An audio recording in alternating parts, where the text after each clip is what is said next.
Ahead lies the Luminary Throne.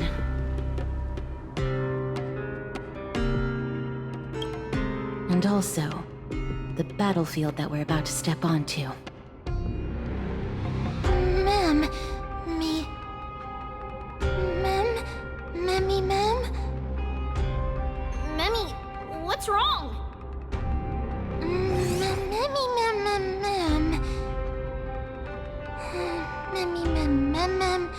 Memmy, ma'am. Memmy, ma'am. Is this Professor Anaxa?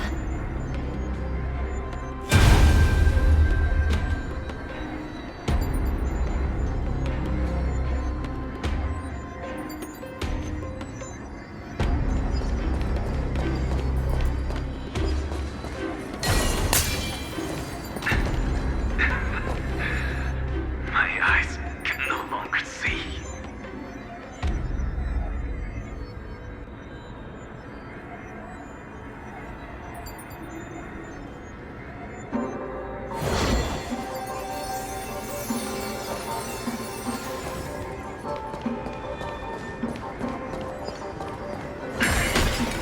No matter.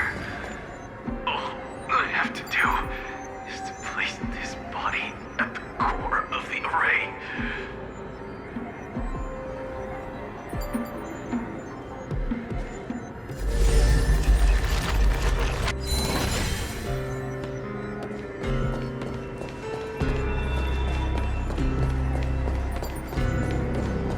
For the sake of Emporius. Die with me, Titan.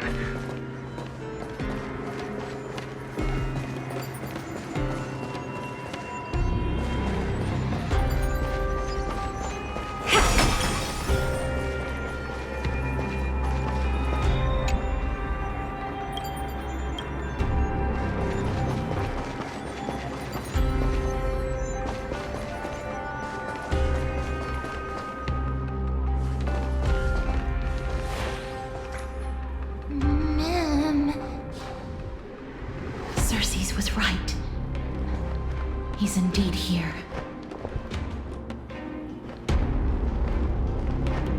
Who is this black-robed guy? Memmy,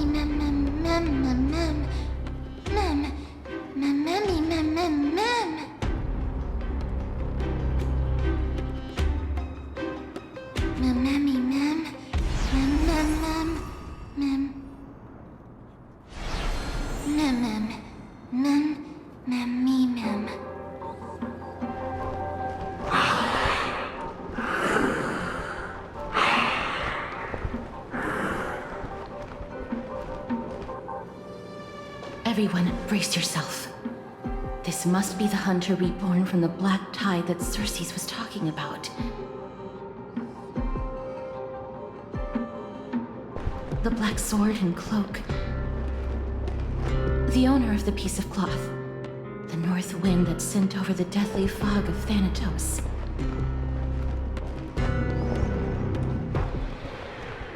You're not demigods.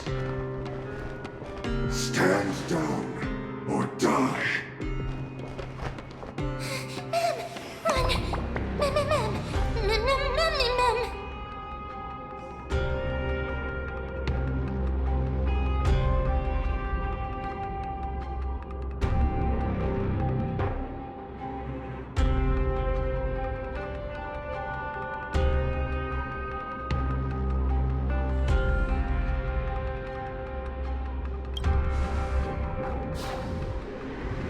already discovered us. Let's do our best to buy time for Cersei's. Trianne will also protect everyone! Trianne is brave! Miss. Only this time, may death protect us.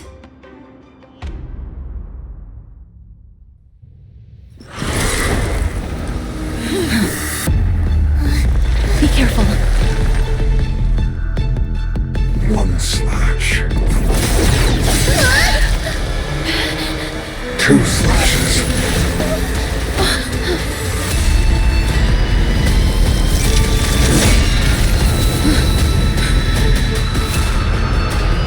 Three slashes are enough.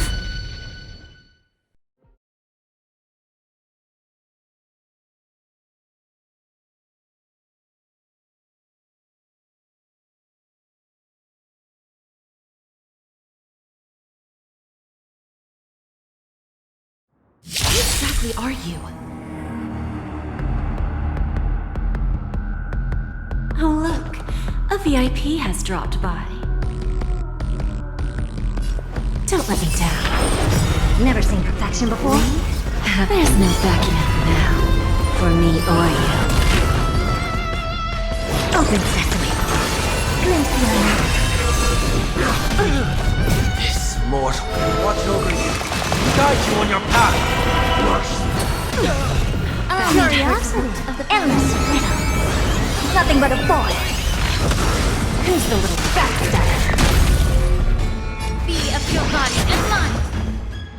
Expand your thinking. Watch it grow.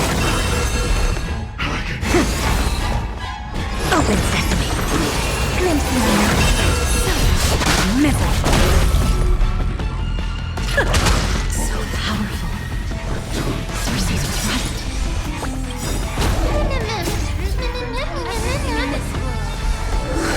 It's bleeding. Time to cleanse the children. We'll overcome the thorns. Now farewell. Expand your thinking. Time for a lesson. Return to victory. Curiosity. Endless riddle. Nothing but a boy. Your souls to the fire. Not good.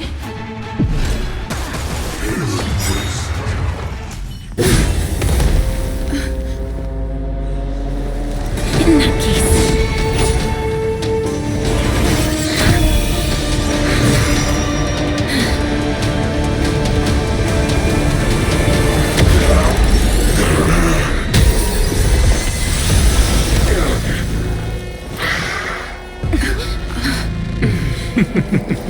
Can't be killed in a single blow.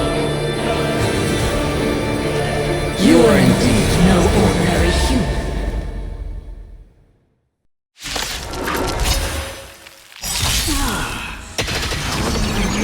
Since the ambush failed, it'll be difficult to find another opportunity.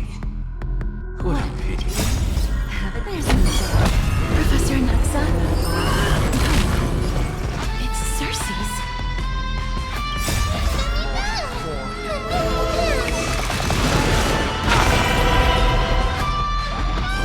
open sesame. Watch it grow. School. Allow me to purge the root of the problem. Be of your body and mind. Heard the call. The truth burns clear as everything in this world. It's bleeding. Remedy is before me. Never seen perfection before? Expand your thinking. Here's the little backstabber. Curiosity. Endless riddle. Nothing but a boy.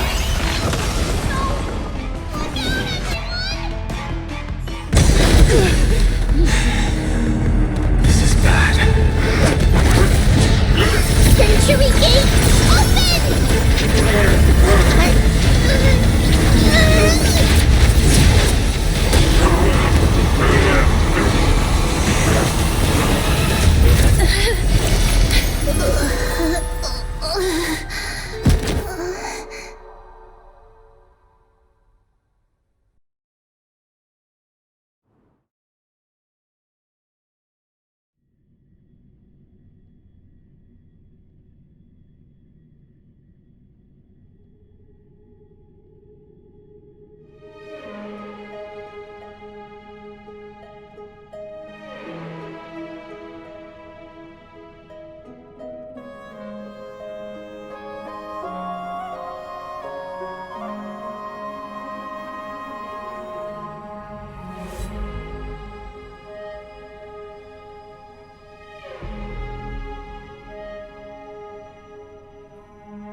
David underscore That was a Rocky close just call. followed. Thank goodness that we returned to Akama unharmed.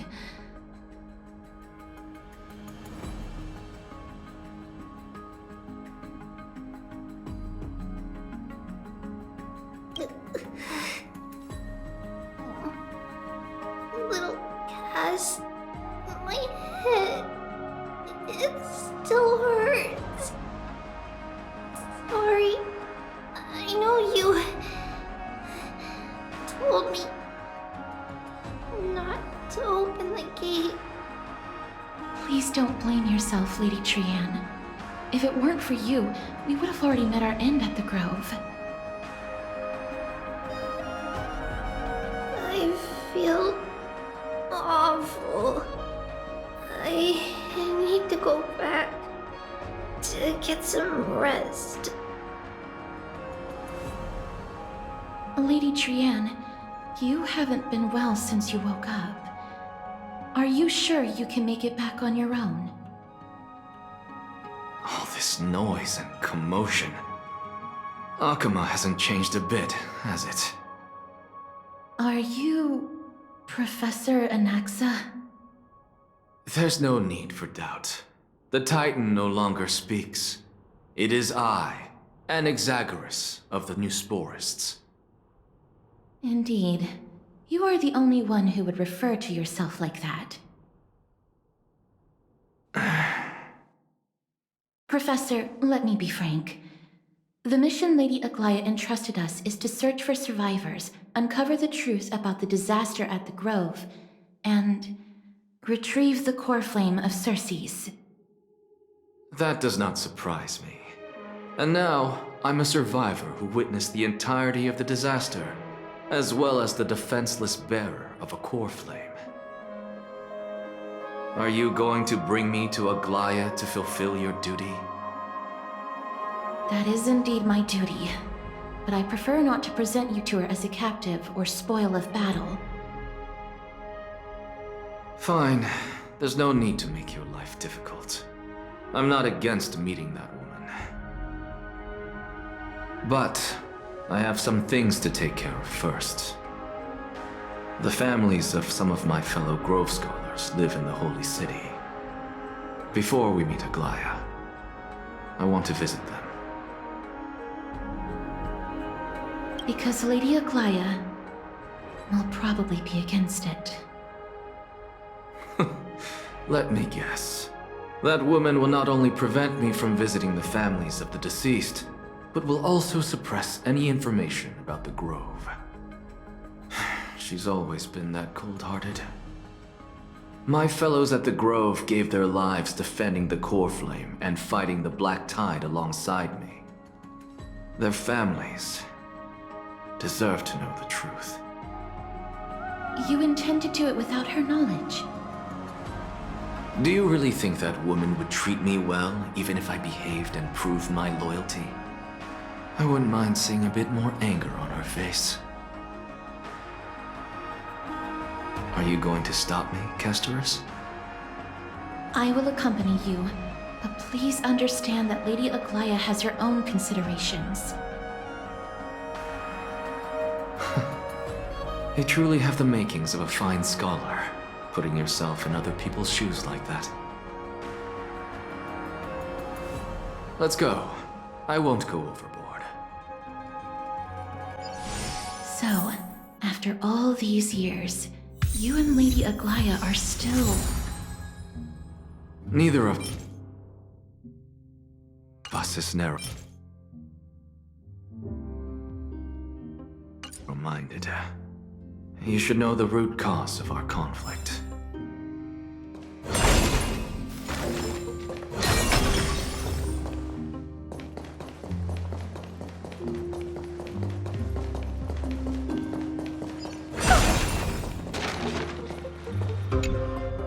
Hello. And you are? Hello. If I'm not mistaken, you are Kalinicus's wife, right? Yes. Oh, are you a messenger? No wonder I haven't heard any news for so long. There's been a change in personnel, hasn't there? Ma'am, Kalinicus passed away a few days ago, defending the Grove against the Black Tide.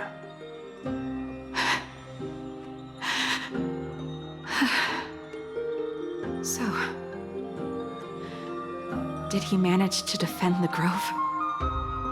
Huh? Yes. He managed to protect Cersei's core flame at the cost of his life. I see.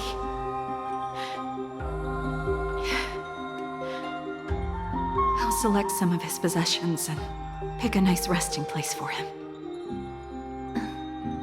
Please let us know if you need any help, ma'am. I come from Kremnos. Death and sacrifice are things I've learned to face with composure. You know, Kalinicus, even though he was a scholar, he'd always ask me to teach him how to fight whenever he came back. Isn't it funny that a Chrysos heir like him wants to learn from an ordinary person like me? I've been prepared for this for a long time. In times like these, any ordinary goodbye might just turn out to be a final farewell. I'm really sorry. There's nothing to be sorry for. I was once a warrior, and I'll find my way back to the battlefield someday. With the coming coronation of the new king of Kremnos, I'll take up my lance against the creatures of the Black Tide and seek vengeance for my husband.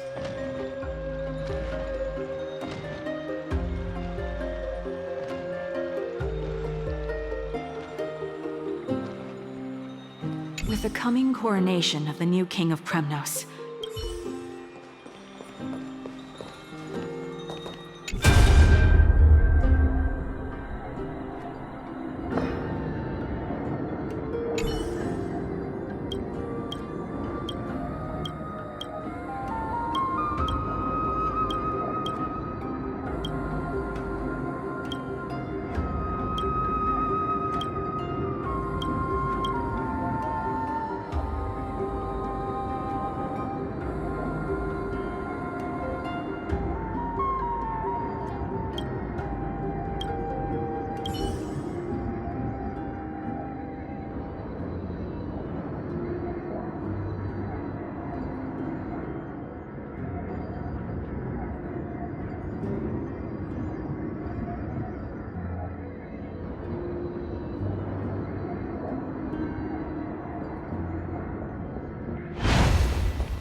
Oh, hello, young ones. Is there anything I can help you with? Are you the father of Keinani and Artakama? Ah, yes. Did my daughters cause trouble at school again? Alas, forgive this old brain of mine. Both of my daughters graduated long ago, and they are now scholars at the Grove. As I get older, memories from years past tend to blend together. What's the matter, young one? Why so quiet? Did my daughters really get into some trouble? If they refuse to apologize, just let me know. Their old dad can still talk some sense into them. What should we do? I really can't tell him.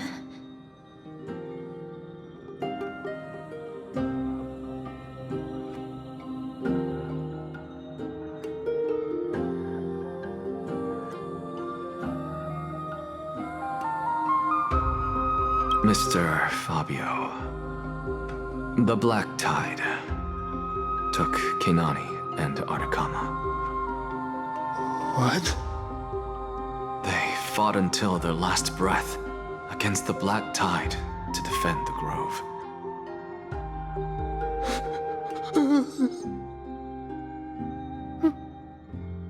As the Chrysos heir stationed at the Grove, I failed to protect them. Mr. Fabio, if you're upset, Don't put it that way. Even if my Articama wasn't one of the Chrysos heirs mentioned in the prophecy, she was still a heroine, wasn't she?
What's wrong? I'm busy. There's a lot going on in the city, and I've got my hands full. Mister, we're sorry to bother you, but Wait, Lady Castors, did Lady Aglaia send you because of some mistake I made at work? keep your cool, Titus. I'm Anaxagoras from the Grove of Epiphany, and a colleague of your father, Old Titus. A few days ago, your father passed away. Wait, what? My old man died?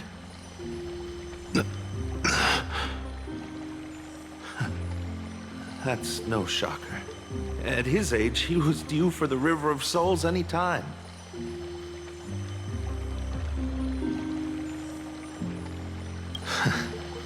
Just up and left me behind. That old man. I've been telling him for ages to stay in the Holy City and enjoy his retirement.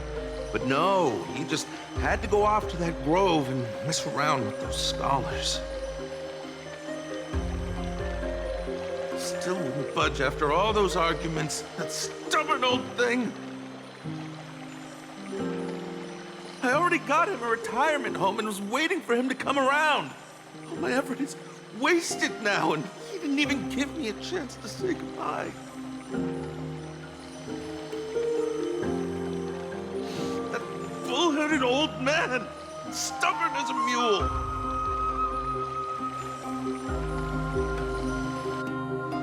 That is it. That's all the colleagues' families that I remember.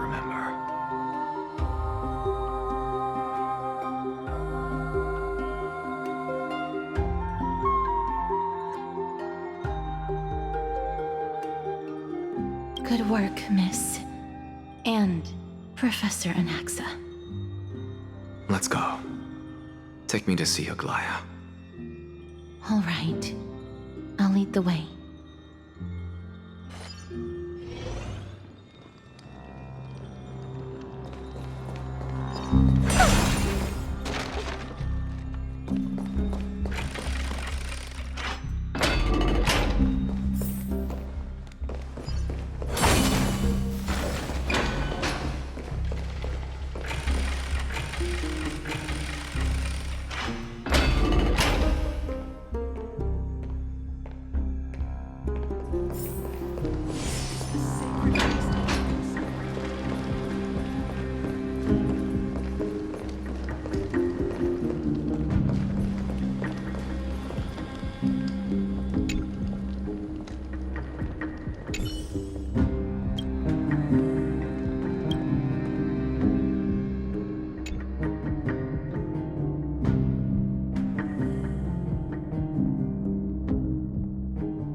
one should I pick?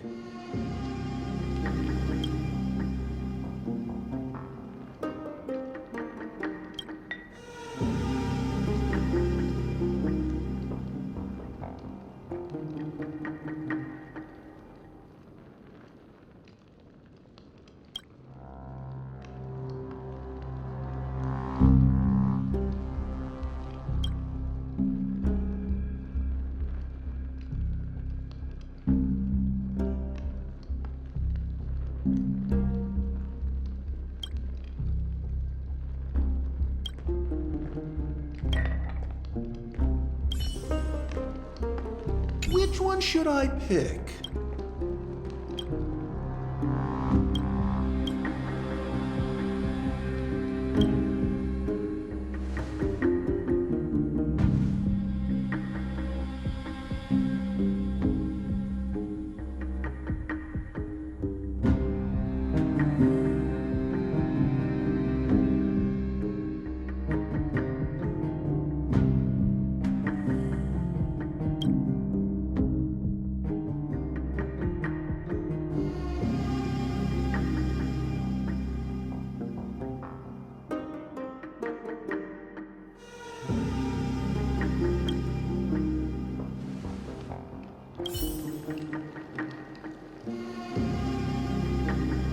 Hey, off to sea for good.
Miss Castoris, my lady, you're back.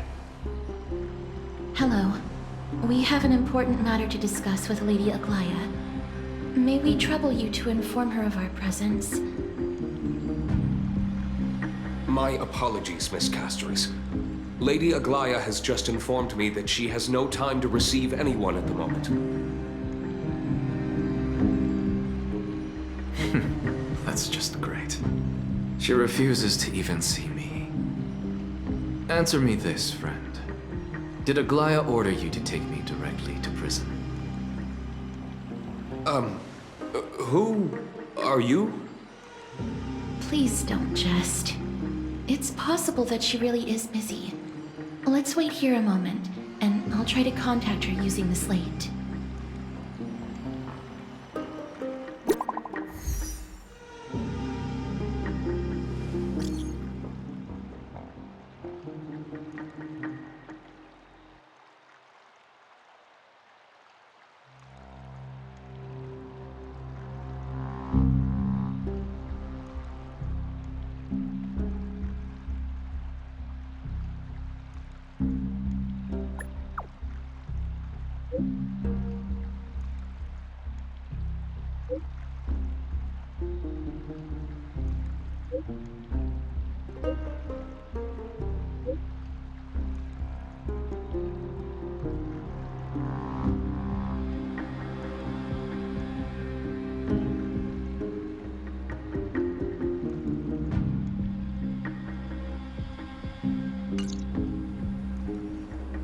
It's fortunate we don't have to confront that woman while I'm hauling around this sick body. Castoris, and this friend I haven't gotten the chance to know, I'll take my leave for today. That Titan made a myriad of adjustments on their own. My head still aches from that. I don't want to stay a second longer in this noisy city if I can. Please be careful. Akama isn't the Grove. This place... is covered by her golden threads. I know. That woman is extremely confident I won't escape her grasp. Don't worry. As I said before, I'll mind my behavior. Miss, so many unexpected things happened on our journey to the Grove. We truly had no intention of putting you in danger, let alone face the Black Tide head-on.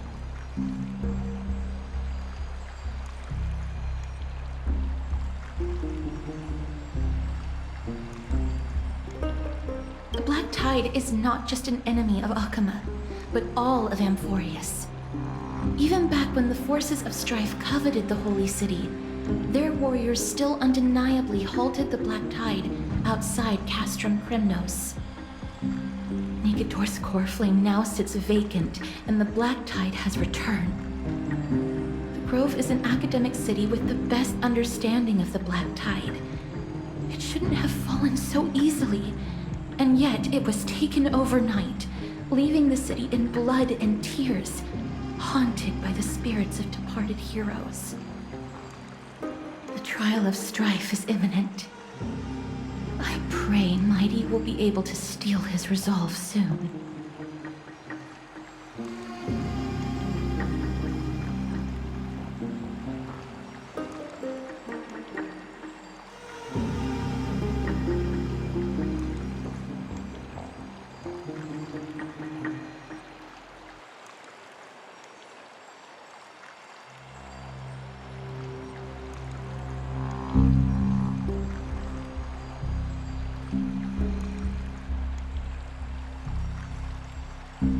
Lady Treeby once traveled across thousands of cities in Amphorius to repel the Black Tide. But even they have no recollection of this powerful enemy in all their journeys. Perhaps the fall of strife has triggered even more terrifying events in unseen places. As for me, I detected a strong stench of death from that entity. But it wasn't because it had a connection with Thanatos. I'm afraid it's purely because it has sent countless others to their deaths. Speaking of Thanatos, Miss, there is something else I wish to verify with you. You must have an idea of the curse I bear by now. I was born as the shadow of death, a poison shunned by all living beings. Yet when you caught me in the grove, I'm curious why you weren't affected by my power, Miss.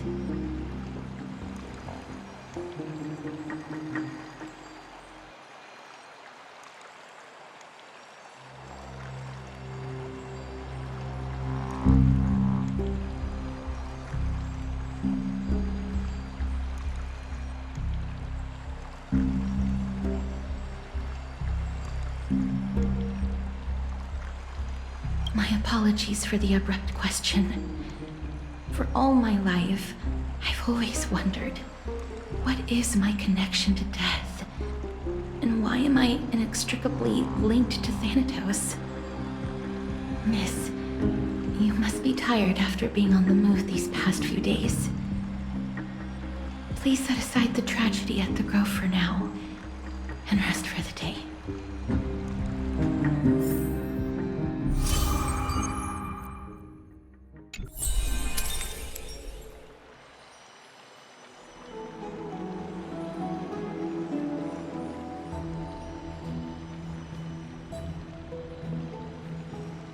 Miss, you must be tired after being on the move these past few days. Please set aside the tragedy at the Grove for now, and rest for the day.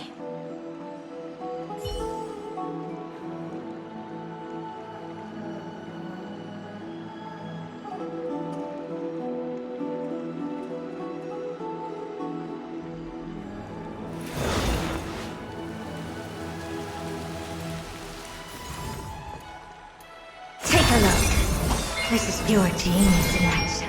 My apologies, Miss Castoris. Lady Aglaya has just informed me that she has no time to receive anyone at the moment.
It's back to the grand battle.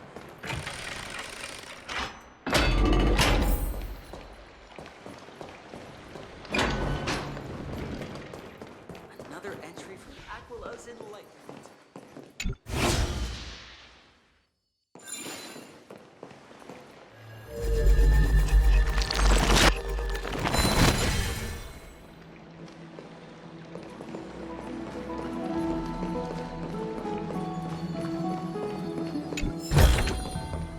Oh, you want this? Fine. Take it and amuse yourself.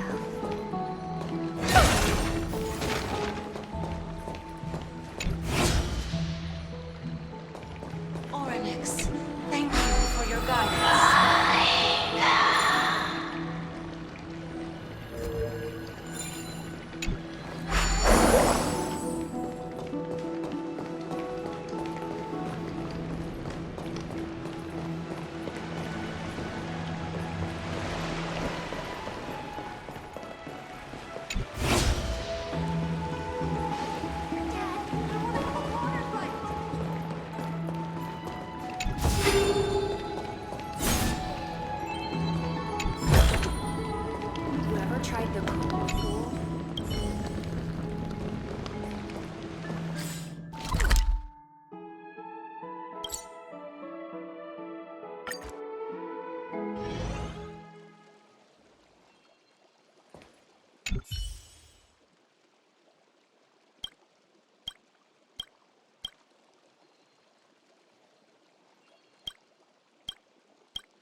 Oh.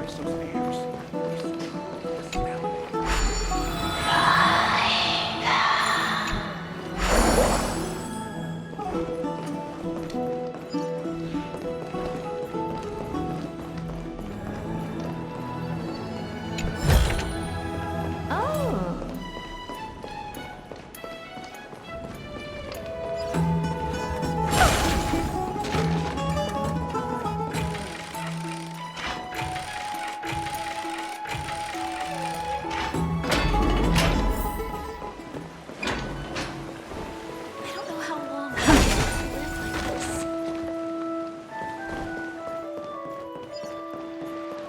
Have you heard? Seems like... I'd love to go in and take a look.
Trianne? What's wrong? Is there trouble at the Grove? Yes, I sensed something. It was fleeting, but very strong. It feels like they're in some big trouble. Trianne used the Century Gate again. Can you see what's actually happening? No, it's fuzzy like always. But the enemy's aura has disappeared. Maybe they've moved to a safe place? Let's hope that it's just a false alarm. We should place our trust in her and Castra's teacher. They will keep Trianne safe. Peggy, you're talking like we're little kids. One day, Trianne will reach her limit, and Trebi will take on the role of gatekeeper from her. We are all aware of that. I am just a little concerned about her state of mind. Trianne was already unable to speak, even in short sentences when they left. We want to say a proper goodbye at the very least. I will pray with you. Thanks. And Aggie, it looks like we will need you to come with us to the baths this time to unwind. It feels like neither of us have laughed for a long while. It's time to head out with the west wind!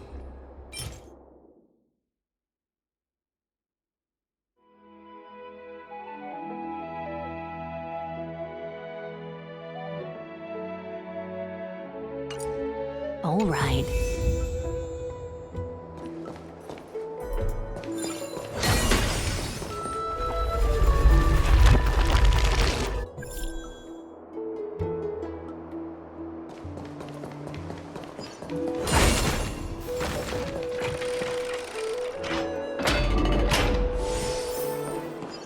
Air's really hot and heavy.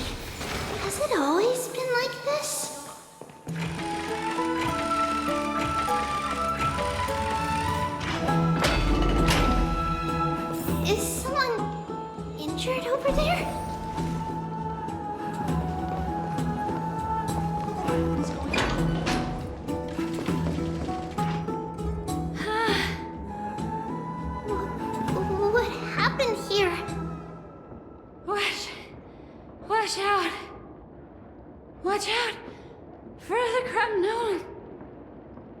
Kremnoan? This is their doing? Aggie, now's not the time to dwell on that. Let's help the injured people first. Excuse me, coming through. Oh, you two are here as well. That's a relief. Even the Twilight Courtyard is involved? What in the world happened here? I actually just came to relax. But as soon as I got here, I saw all these people lying on the ground. I've examined them, and they don't seem to be seriously ill. It feels like they've just spent too much time in the hot water. Multiple individuals fainting simultaneously from the hot pool steam? Where is the manager of the baths? He disappeared, and no one knows where he's gone to. Some people have been saying that the Kremnoans are behind this. Lady Aglaya, what do you think about this? Let these people rest. The two of you, please come with me. Have you thought of something, Aggie? Yes. While their intentions elude me, it's time to bring this farce to a close. I heard it's the Kremnoan. Oh, this many people? Who in the world did this?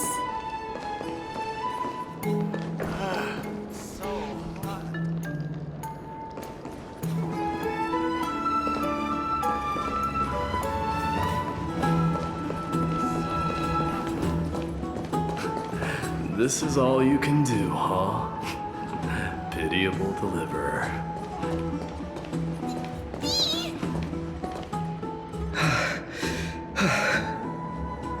Snowy! Even Snowy! The culprit. The culprit is Mitamos. Oh. Dee! What did you do to everybody? It's just another duel where I claimed victory. Duel? As I expected. On the surface, these two are the mightiest warriors in the Holy City, but they're still impulsive youths at heart. Speak up, Mighty.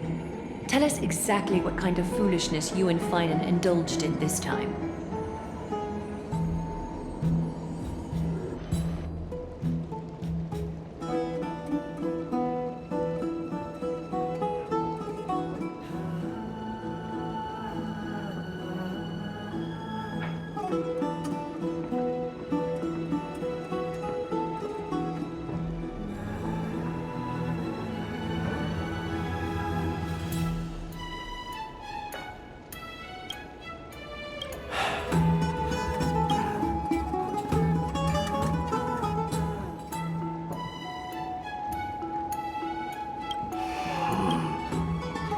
Am I seeing things? Is the magnificent deliverer finally deigning to step outside?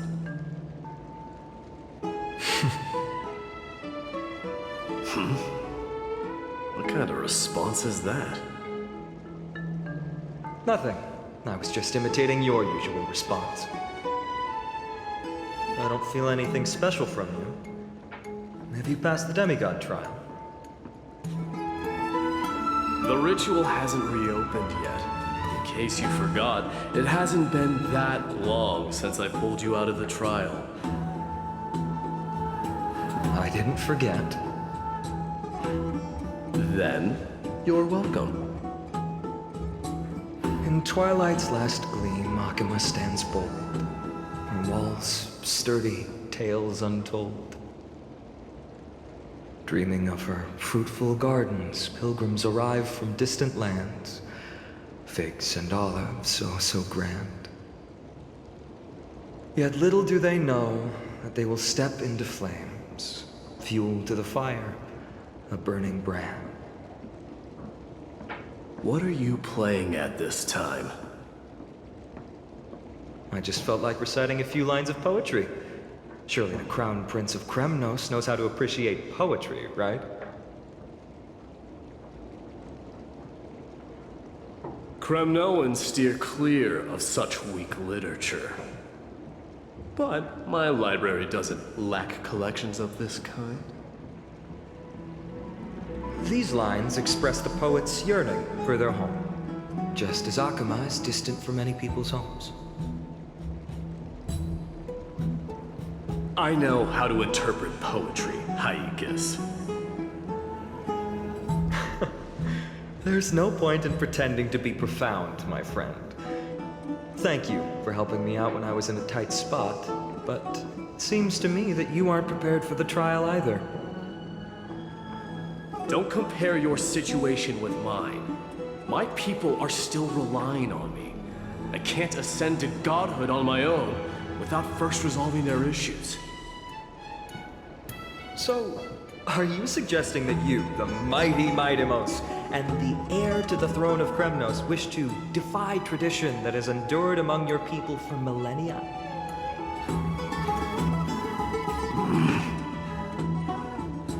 I'm still thinking about what I should do. Never mind. It's probably not my place to offer you counsel. An idea does strike me, though. Go ahead. Let's see what terrible ideas you've come up with this time. Maybe we both need to relieve some stress. Come, Mightimos, let's recommence our previous competition. This time, we'll see who can stay in the super hot bath for longer.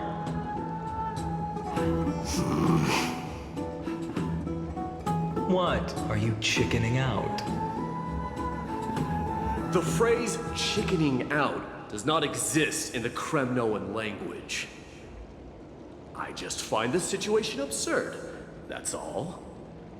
All-knowing historian, are you not aware that we Kremnoans use boiling water from sword forging for our baths? Looks like I'll have to teach you some royal etiquette today. And thus, an unprecedented sauna battle commences! With unparalleled resolve, the two warriors' determination even alters the very hue of the steam. Flames intertwine with scalding vapor, reaching toward the heavens, shrouding the sky and the sun. The spectacle is so magnificent that none dare gaze upon it directly. Since we can't see what's happening in the competition, why don't I regale you with a tale of kings to pass the time?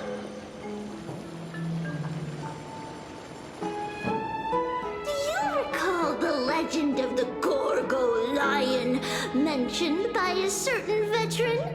The central figure, the main character, was not the sole sovereign of that land.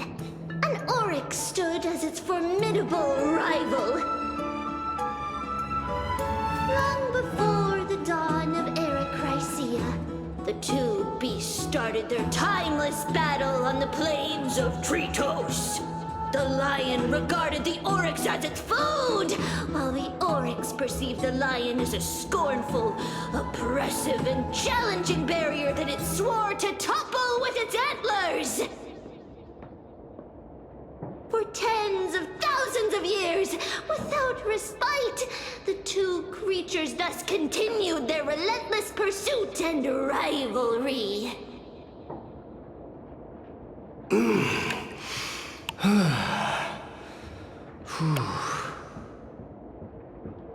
It fixated on its rival's fleeing form in the chase.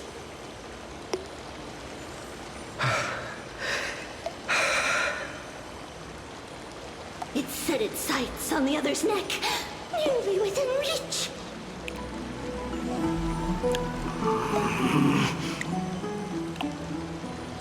It was stuck in a corner.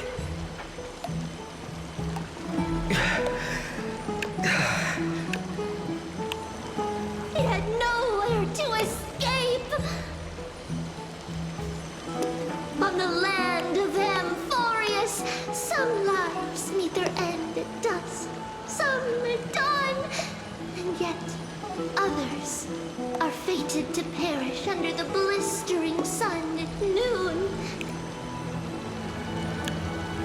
And at last, the most scorching moment of the day descended upon them. The formidable hand of fate heeded their call and arrived! My lords, would you like me to reduce the temperature a little?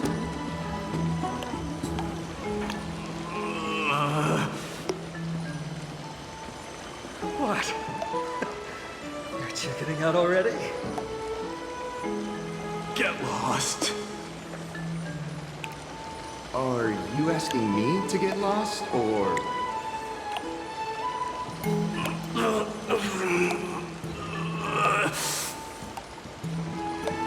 Do whatever you want. Oh, please forgive my presumptuousness, my lords.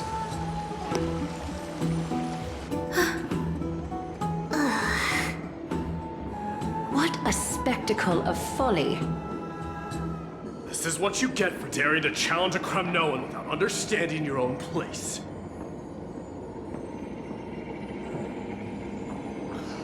What I'm saying is, your little game dragged down quite a few innocent souls alongside you. You will personally escort back home the customers left awestruck by our formidable presence. This isn't fair. You're wearing way less than I am. Is this the latest trend now? Getting into the baths while dressed in full armor? Don't look at me like that. It was he who challenged me. There is no word for flee in the Kremnoan language. Very well. Let us bring this farce to a close, shall we? Warriors, it's time to get moving.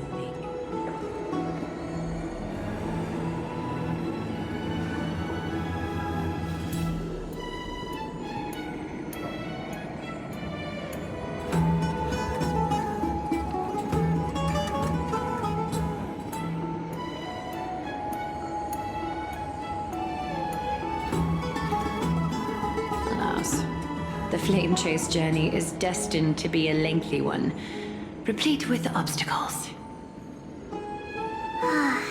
But thanks to those two, all the gloom has vanished into thin air.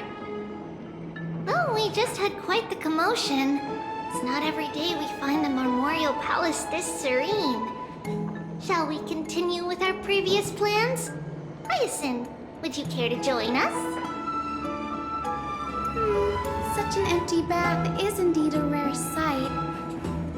I was looking forward to unwinding after work. I'd be delighted to accept your invitation, Lady Treeby. How about we go to the biggest bath?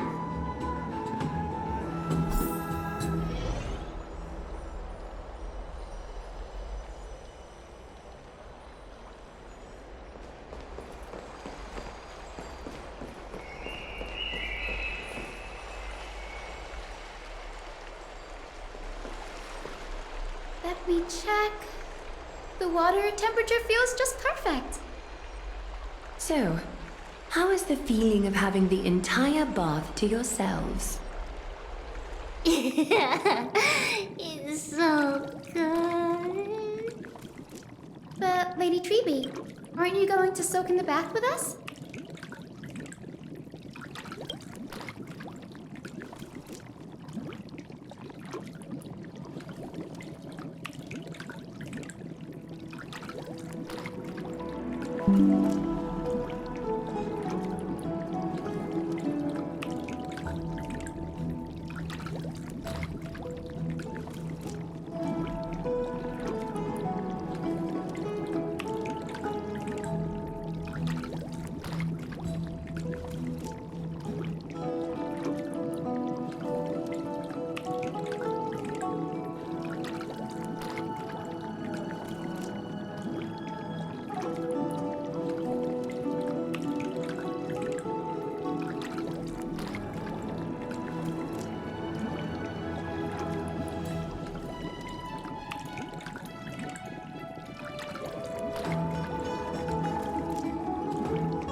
have to pass.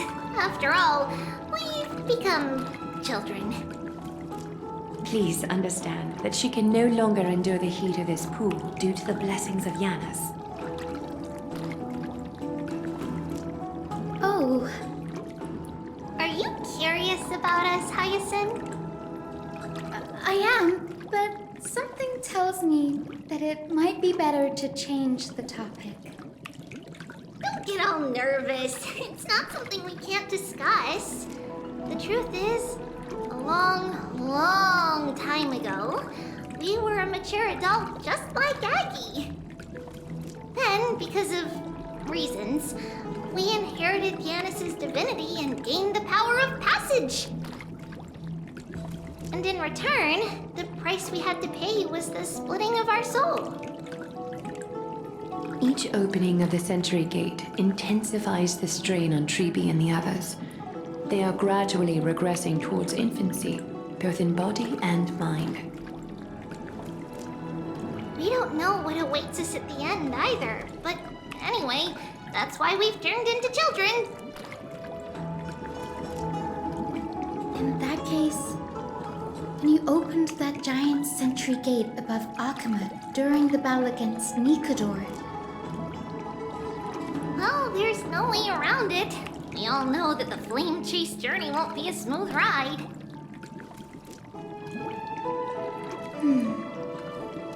Maybe we can find a way to fix it. The primary research focus of Noosporists is the soul. We explore its depletion and methods to restore dispersed souls. As long as research continues, there might be a breakthrough that can help. We will do everything we can. So your first reaction is in fact denial. You're indeed an Access student. I look forward to your good news, Hyacinth. Now there's another reason to look forward to tomorrow.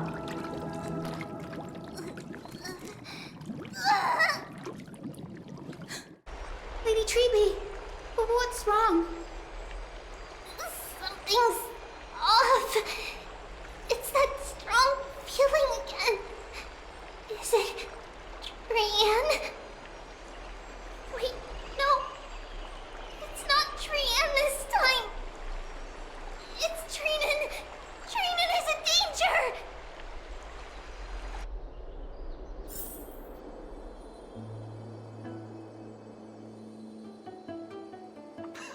I win this round of escorting the bathers home. How does one contender alone make a valid competition? Offering a compliment or two wouldn't be the end of you, you know. Haikas. What is that word? Is that your native tongue? It means hyena. I'm likening you to a weak hyena. By the way, you emphasized the completely wrong syllable. Though we've been acquainted for some time, I have rarely heard you talk in the ancient tongue of Kremnos. It's because I'm not exactly a master at it either. I can listen and read just fine, but when it comes to writing... You can write?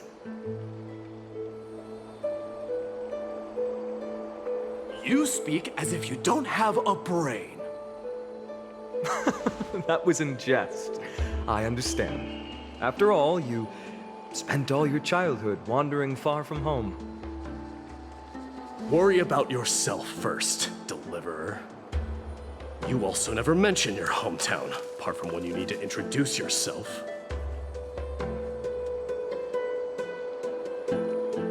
Well, it's because there isn't much to say. Addis Elysiae is simply a tiny village that disappeared many years ago in the flames of war. The only times I get to see it are in my dreams, and in the trial from the Lance of Fury. I knew it. Yes, I saw it all. Ides Elysiae ablaze with everyone. My family, friends, and my kin, lying in a sea of flames. A blood-red half-sun hung in the sky, just like on that day. And before my eyes, that murderer killed Cyrene. But I saw its form this time. A black cloak, an eerie mask, and a broken giant sword that carried an ominous aura. I fought it in the trial. But even though I've been fighting, improving, and resolutely getting stronger all this time, I still couldn't defeat it. You were blinded by hatred and almost lost yourself in that trial. That's right. And that's why I am truly thankful to you, Mighty Mouse. You finally picked up some manners. Better late than never. Then what about you, Mighty? What did you see in that trial? What do you fear? There is no word for fear in the Kremnoan language. I'm getting the feeling that your language has no words at all. But to answer your question, I saw Akuma in the trial. As well as... my old comrades. Hephaestion. Perdiccas. Ionius. Ptolemy. And Possesta. Ever since I returned from the Sea of Souls, these five have been by my side. We faced life and death together during our days in exile. Those 10 years were arduous, yet filled with moments worth treasuring. Each night, we would gather by the campfire, savoring honey brews and singing our hearts out. The wind in the wilds of Amphorius smelled like rust. Hephaestion would always tease me about adding goat milk to the honey brew, claiming I ruined the blood-red color of the drink. He had a scrawny figure, but was a relentless force on the battlefield, dispatching foes without so much as a blink. Perdiccas was an expert in concocting medicines, delving into all those strange folk remedies. Leonius was a swift runner and our most reliable messenger.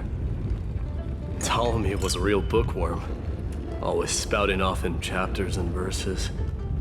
When we left Kremnos, he made off with a stack of ancient tomes from the Grand Library. Not like it mattered, as my family owns the library. And then there was Possesta. He was the silent type, but a truly masterful musician. This is the first time I've heard you mention these five, and their names. They died on the battlefield before the Kremnoan detachment managed to join Akuma.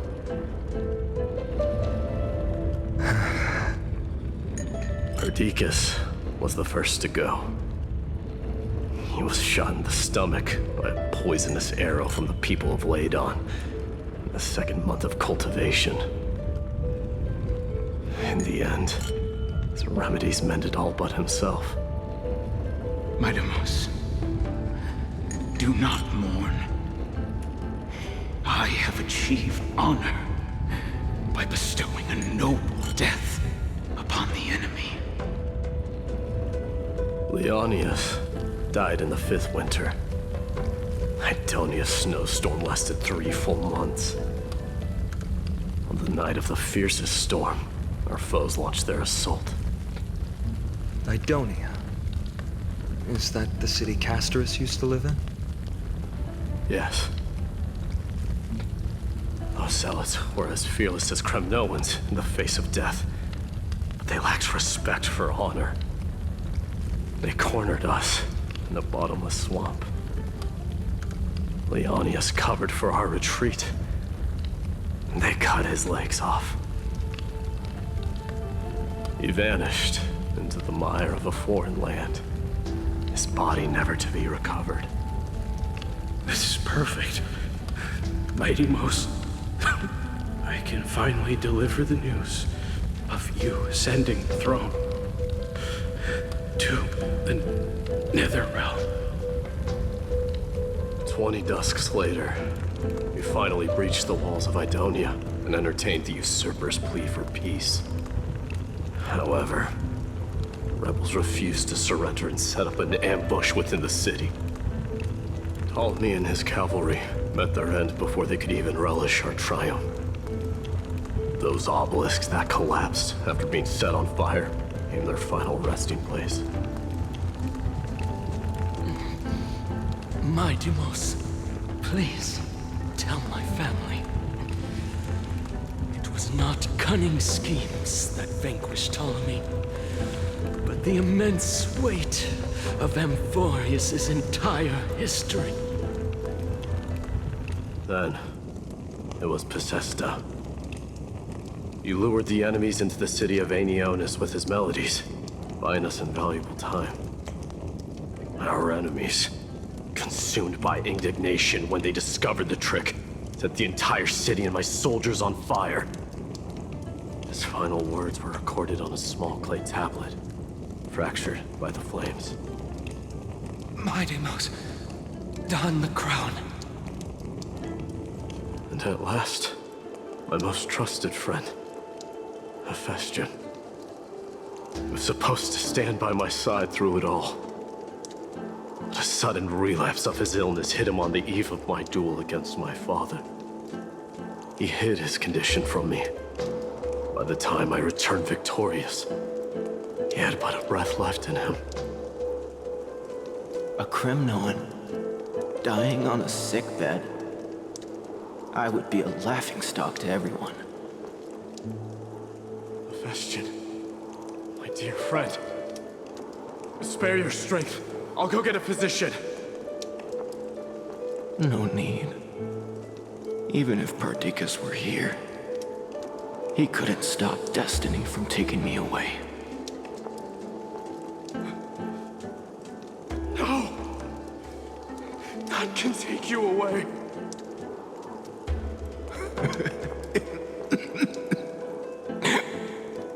My Deimos, our king, do not shed tears for me. It's not befitting of your status. Farewell, my dear friend. You must lead us back home. What a grave trial indeed. Now I understand why you see immortality as a defect, or even a curse. My father threw me into the sea of souls to break the wheel of karma. But little did he realize it would grant me an immortal body and summon a fated revenge on his head. Following his demise, I considered leading my people back to our homeland.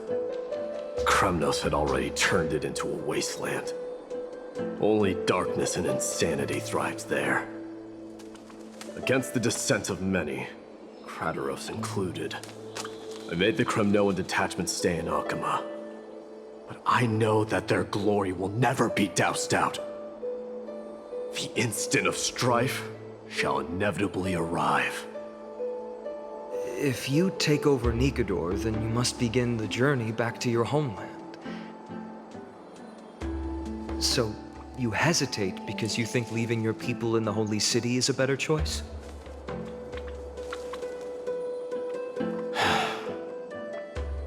I don't know. But I have never been crowned. And those 5 were never endowed with any titles. None is aware of their glory. Your predicament is truly complicated. I don't know how I can give you any useful advice. Maybe You could seek counsel from more people, such as the Grand Craftsman. Cartonis' people seem to have been through comparable dilemmas. And that teacher of yours, Krateros? Dee, we've got a big problem! Big problem! Lady Tribby, what's making you so flustered?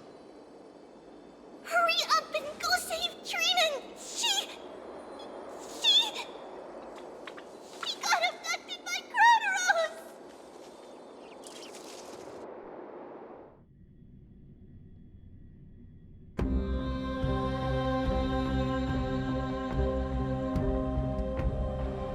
Krateros!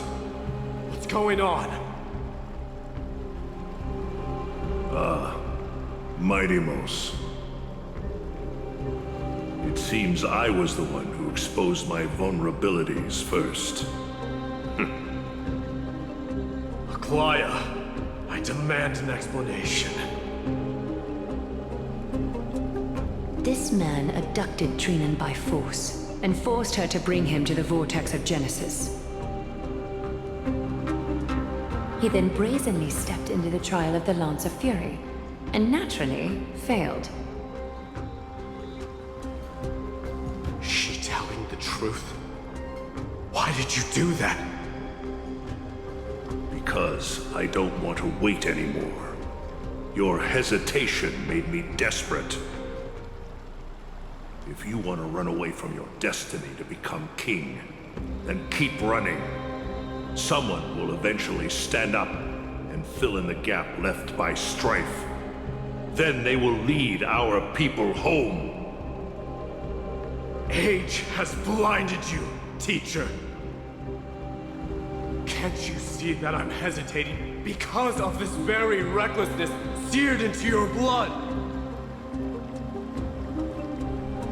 Krateros, do you truly believe you're worthy of entering the trial? To blaspheme against the prophecy? Does the mission we Chrysos heirs bear seem like child's play to you? Do you know how the Kremnoans see you, Aglaya? You're a hypocrite and a megalomaniac. The prophecy of Genesis and the Flame Chase journey are just excuses for you to seize power.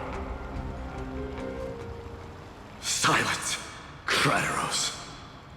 Do you even know what you're saying? Are you defending this woman, Mighty-Mos? How many wars did people start because of her and her so-called prophecy? How many cities fell in the past millennium? Their people massacring each other. Even if this so-called Genesis really exists, will there be a place for the Kremnoans in that new world?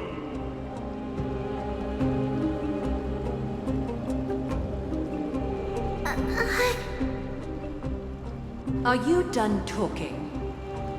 By agreement between the Chrysos heirs and the Council of Elders, those who trespass upon the vortex of Genesis need not be tried by the Council. I am allowed to pass judgment alone. Krateros, your actions are unforgivable. I hereby sentence you. Aggie, wait! We have a proposal! Someone has to resolve this conflict between the cities. Lord Krateros did not use violence to harm us. We can sense that his anxiety stems from his concern for his people's future. Please, Aglaya, hear us out first. I'm listening. I'm sorry, Lord Krateros. We were so preoccupied with deciphering the fragments of prophecy that we neglected those of you not favored by its message. Your accusations were harsh, but justified. We wish to earn your trust and those of the Kremnoans. I think the best way to do that is to take you to witness the source of the prophecy for yourself.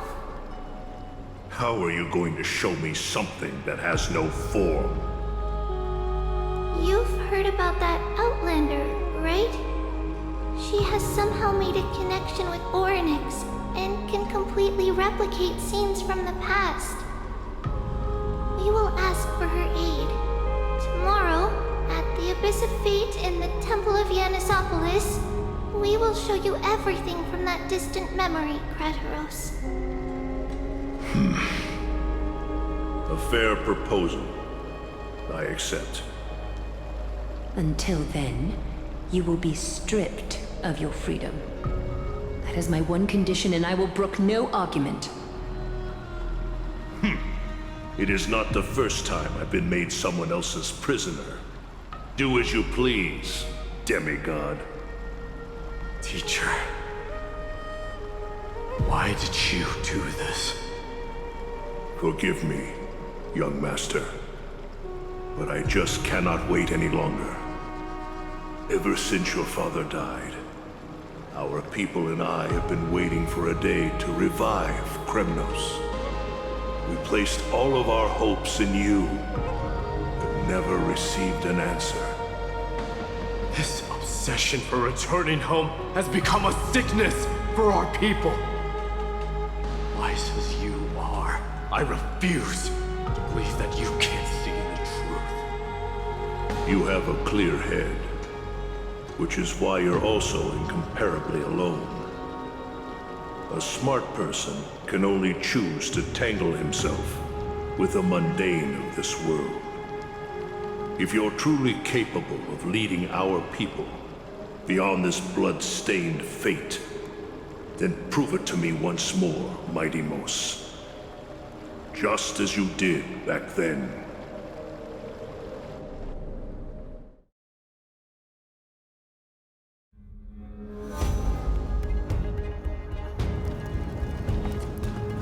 A fierce fighter. I did not expect such heroism from a feeble Acheman.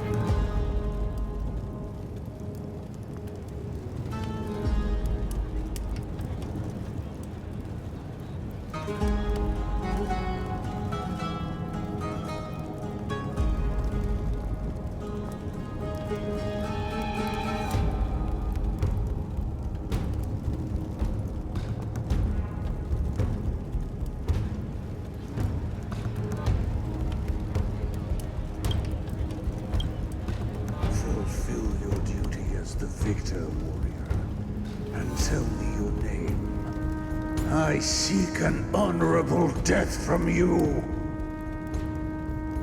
As if you have any honor!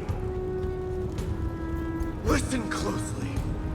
I am the leader of the Kremnoan detachment, Mighty Mos.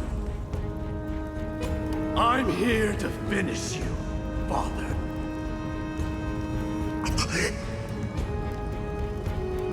It is you, the beast spurned by all. So you did defy death. The prophecy was true. You will bring an end to my Kremnoan dynasty. Defy? You're wrong. Death fears me. It's the reason I have this body of steel. As for you, you already stand at death's door, Father. You were the one who threw me into the Sea of Souls. The one who tried in vain to enslave a Titan. And the one who desecrated the body of a god. Haikis! You're a weak king. So weak that even the lowliest Hyena is a more noble existence than you. And now, fate's reckoning is upon you. Then swing your blade. Take my crown. Coronate yourself with an old king's blood and inherit it all. become the new rightful king of Kremnos. I don't want the crown. Listen, there's only one end for the kings of Kremnos. Then the crown means nothing to me. All I want is your life, to avenge Mother and my comrades. But the walls of Kremnos will not fall with me. Do you truly think you can escape fate's grasp, my son? You and I, we're both the same. We feast on strife and fear. Now, kill me! The son of Borgo is destined to be crowned in blood!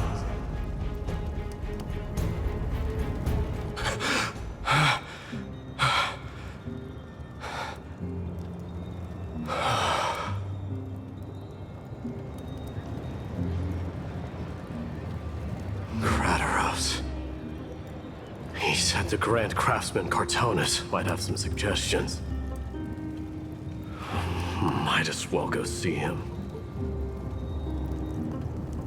Grand Craftsman, how have you been? King of Kremnos it is. That you would come, I knew. You knew I was coming? Your matters, I've heard. The path forward you seek. Many questions you have. But before that, take this. What's this? A signet ring for the King of Kremnos. Belonged to your mother. Recast and restore it. I did. What? Mother threw it into the Sea of Souls. A long time to fish out it took. Very fortunate we were. I can hardly imagine how much patience and courage it must have taken to find such a small signet ring in the Sea of Souls. I owe you one. Gratitude there is no need for. Repayment for saving me, this is. Questions you bring with you? Ask now. Fate I've always denied. It's finally caught up to me. By all rights, I should accept Strife's authority.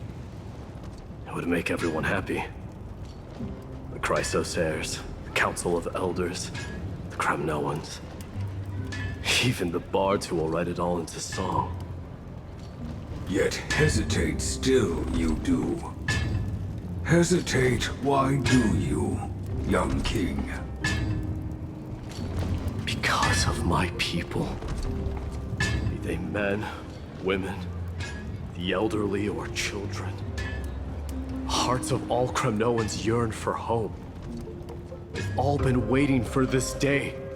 For the day their king returns. Children of Strife would then be able to go home and embrace the old traditions. Never mind that most of them have only ever been heard in these so-called traditions in song. They would then gather around their king and throw themselves into battle. This is not a good thing, you believe. The Kremnoans have been trapped in a cycle of bloodshed for the past 1,000 years. They seek vengeance, start wars, become prosperous, and decline. How much innocent blood flowed into the River of Souls in all those years? How many needless sacrifices could we have avoided? I accept that fate and become the totem of strife. That lead my people into repeating the same mistakes. Then of course I would be terrified. I'd be terrified of becoming king.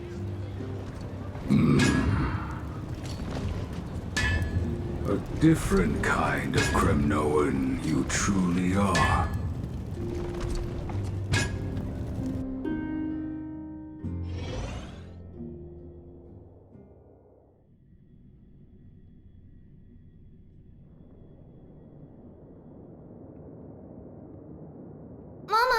Mama, I had a dream last night. Oh. Now what did you dream about, my darling Trebios? I had a dream that I turned into many me's. Then we made the moon into a ship and made the stars into our sails. Then we floated on the ocean and let the wind blow us in any direction it wanted. Well, that sounds like a lovely dream. Yeah! The ocean and the sky were really, really dark, but there were so many of me that I wasn't scared at all because we'd all sing together. The ocean wind blew us onto an island where the wind tasted like flowers. There were bleating sheep and chirping birds inviting us to be their guests. There were so many animals on the island, but none of them ever fought. Yanis's holy maidens can receive guidance from the god of passages. Perhaps what you saw in your dream is a divine land somewhere in Amphorius. You think so? What's wrong, Trebios? You look unhappy. Because on that same island, I saw a dark mountain on the other side of the ocean. And it was very, very tall. The mountain looked alive, and it kept getting closer to the island. Then I realized it wasn't a mountain, but a very, very tall wave made of water. When the wave smashed against the island, it looked like it was going to eat the island up. The small animals tried to chase it away, but they couldn't stop it. Then there was a bang and I woke up. A dark wave. Mama, does something that scary exist in real life? Yes. Unfortunately, it does exist in Amphorius, but it's very far away from our temple. We call it the Black Tide, though it has nothing to do with water. It has no shape or form, but it can swallow up animals, humans, and even titans, turning them all into monsters. Oh, the Black Tide is a baddie. I don't want everyone to turn into its food. Can't we chase it away? Of course, my dear. You only need to behave well and listen to what the adults tell you. Study all the knowledge and etiquette you need, then grow up and become a proper holy maiden. The divine Yanis will then give you guidance and help you light the way for the people. Wow, I'm gonna eat a lot and study a lot and become a holy maiden. But Mama, you said the Black Tide can swallow up titans too. What do we do if even Yanis is eaten? If that happens, then the Holy Maiden will have to be the one to guide people on the right path. After all, we are the human avatars of the God of Passages, yeah? Yeah! But one person alone is not enough. Once you're older, you'll make a lot of friends. You must do your best to unite them, because that's also our duty as priests. Friends? Are they also like me and Mama with pretty red hair? They might not, but they'll certainly be just as smart and kind as you. Mama? Am I dreaming? Don't be silly, dear. Of course you're not dreaming. I've always been by your side. What? Now be a good girl and call your friends over too. Let's play hide and seek, just like we used to, okay? My Trebios is the smartest girl. I'm sure they'll remember where everyone is hiding. The voice sounds so far away. I don't remember. Who am I looking for? Your friends, who will chase the black tide away alongside you, of course. Is this from my childhood?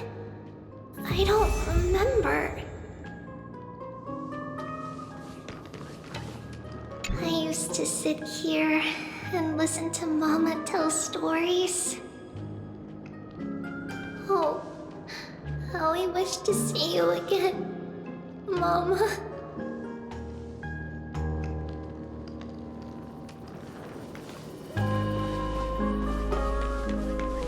Am I dreaming?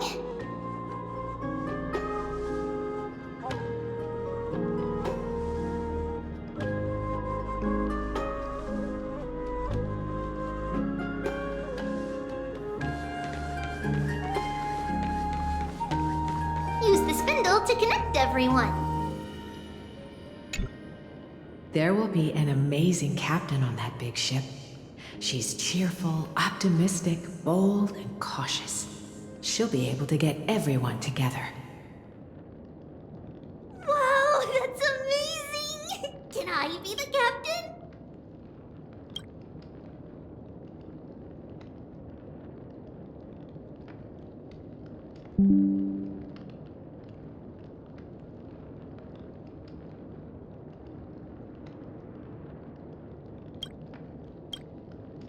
Of course you can. But you'll find someone else who's better for the job, my dear. I think that person lives in a beautiful temple that sits atop a hillside, covered in golden fig trees. There's a noble girl there who's very smart, but also very delicate. Just like Mama? Perhaps. But before we find the captain, the ship also needs someone who can navigate it. Who could that be? Let me think. I know! She's Treeby! I named this doll after myself? I don't remember it all. Is this a dream? Or something that happened in the past?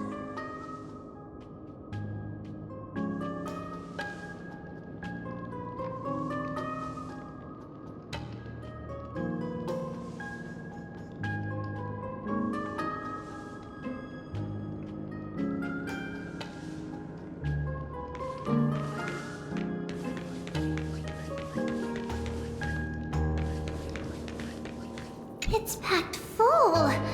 Mama must have left all of these for me. All the words are blurred out. Could it be that my memory is fading?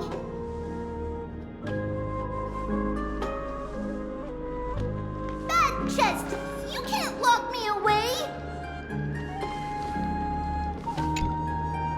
Huh? Why is this doll inside a chest? It's holding a sword. Why?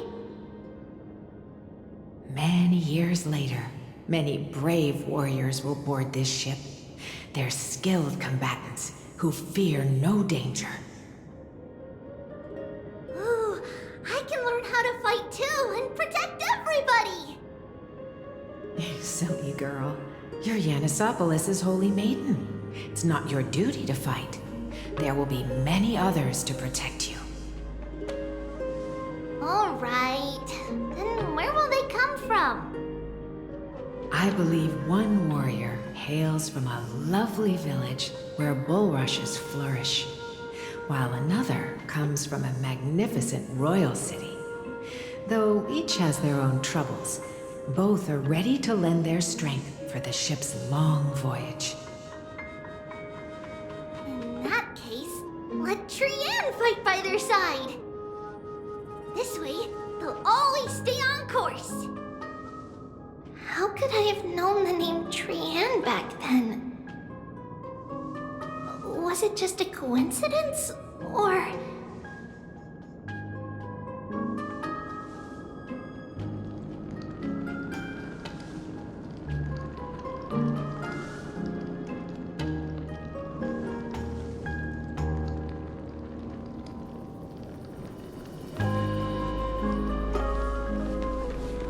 Learning can change your destiny. A blackboard? And what is that drawing? Doesn't ring a bell at all. Perhaps it's just a childhood doodle.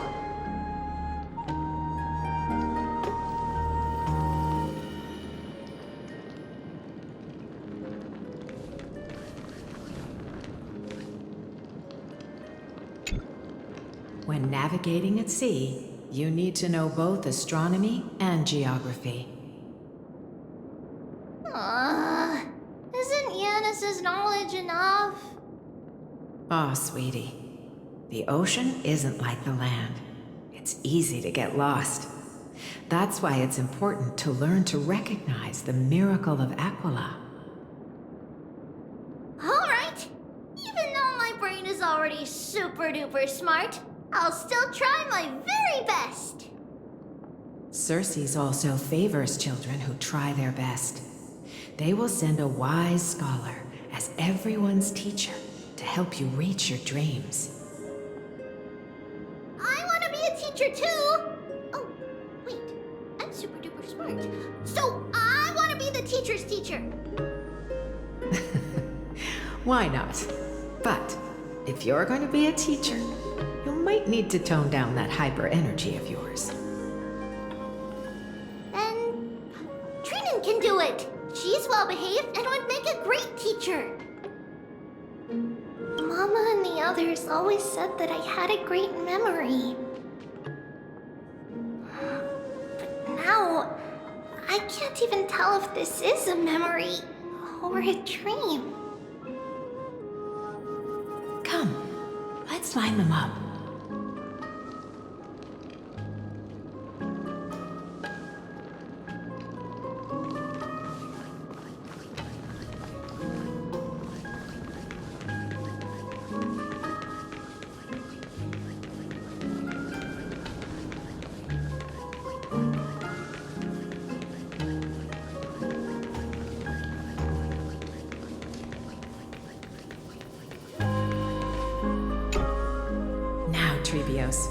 Set them on this music box and let them compose a melody for our song. Music box? What's that? Sweetheart, are you still groggy from your nap? You invented it. I invented it? What does it do? Oh, my lovely Treeby. You're usually so bright. What's gotten into you today? Well, you might as well see for yourself. Put your good friends on it and see the wonders it can do. Put the dolls on.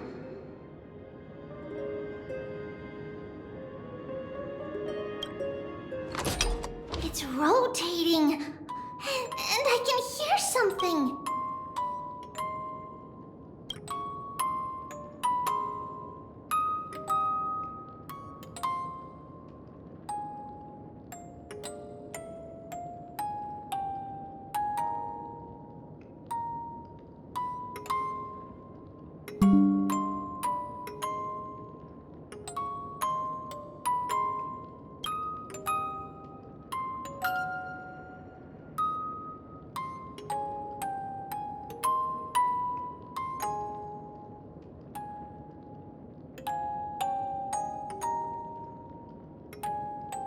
That's right. It's a music box. If you place the dolls in the right spots, it will start rotating and play beautiful music. Out of all your inventions, this one is my favorite.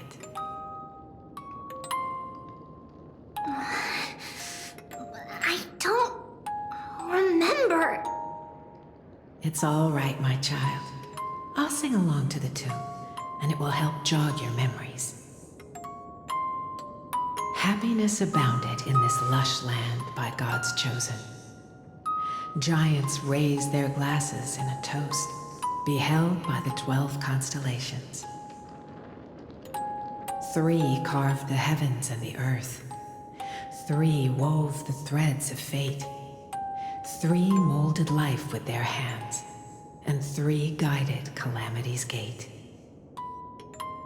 They declared the world too unstirring, hence wished endless laughter upon the living.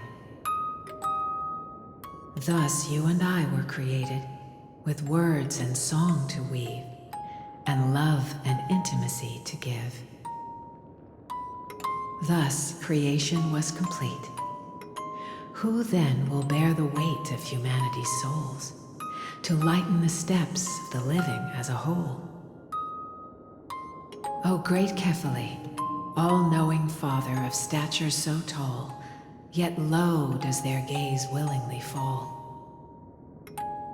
With light of dawn heavy upon their shoulders, golden blood spills unto the land,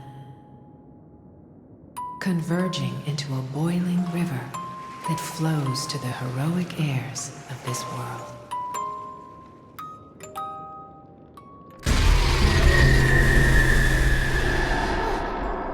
What's going on?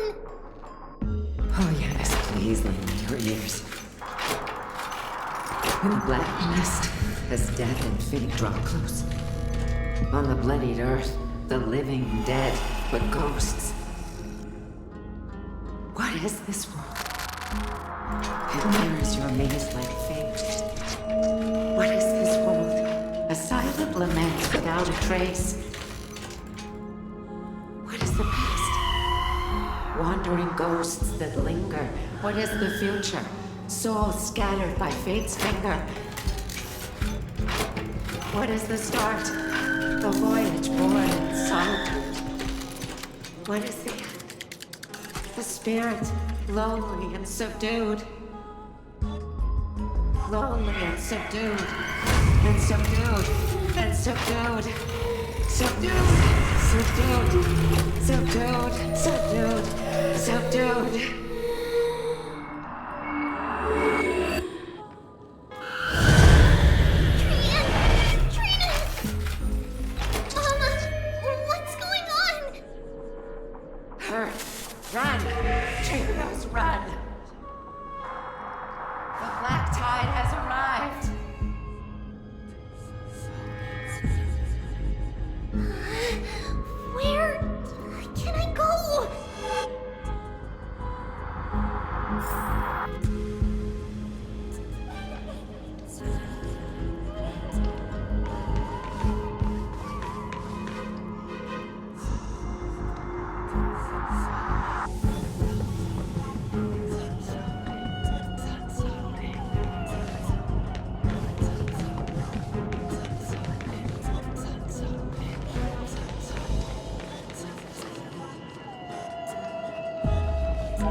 Which one of you likes such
This is the sacrifice of a holy maiden.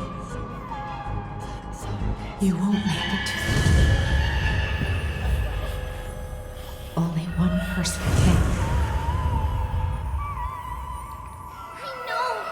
I know! It's fine if we can't reach the end.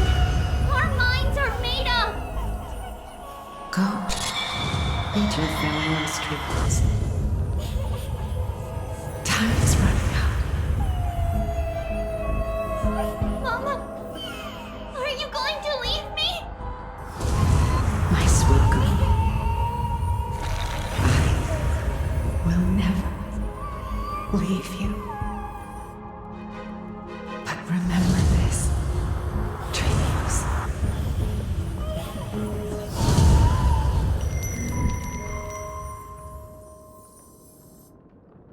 All shall bid farewell to one, and that person alone will witness the miracle. Since your mind is made up, then traverse the black tide and dispel the fog for Amphorius.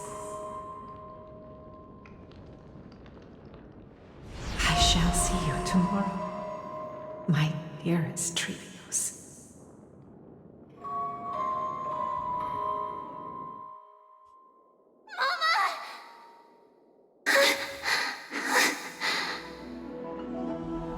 Are we still in a dream?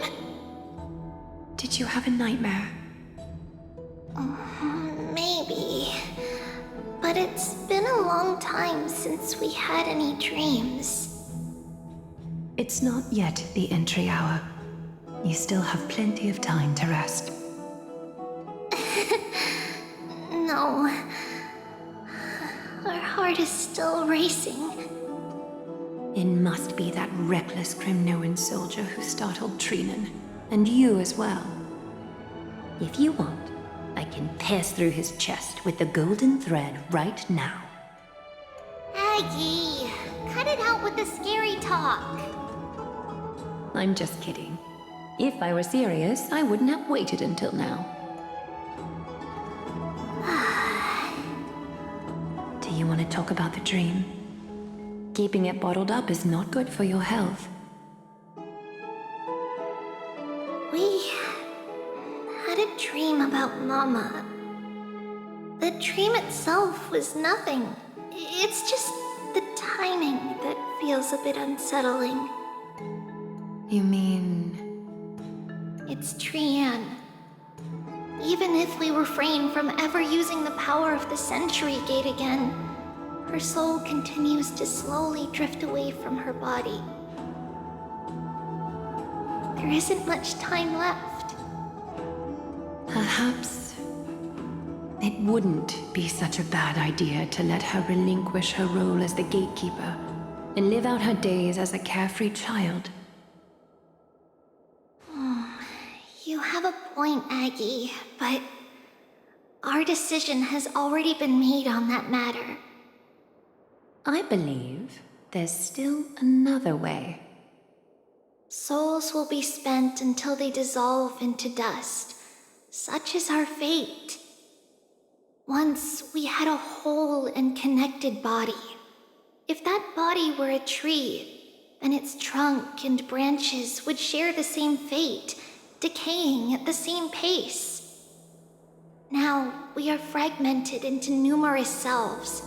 Despite the absence of a trunk, we are offered another possibility. We can choose how our branches will perish in a way that is most beneficial to the Flame Chase journey. Compared with saying farewell to one person, watching many fade away before me is even more sorrowful. But advancing is the destined end of Yanis's trial. There's no retreat in our path. Don't feel sad about saying goodbye to us. We've already agreed on this, right? It won't be long before I forget what sorrow tastes like.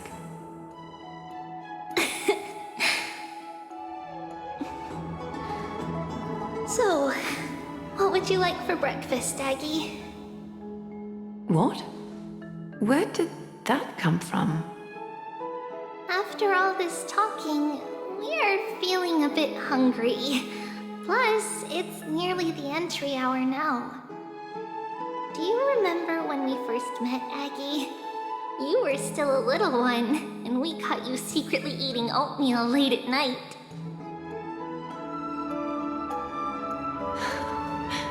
While my emotions might be fading, those memories are still as vivid as ever, teacher.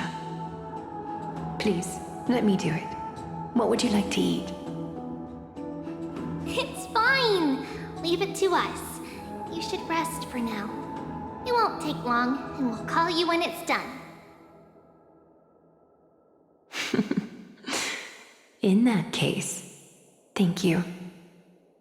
Then, see you tomorrow, Aggie.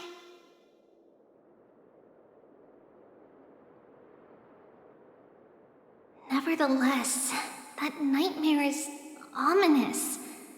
Memories are slipping away, even the image of Mama. Just as expected, another trip must be made into the abyss of fate. Hopefully Orynyx will be willing to help us.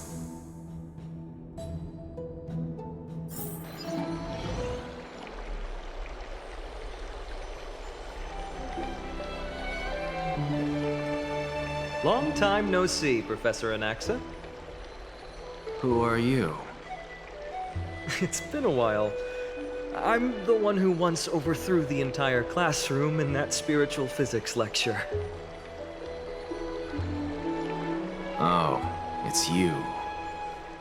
No way. Do you really still remember that, Professor? I remember that glib tongue of yours. What brings you here? Surely you're not here to reminisce.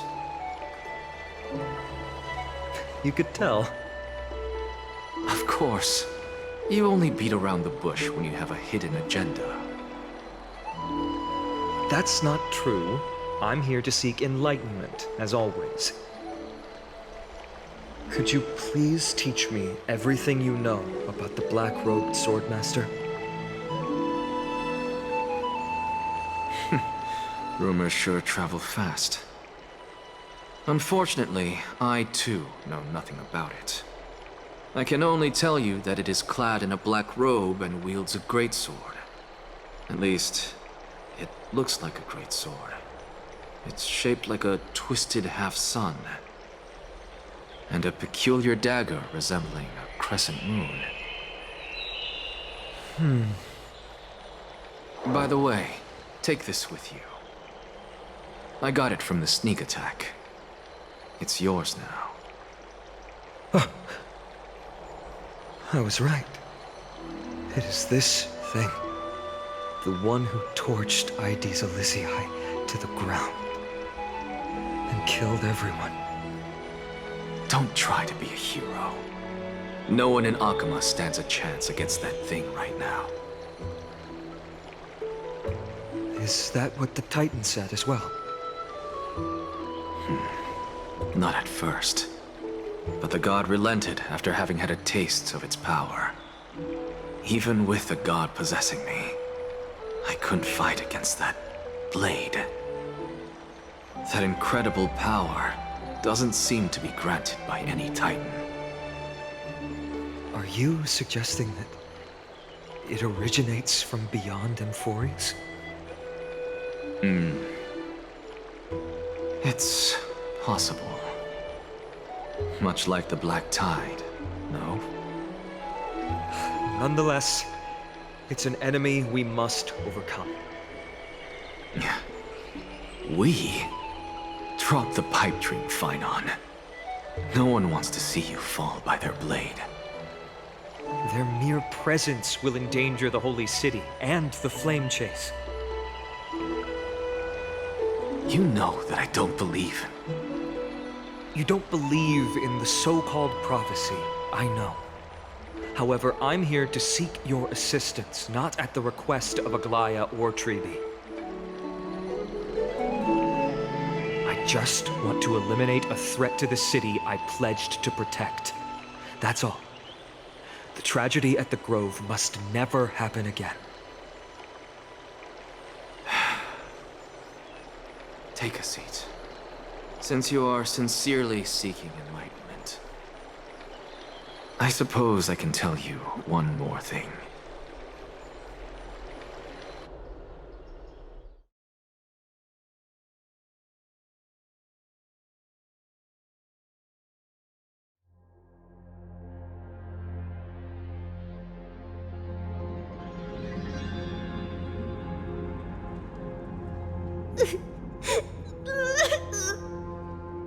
What's wrong, Trian? Nothing. Just remembering what happened at the Grove. Monster in the black cloak. So scary.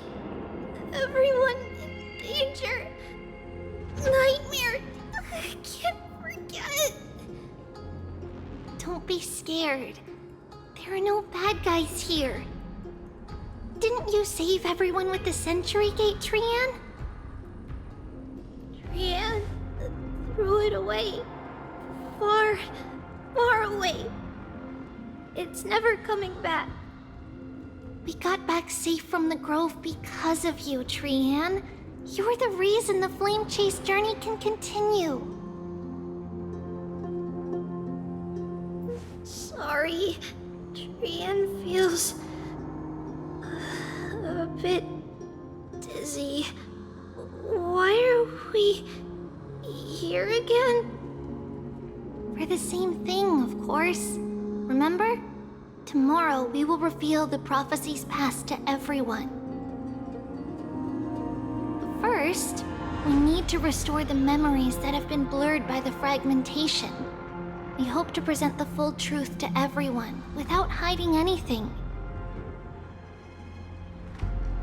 Since Yanis caused the fragmentation, we can only turn to another Titan, Orynyx, for help.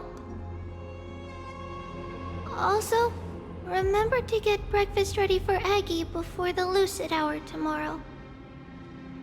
Oh, yes! Trian remembers now. Oh, on that note, we had better prepare some saffron before we meet with the Titan. Saffron? Huh, it's an essential offering for rituals in the Temple of the Three Fates. You think we shouldn't go to Orynyx empty-handed? Yes, it's also a symbol of Yanisopolis. If we are to replicate memories, we need to use something that has experienced those days. And when we first met Aggie, we added that to the porridge we made for her, and she really loved it. I see! It's like killing 3 birds with 1 stone! But it all depends on whether Orynyx is willing to help us. This could be a problem. After all, it was us who took the core flame from Yanis, from Orynyx's kin. We will have to give it a try, if there's truly no other way. In our current state, we probably can't do anything to them. We'll cross that bridge when we get there. Leave it to Trian. Trian knows how to play cute. In any case, let's look for saffron first.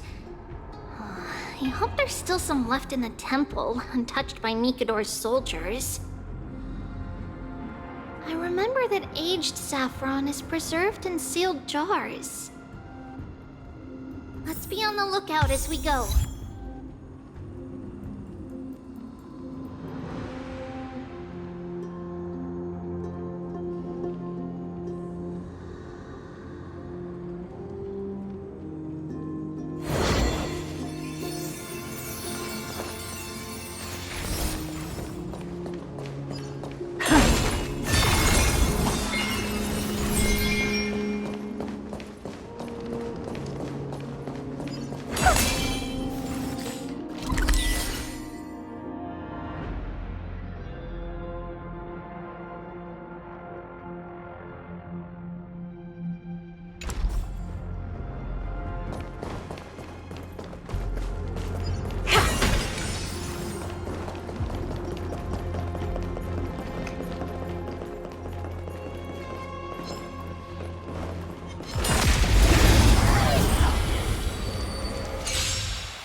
I always deliver. Expand your thinking. What a crumb. Time to cleanse the children.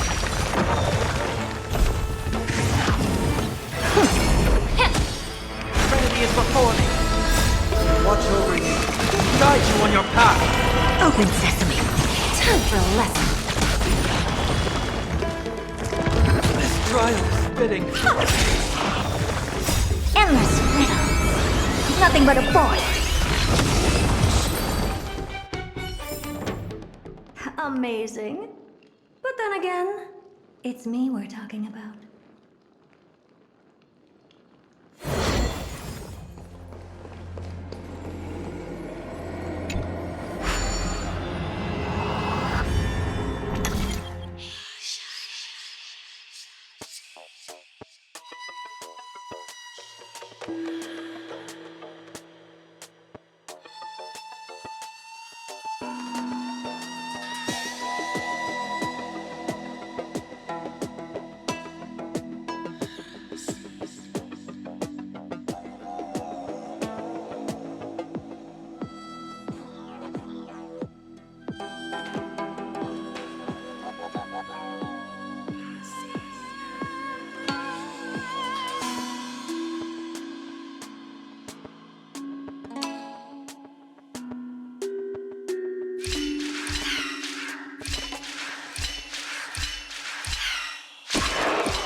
Want this?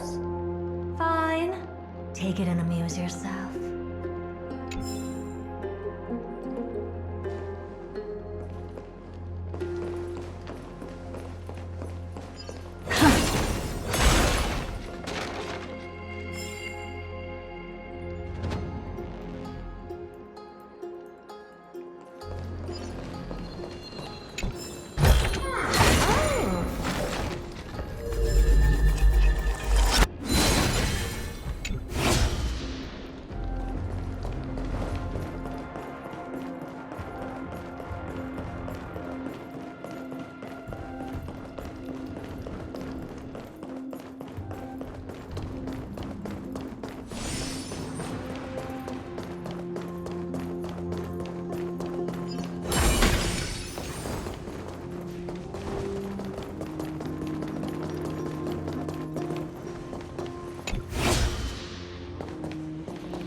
did you? Yeah, I saw it. Was that a warning from Oryx? What are you two whispering about? Treeby? Treenan? Trian can't even hear our own telecommunication. Well, never mind. Trian suddenly feels like this place is quite familiar. Oh, there's a whiff of safari in this room. It's right over there. Over here! Follow Trian! Trian, slow down!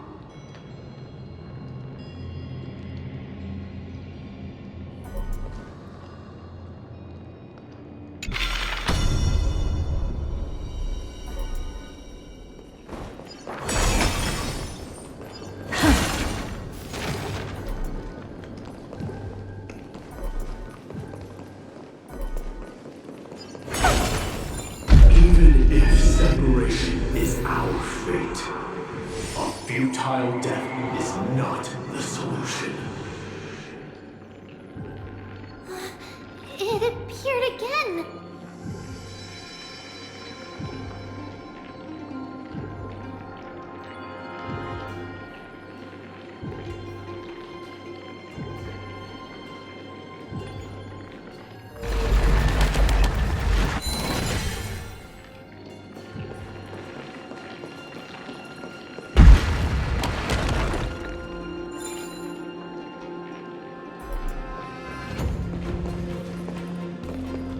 Right here! I summon the Oryx! Stir up ripples of past reverie! Something's appeared! Wait, we should read it first.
Wait, this is a letter? It mentions something about Saffron and Treebios? Isn't that name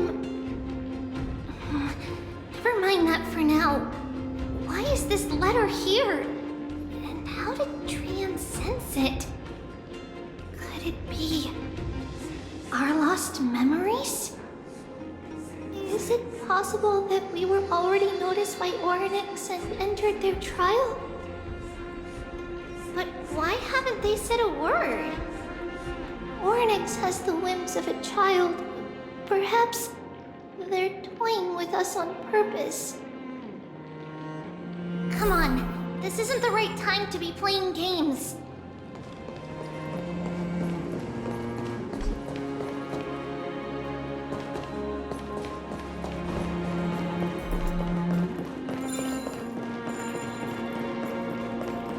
Separation and death are two sides of the same coin. Reconciliation doesn't come easily for a mortal. Are these visions also fragments of the past?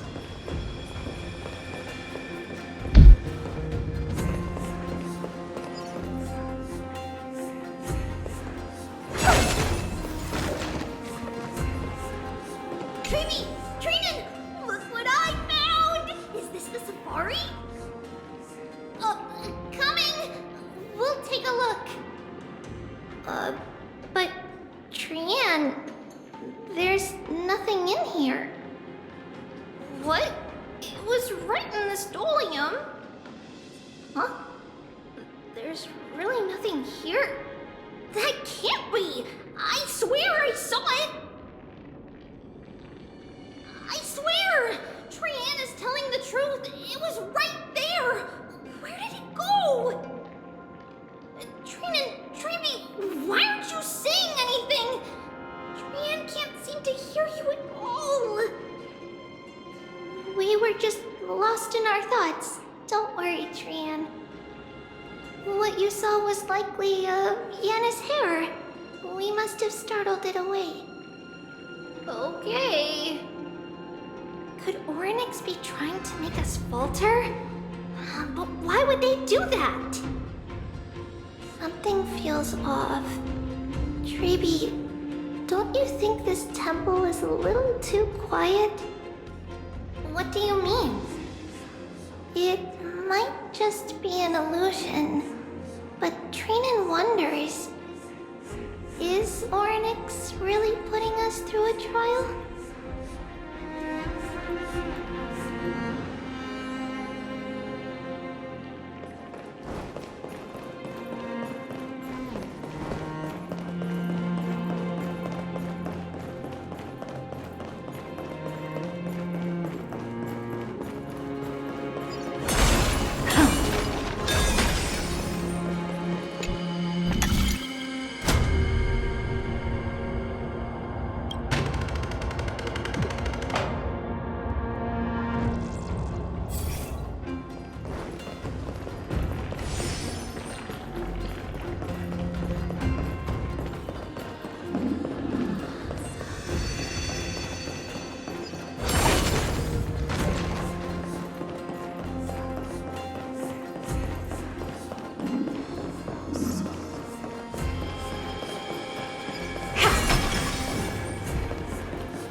didn't toss us out straight away.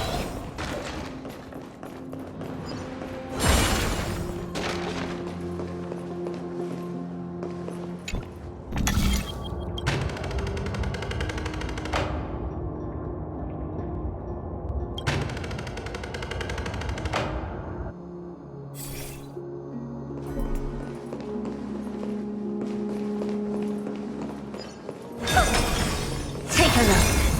This is pure genius in action.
You want this?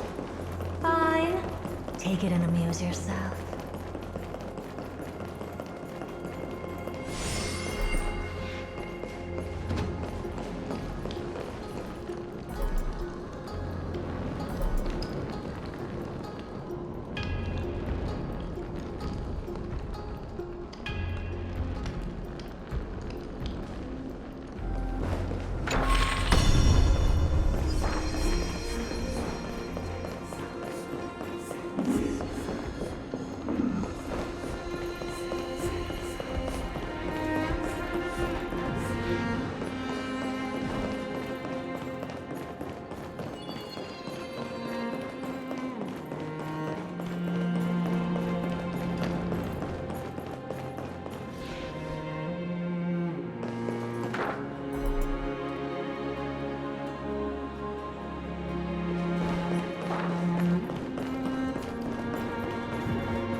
Dreamy Training!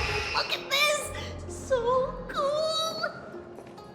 There are so many of us now! Trianne!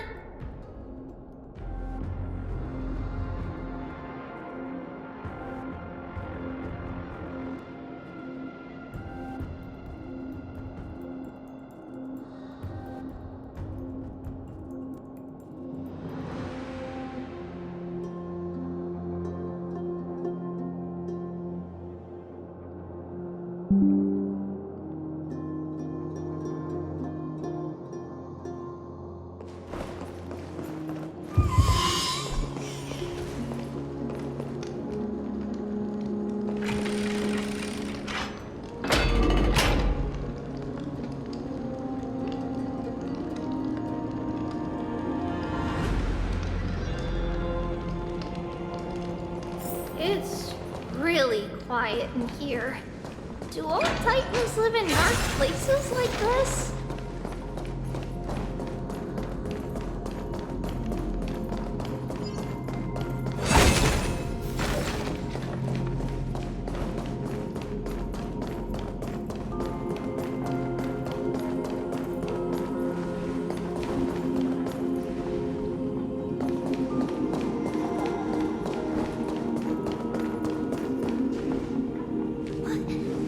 What's going on?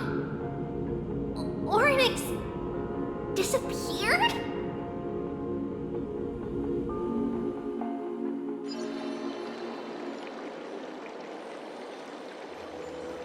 Are you saying that the black-robed swordmaster is not just tied to the Black Tide, but is also hunting for core flames everywhere? This is the most plausible possibility. First, it has a vessel that can hold core flames. Second, I'm one of its targets. Let's start with the first premise. Its peculiar ceremonial blade can interact with a core flame, as evidenced by the pull I felt when it stabbed into my chest.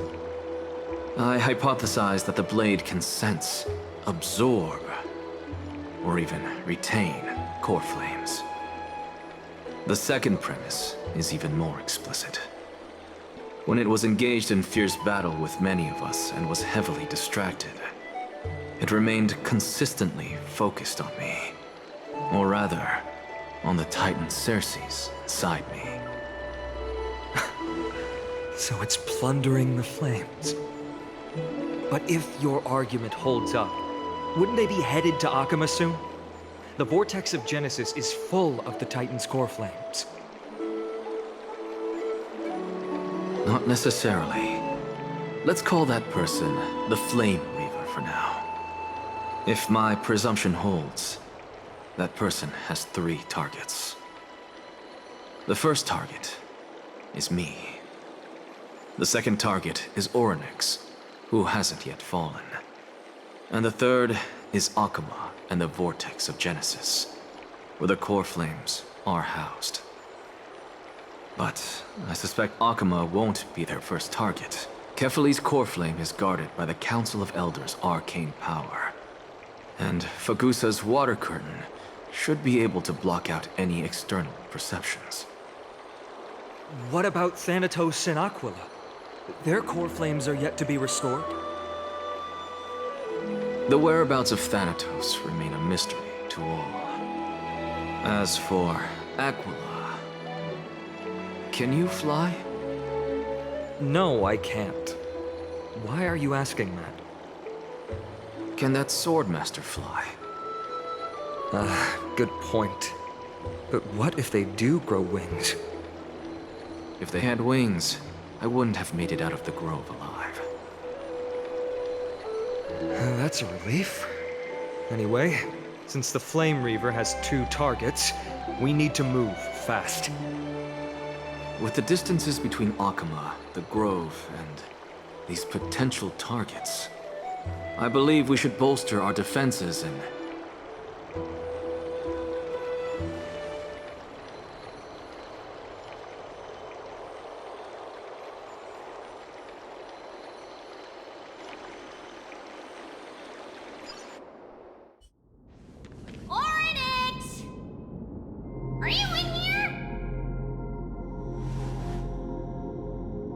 response at all.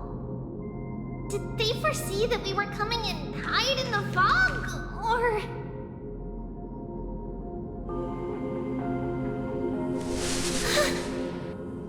Treeby, we should leave.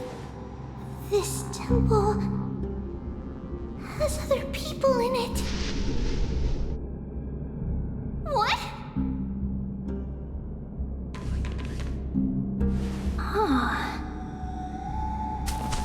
Listen, footsteps. Fast ones. 3 or 4 people coming this way. Come on, we need to hide. Whoever they are, we can't let them see us. Treeby, Trainan, come check this out. What's this? Trian feels like it's so familiar.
Where's Trian?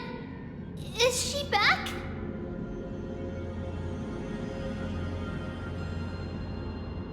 We only saw the 2 of you collapsed on the side of the road when we arrived.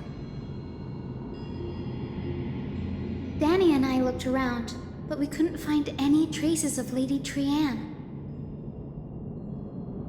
What about the black-robed swordmaster? Blast it! Of course it's them. We were still too late. I fear something bad has happened to Orynyx's core flame. Then Lady Trian...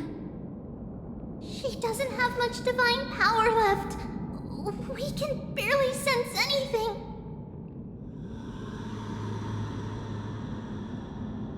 That you're both safe is already a blessing.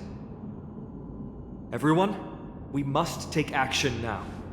We should split into 2 groups. One group will stay in the Abyss and meet up with Aglaya's reinforcements, then search for Trian's whereabouts. The other group will come with me to pursue the black-robed swordmaster and recover the core flame.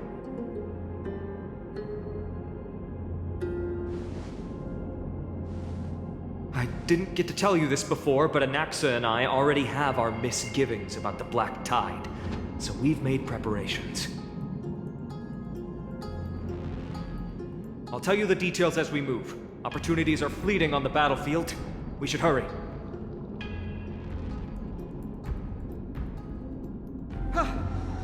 Lord Finan!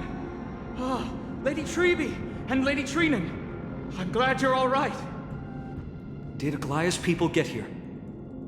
Yes. Lady Aglaya already knows about the situation and sent along a message.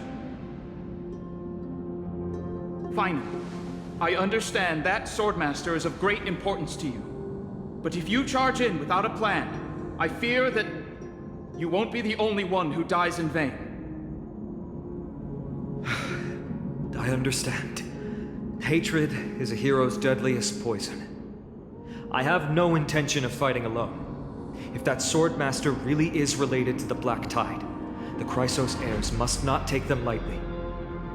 I have indeed planned to return to the Holy City and discuss the strategy with Aglaya. We'll need all the help we can get for this encirclement.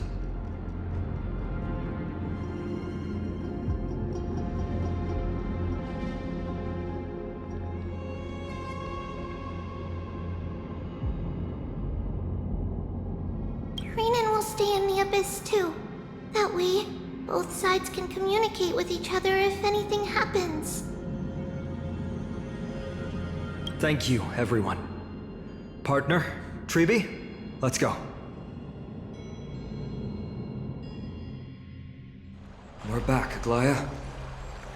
You should have come to me first, Finan.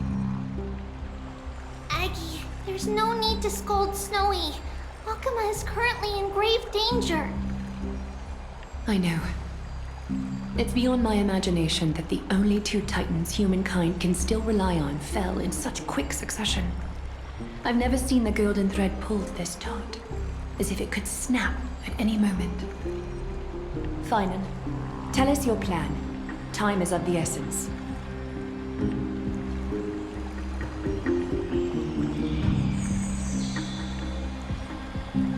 This being is not just hunting titans, but taking the core flames too? Yes, just like the Flame Chase journey is doing. Professor Anaxa thinks the Flame Reaver's arrival is likely a sign the Black Tide has spread further. Regardless of whether you're right, this being is still far more aggressive than we expected. But its madness is also an opportunity for us. If its goal is the core flame, then that means us humans can lure it into a trap. Anaxa had already left the Holy City with Cersei's core flame while we were on our way to the Abyss, so he can make preparations for the battlefield. Tell me, what makes you think this won't end with us losing another core flame? Because this time, the power from beyond the sky is also at our side. She is the key.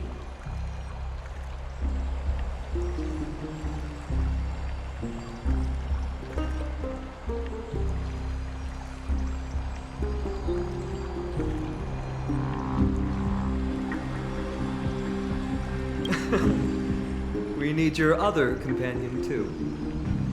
Ma'am, do you mean me? I see. Finan, that battlefield you mentioned, is it Castrum Kremnos? Yes. I'm sure everyone remembers the astonishing miracle our partner here performed with her companion during the battle with Nikador, and how they awakened Castrum Kremnos' past. That will be the key to our victory. We will use Orynyx's power to once again open a passage to the past and lure our enemy inside. Then, we'll seal the Flame Reaver in the maze of time. Impressive. Orynyx has fallen, and Yanis's divine power already belongs to Akuma. Once we take back the core flame, the Swordmaster will have no means of escape.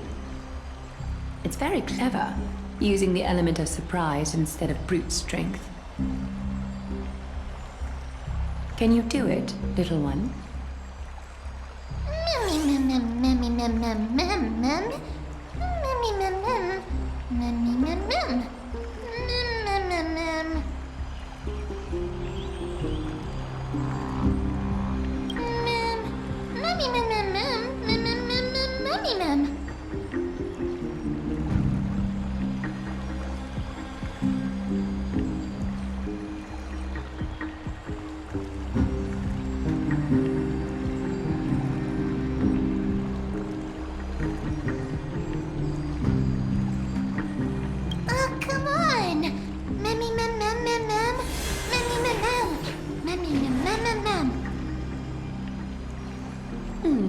Such enthusiasm. I'm glad to see you're confident. By the way, the Council of Elders declared a state of emergency when Treeby went missing. Kainos and her following have heard tell of the incident at the Grove, and are galvanizing support in secret. I fear she'll make her move before the next assembly of the citizens. What are they plotting? That short-sighted politician likely believes the Chrysos heirs have outlived their usefulness, and is making preparations for her next step. That ugly side of humanity is something we'll have to deal with eventually. But that's a problem for another day. I've sent Castorus ahead to the Council with a message. She should be able to keep the situation under control for the time being. Flynan, it is my hope that we can come to an understanding on this. We must take down the Flame Reaver in one go and retrieve the core flame. And in doing so, grant ourselves an advantage against the Council of Elders. Of course. You may count on me to lead the charge. I apologize for tasking you to spearhead the plan once again, but Akima is currently beset by enemies from within and without. The situation brooks no delay, and we have precious little time to confer and discuss the plan with you. That being said, you are the key to our success, and I shall respect any decision you make.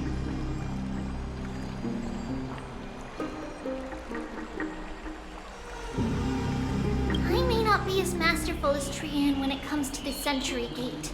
But even I can open a nice big gate if I have enough time. As for whether we can take back the core flame, that will be up to Anaxa's capabilities. Based on what I know of him, he can do it.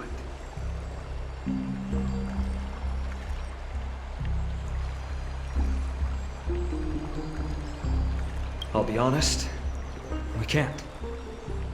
But the Flame Reaver will have to step over my dead body if they wish to do you harm.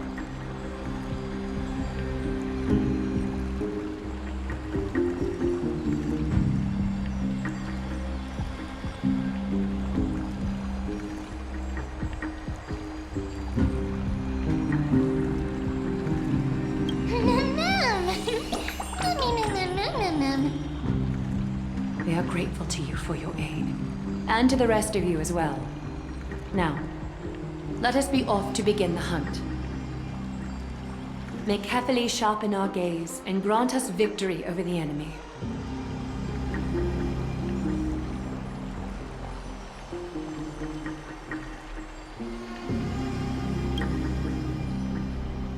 You mean Mighty? He's dealing with a different problem. Don't worry, that man would never miss out on this fight.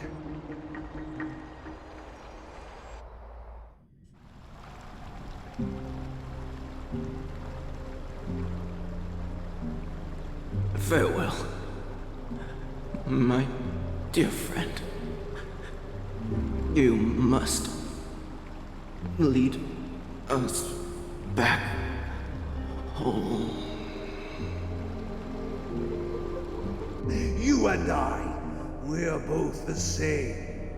We feast on strife and fear. If you're truly capable of leading our people beyond this blood-stained fate, then prove it to me once more, Mighty Mos.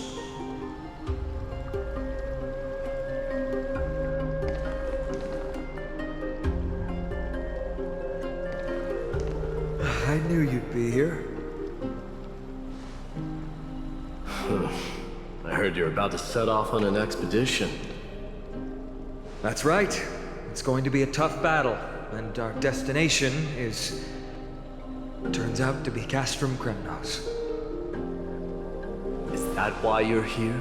To pray to the dead Nikador? No, just the opposite. I'm here to tell you, you can entrust the front lines to us this time. You can't afford to lose your upcoming battle either.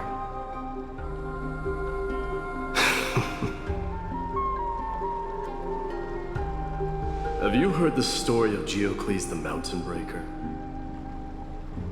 Sounds like you've spoken with Cartonus.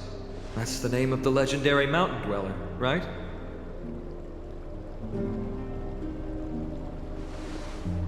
Let's have a chat before we go our separate ways.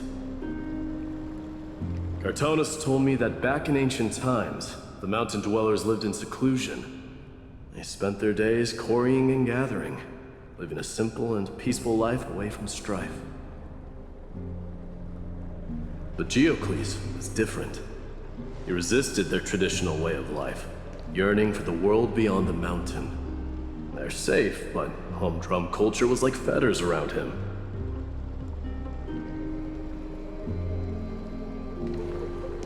He sounds a lot like you. Yes, that is why he too faced the same dilemma as I do. One day, during one of Geocles' many ventures beyond the mountain, he spied a battalion of Ladonians stationed at the foot of the mountain. The Ladonians were at war with their arch-enemies, the Companions, and they used the mountain as a base to carry out guerrilla warfare operations. When Geocles, who had taught himself the common tongue, approached a soldier, he learned a shocking piece of news.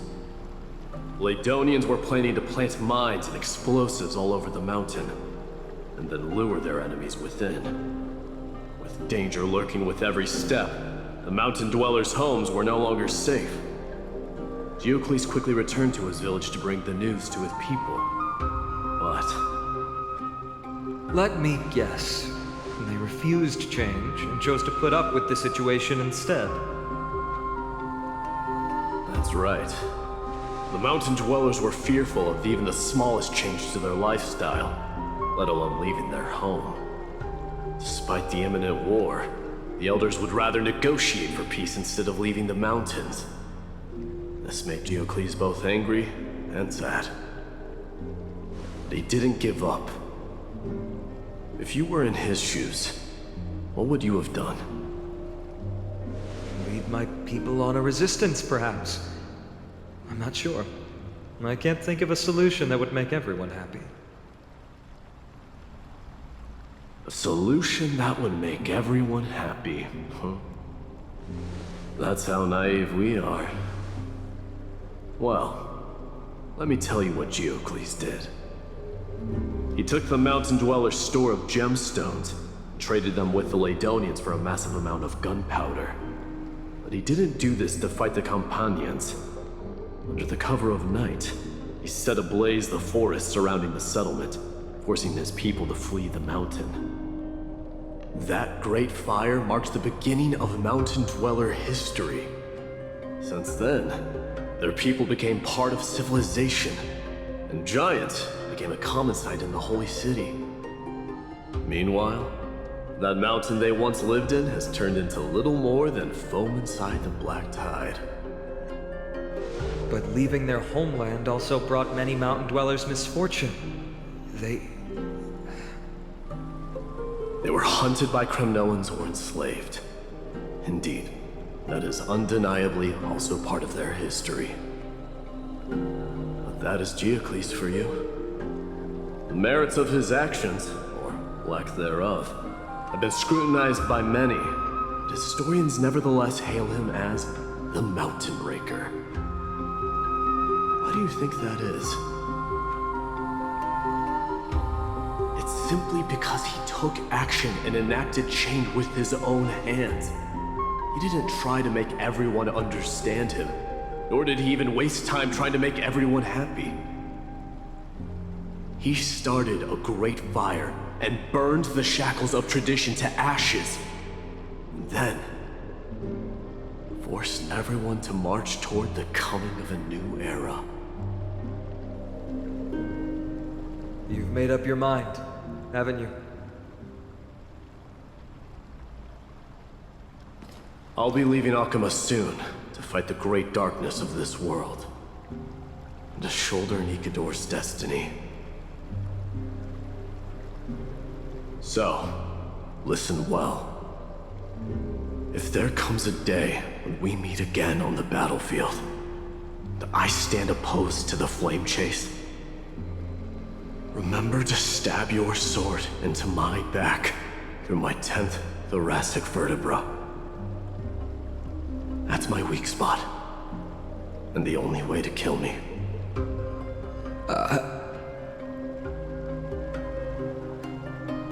You have my word.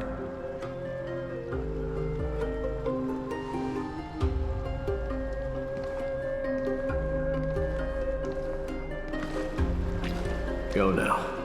The battlefield calls. Send that flame-thieving hyena to their death. But if you find yourselves with no other recourse, pray to that blade in the sky. Loudly call out the name of the new god.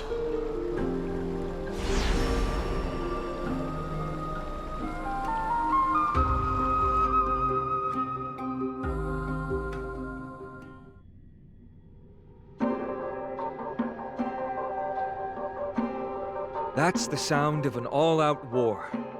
Not the kind of ruckus Professor Anaxa can raise on his own. Let's hurry. The battlefield is just ahead.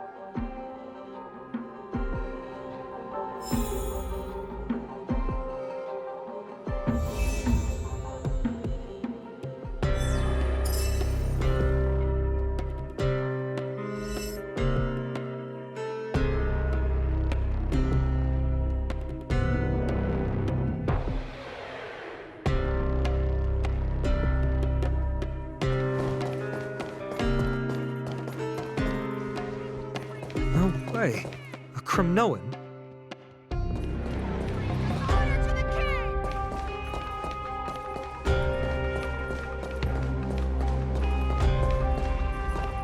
I didn't think she'd manage to send the Kremnoans to assist. Brave warrior, what's the situation on the front line? Ben Ackerman, why are you here? What? Didn't Aglaya tell you? We have been instructed to assist you in trapping the Flame Reaver. Aglaya, that vile usurper.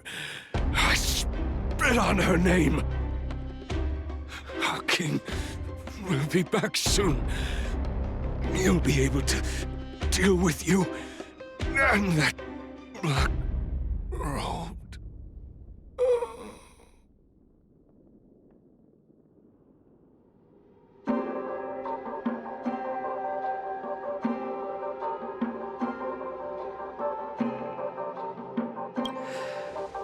The Kremnoans really are just like their king.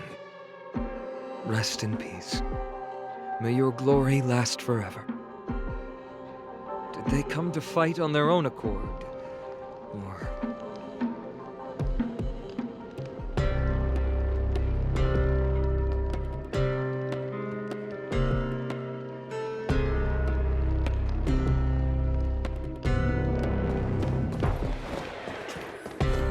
I can still must become king.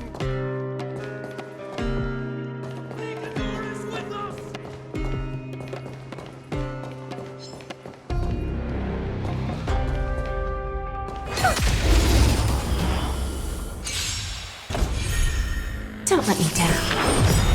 There's no backing out now. For me or you. Open sesame. Glimpse me.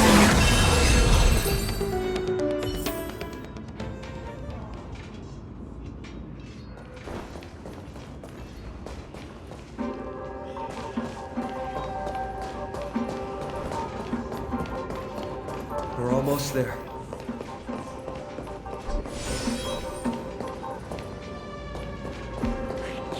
See.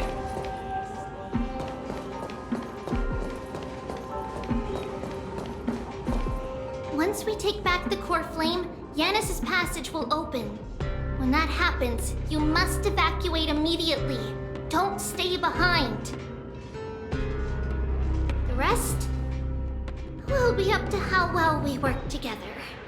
But remember what Mighty said before? Cast aside all distractions once you're on the battlefield. Let's go, partner. Today, destiny shall stand with us!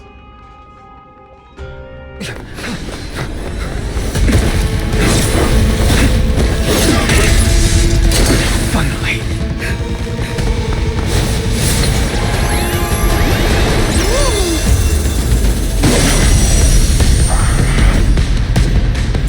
Pent in the memories of the dead!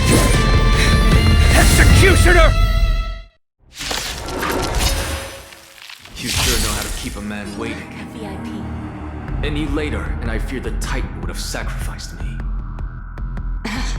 Frail child of humanity, 'tis more effort keeping you hale and whole against that blade than it is in seeking the truth of the world.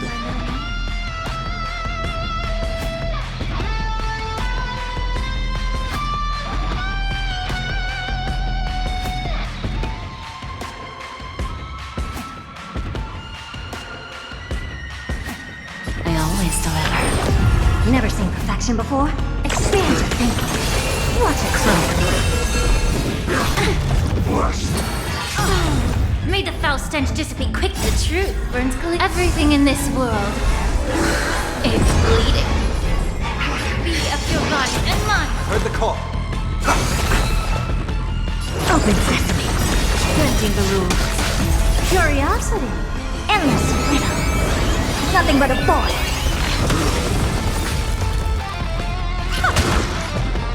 Expand your thinking. Glimpse in the night. Time for a lesson.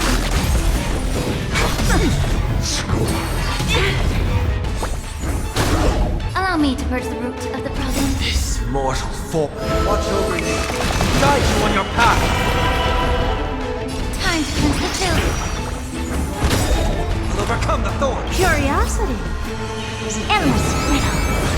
Nothing but a boy. Get ready, Cross. Can't go to...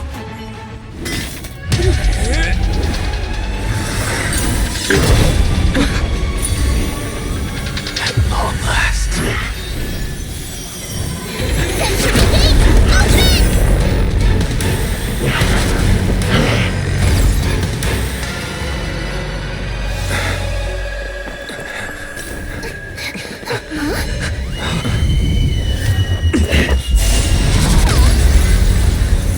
How embarrassing.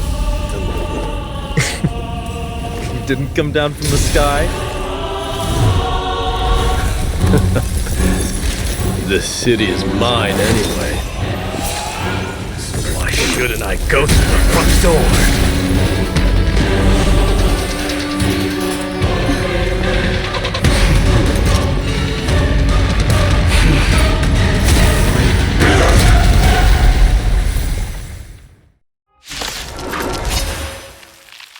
Minion of the Black Tide. I, King of the Kremnoan Legion. Be your opponent today. Long time no see.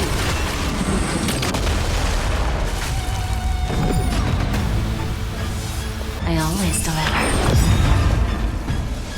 Open sesame. Watch it grow.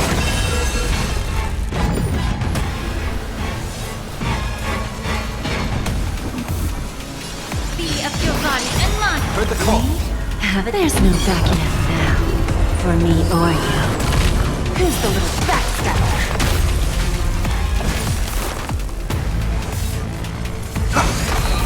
The truth burns everything in this world. It's bleeding. Expand your thinking. Curiosity. Endless riddle. Nothing but a boy. Misery. Open sesame. Glimpse in the night. It's time to end this.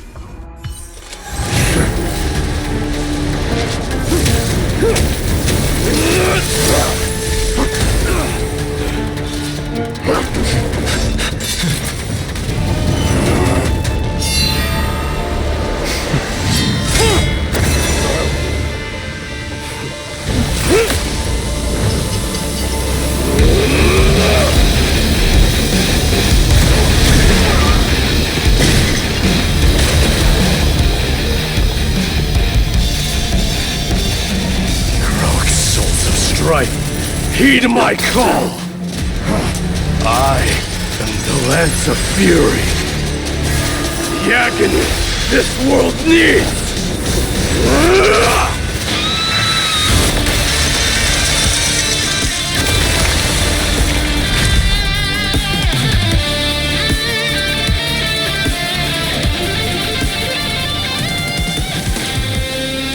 Witness this. New God has come to Castrum Kronos.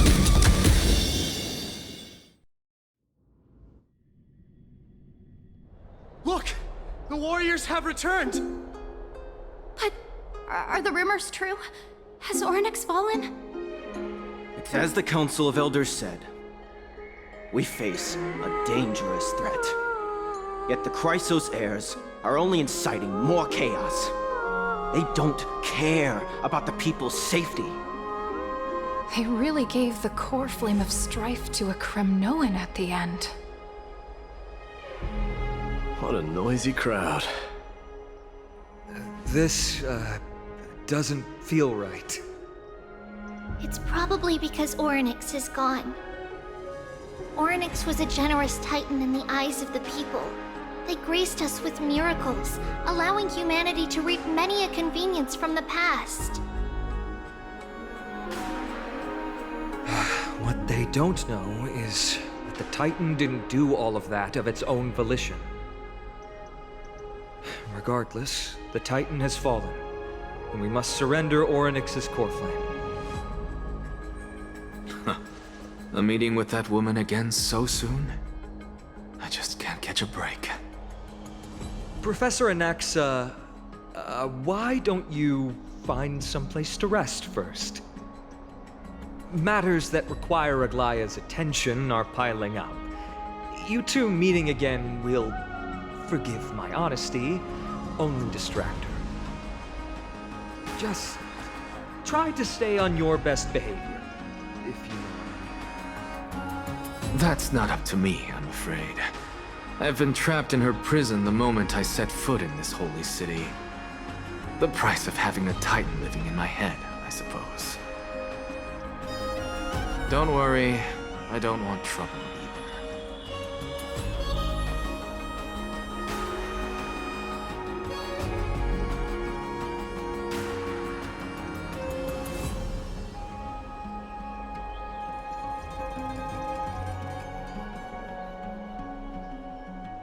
They have differences in ideology. All right, I suppose that's putting it lightly. Don't worry, you'll figure out the intricacies of these relationships sooner or later.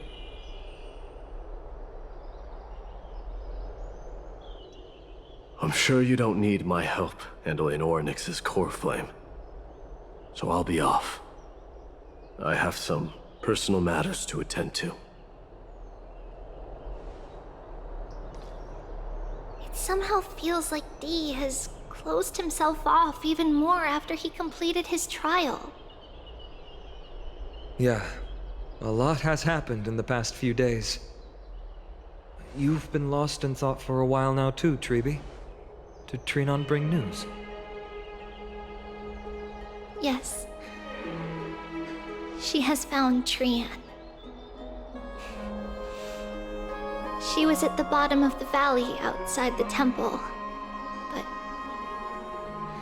that's where the good news ends. I'm sorry. It's alright. They also found someone else besides Trian. He was no better than a corpse when Trinan and Hyacinth arrived. He had suffered more cuts than could be counted and leaped off a cliff from a great height, all to free Trian's body from the clutches of the black-robed swordmaster. What a brave soul. Do we know who he is? Yes. It's Krateros.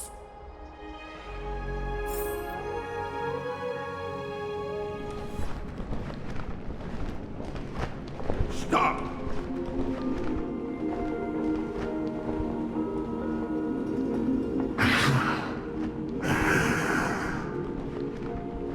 If you want this girl dead, you'll have to kill me first.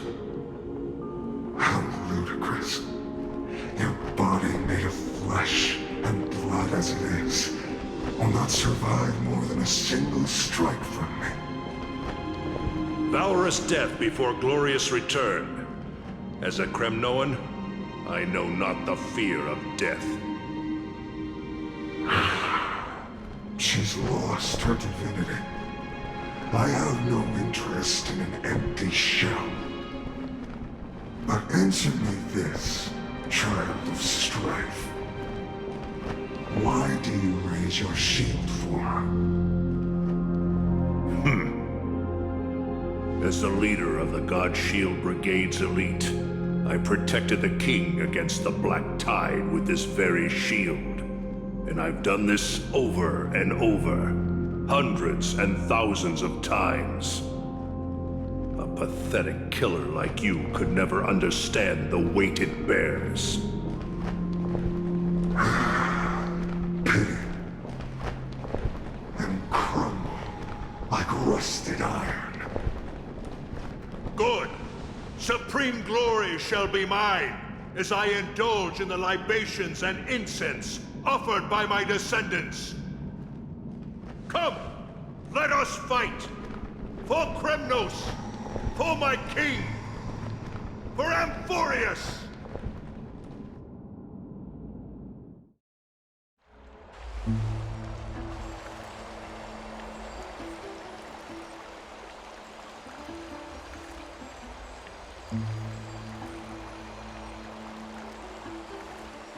We foresaw this cruel parting 1,000 years ago. Today is but a reminder of that bitter taste. But Lady Aglaya, I don't understand. It wasn't life itself that Lady Trian lost. Why does she look like she really turned into a doll? I don't understand. Don't be sad, Hyacinth. Trian has used up her borrowed time from Yanis, that's all. Her spirit is now riding the west wind, flying ahead to a world free of sorrow. If a world like that truly exists, does that mean everyone from the Grove is there too? It exists, Hyacinth. Do you not remember? The prophecy that guides the Chrysos heirs is the voice of Kefili before it fell silent. It loves all of its creations dearly and would never bear to lead us astray with lies.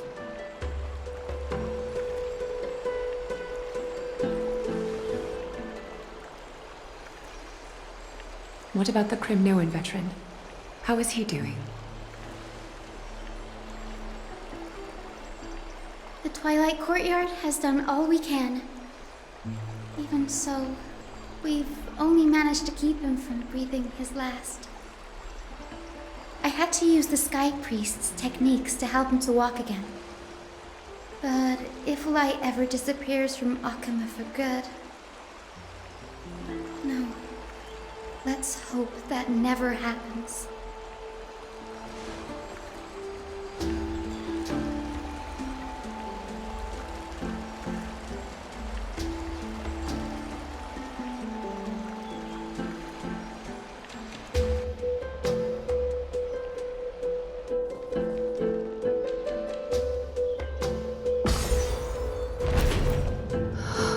The parting hour is upon us. Yet the golden thread runs slack. The heroes have returned with their spoils. Everyone, please take this opportunity to rest and prepare for what awaits us. You've returned unscathed and brought tidings of triumph. Truly a moment worthy of celebration.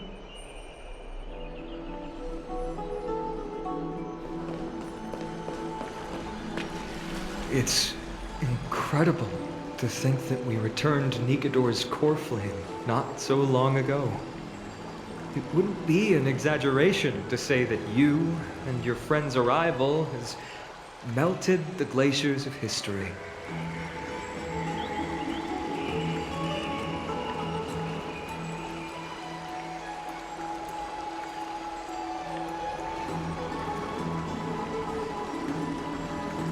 You could say this is the true face of history.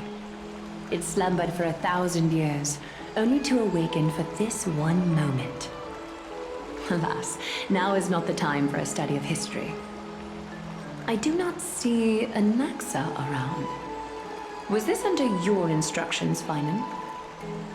Yes, it just seems much more efficient than letting you two go at it endlessly. A rash decision. After all, he still bears a core flame with him. I do concur with your assessment of efficiency, though. Now, let us table the issue concerning him for the moment. The more urgent matter is the core flame of Orynyx. The Chrysos heirs had initially crafted a plan regarding the order to return the core flames.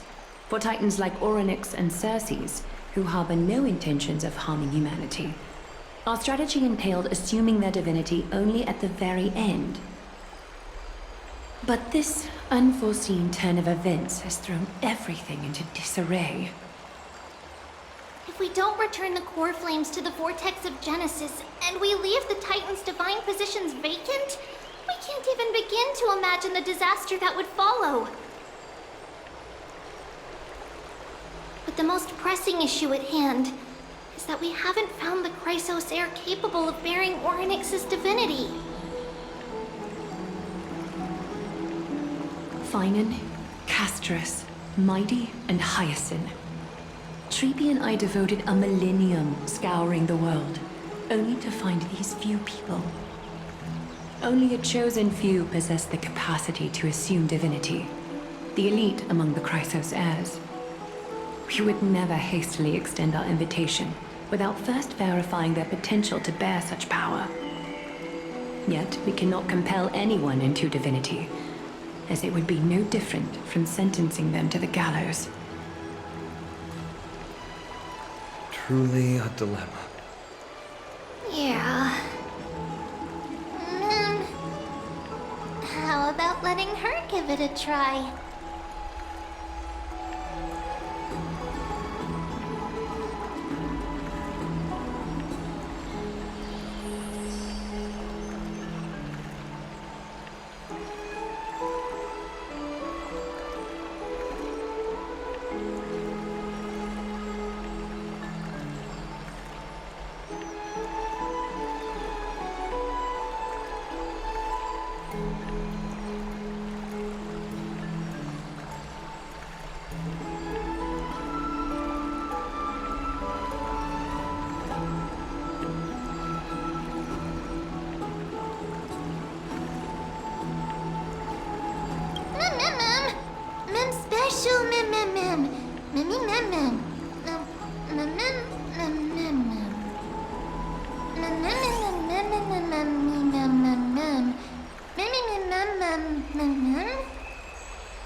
I see the Reaper has forsaken you too, teacher. It simply put my life in the hands of the Twilight Courtyard. That priest girl's medical talents are truly exceptional. She might be far from the ordinary girl we envisioned. But this isn't about me, Mighty Mos. I saw it. You finally decided to embrace your own fate. Power of strife is stirring a tempest within me as we speak. My bones have turned into steel, and my blood is seething in a blaze.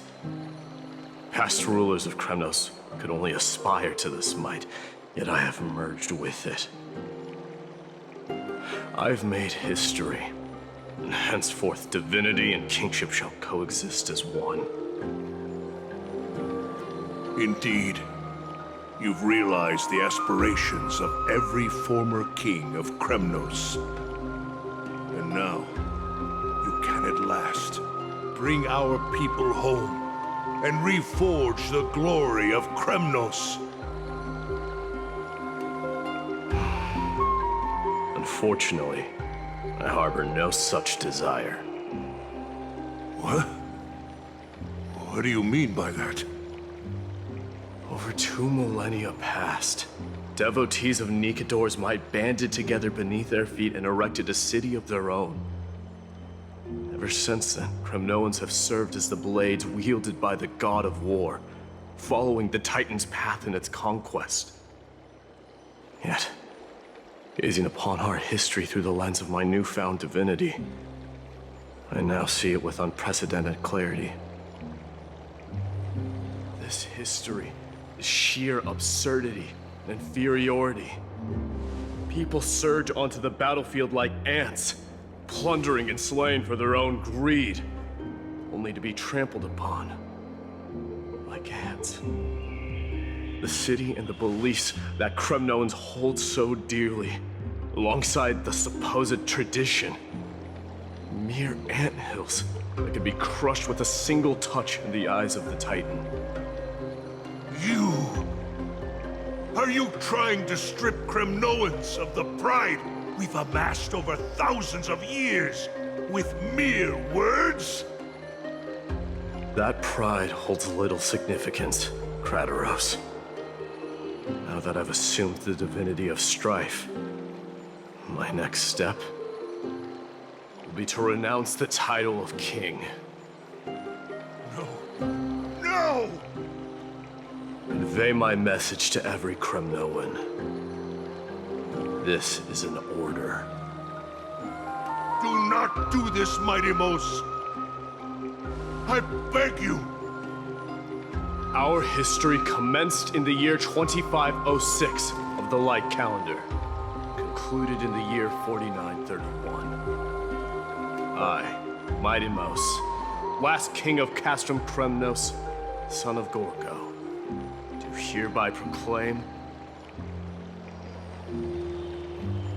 the Kremnoan dynasty comes to an official close today. You have killed us. You have killed us all. No. I am granting you a new beginning. What is this? My mother's signet ring. It served as a symbol of kingship, and I now imbue it with a fresh significance. Take it, and rally those who have lost their identities. Convey the words of Mighty Mos, now ascended to divinity. You no longer need to chase fleeting honors or face death on the battlefield as if it were your sole destination. However, you must adapt to fit into the city you once observed with indifferent eyes. A cruel fate awaits Amphorius. No matter how illustrious a dynasty may seem, it crumbles to rubble and gravel before formidable foes. Yet, you shall tread the only path out, one that leads to a brand new world at its end. Why task me with being your messenger? Why not explain all this to them yourself? Because only humans can guide the path to be trodden by humans. It's not the lot of humans who crave the power of gods and spiral into madness for it. But humans who stand ready to raise their shields high to protect the lives behind them.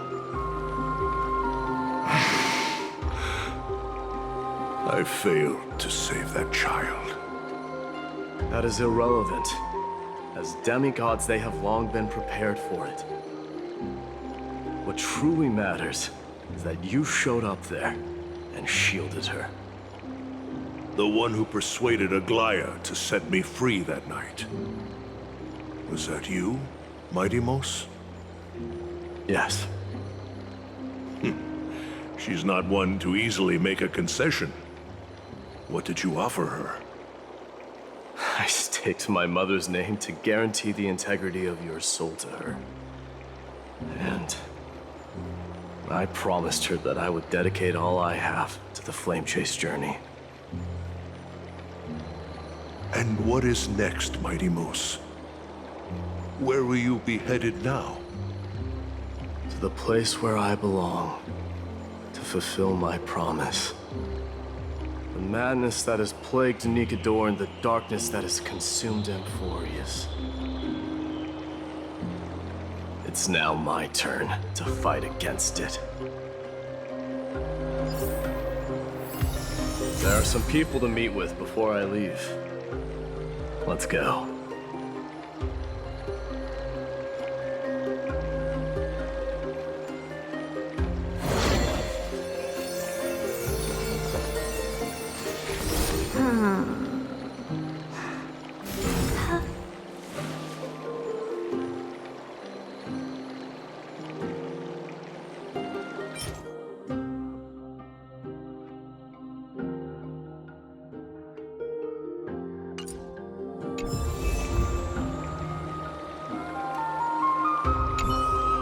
And what is next, Mighty Moose? Where will you be headed now?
You're here, Mighty Mouse. It seems that you are prepared. Yes. You aided Akuma through yet another trying ordeal, and my gratitude knows no bounds. Isn't that exactly what you wanted? Not everything unfolds according to my plan. In the current state of the world, I can only proceed one step at a time.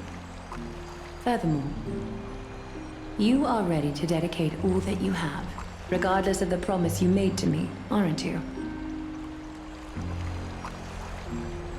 Throughout my time in the Holy City, I've gleaned valuable lessons from you. Strategy, leadership, and adaptability to change. Yet, it's only recently that I've come to realize the truly remarkable quality you possess. And what is it? It's the magnetic allure in your presence. It draws people to gather around you willingly, to seek your guidance. They strive not to disappoint you, not due to fear of repercussions, but out of sincere alignment with your ideals. That is precisely what every ruler of Castrum Kremnos has been missing. I am truly honored to hear that. And now, Idamos, you have risen as the most powerful demigod in the world. How do you intend to wield this newfound power? I shall see Nikador's aborted mission through to completion, and become the strongest bulwark for Amphorius to defend against the Black Tide. I will secure enough time for the Flame Chase journey, until you manage to lead everyone to reach the miracle of Genesis.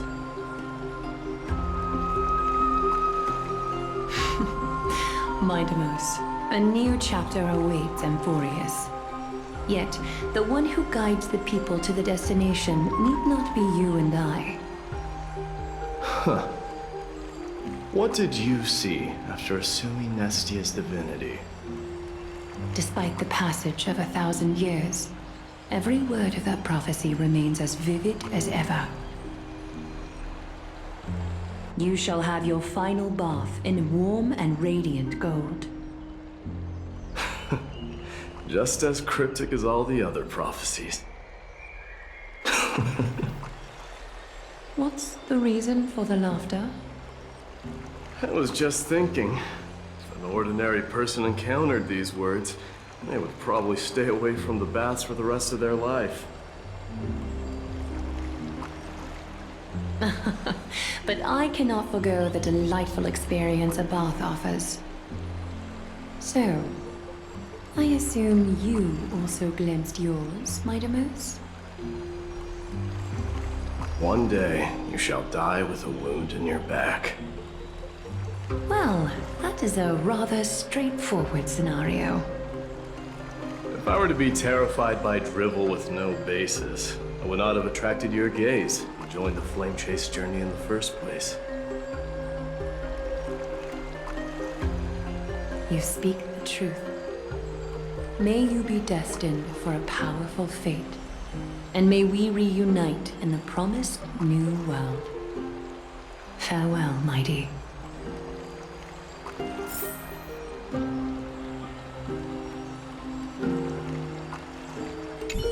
Farewell, mighty.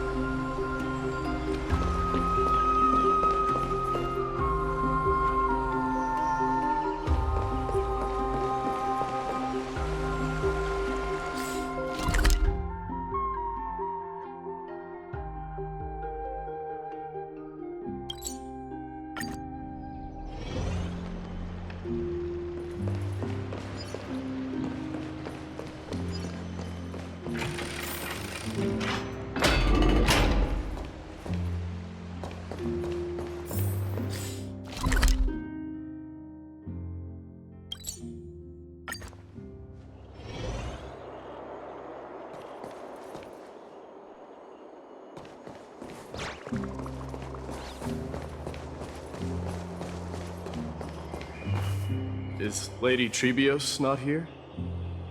Lord Mighty! Hyacinth. So you are the physician Krateros spoke of. It's no wonder then that he was pulled back from the brink of death. You have my gratitude. I can take that as a compliment, right? I've heard about what happened at the Grove. I'm deeply sorry for your loss. I've heard far too much about death and grief recently. To quote Lady Treby, we should all focus on tomorrow, shouldn't we? That's a valid point. You've always been the most optimistic one among us. Well, I must say, it feels quite incredible to see a new demigod standing right before me. You should prepare yourself as well. Humanity has already taken hold of strife, and one day it will also reach the sky. Do you really believe I can do it? Even my ancestor, that hero of legends, couldn't conquer the core flame of Aquila. Given your good rapport with the demigods, you should know that the path to assuming divinity is never limited to swords and spears.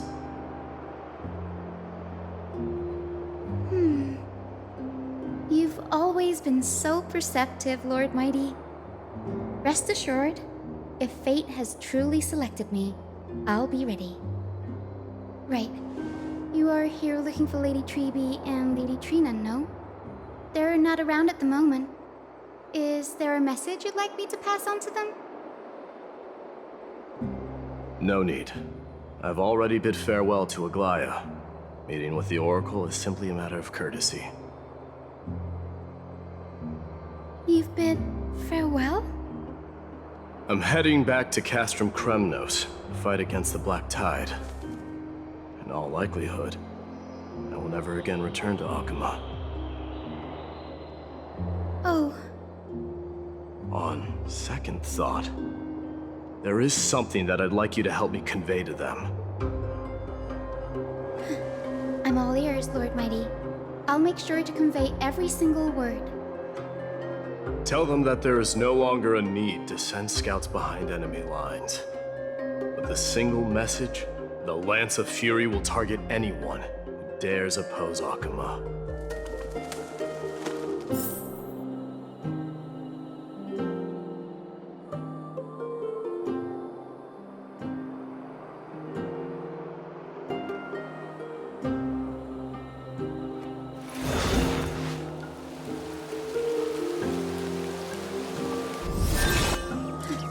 I'm all ears, Lord Mighty. I'll make sure to convey every single word.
Lord Mighty.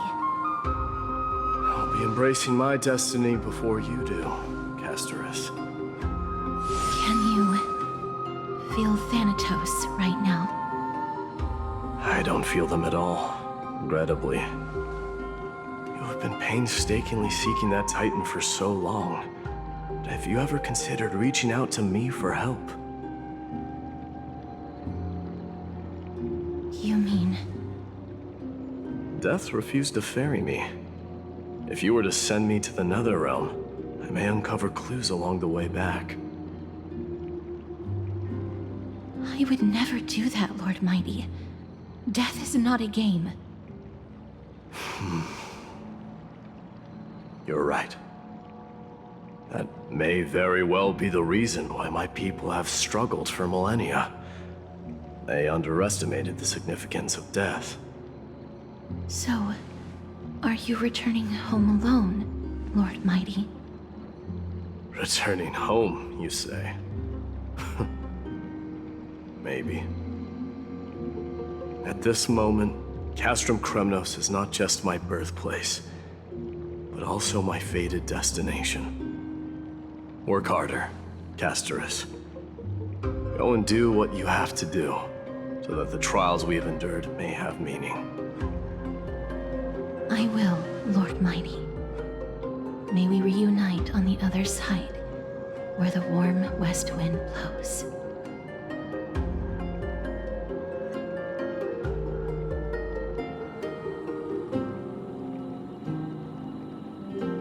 May we reunite on the other side, the warm west wind blows.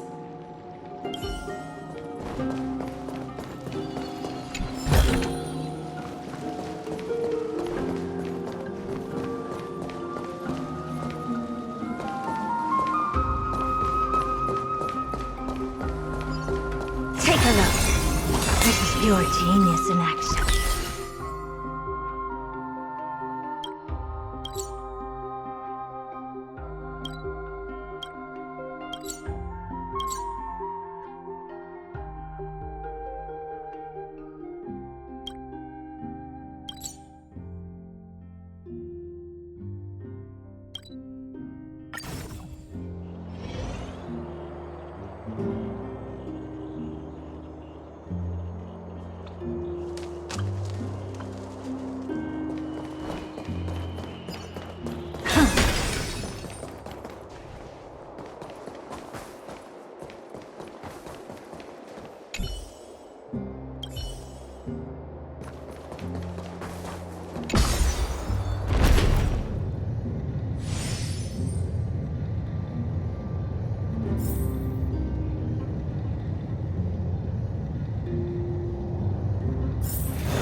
This?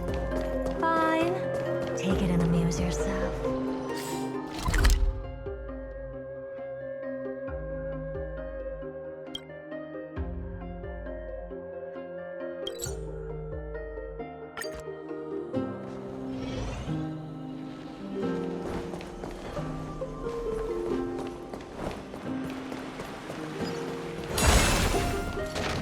The King of Kremnos, without the signet ring, but looking more like a king now.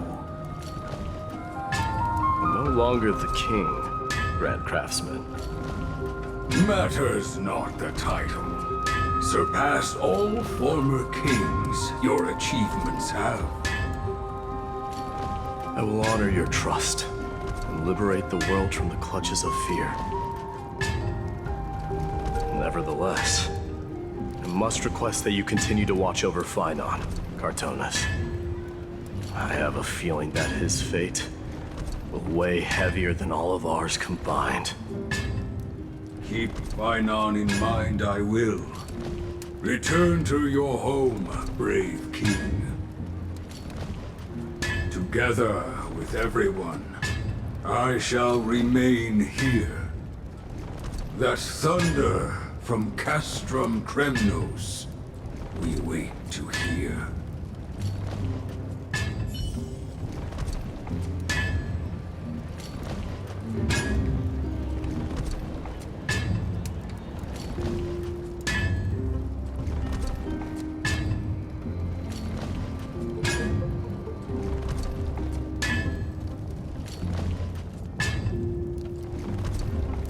Together with everyone, I shall remain here.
Outlanders.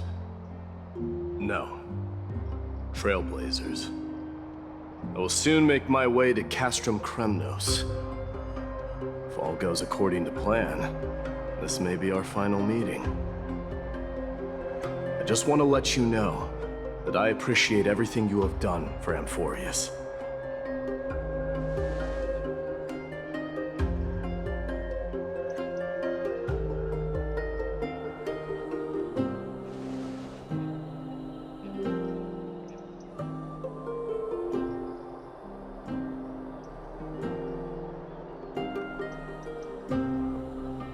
That means a lot to me. May success accompany your trailblazing wherever it leads. How about you let me guess what's on your mind?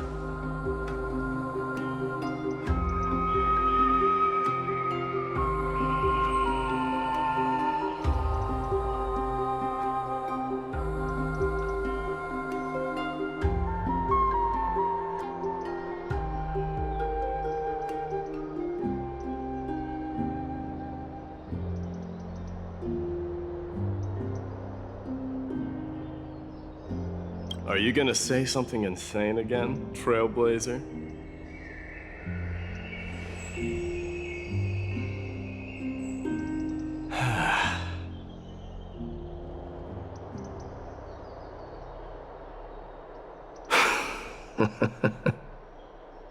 Now that I bear the divine within me, I can get the vague feeling that you have a great significance for the future of Amphorius. With this departure, I fear that I will never again return. Can I entrust you both to watch my back? And to continue supporting the Flame Chase journey in my absence?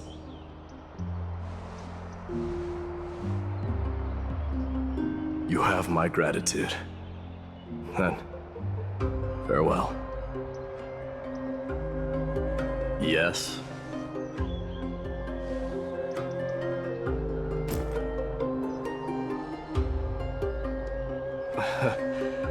Sure, let's do it.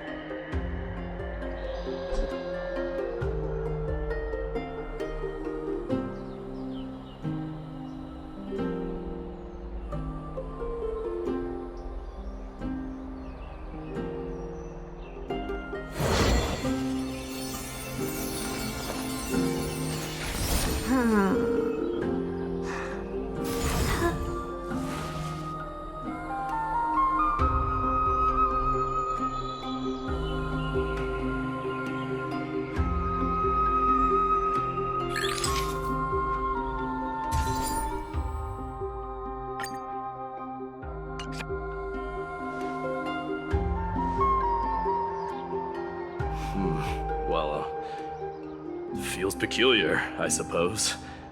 I'm not talking about your photographic skills. It's just that I rarely take photos. But this one, it's pretty good.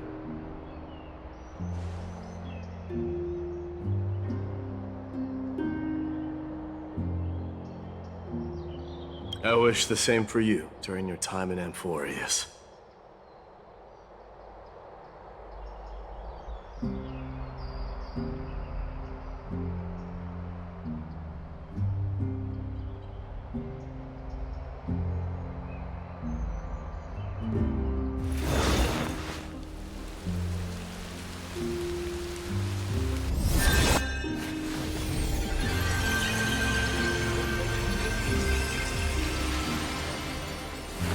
I wish the same for you during your time in Amphorius.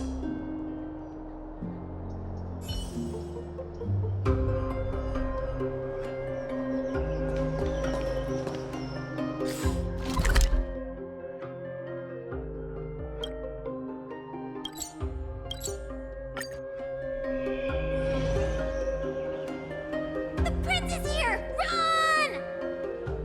Hold on! Lord Mightimos isn't the prince anymore. He's now the guardian of Amphorius! What's going on?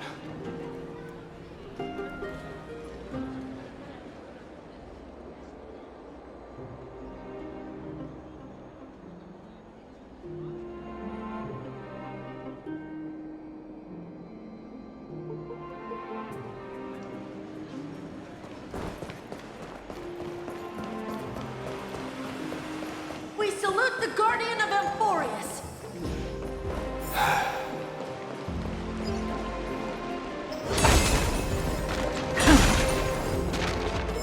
We triumph. Farewell! We dedicate our lives to following you. May glory be with you. May glory Return home on our behalf, Guardian. May glory be with salute you. It's been a while, Guardian. I should have known you were the mastermind behind this. Hey, don't go pointing fingers without cause. I swear I'm innocent this time. See those kids over there? They're the ones who brought everyone together.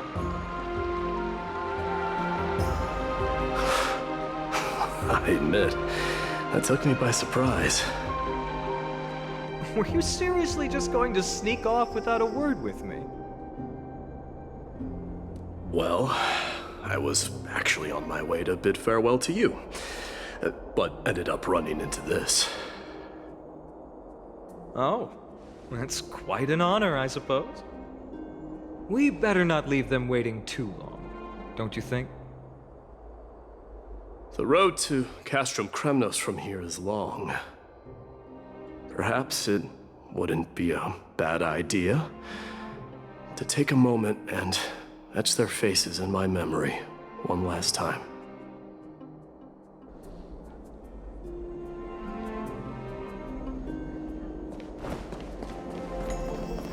I think I see more than just the Kremnoans here.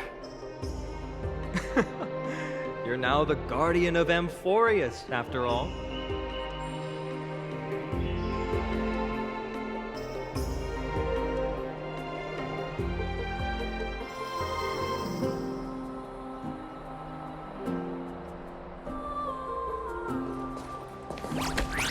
May triumph always be yours, King of Kremnos. Have a safe journey.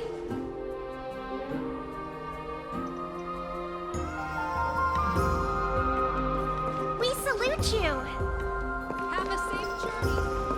You're our hope! Farewell! You're our hope! I'm thinking maybe it's about time the god of strife gets a new name. How about the god of solidarity or preservation? Farewell, Mighty Mouse! Dong Hung mentioned that one to me. I recommend that you steer clear from any situation that calls for naming things. All right. It's about time for us to part ways. Any final goodbyes you want to share? This might be your last chance.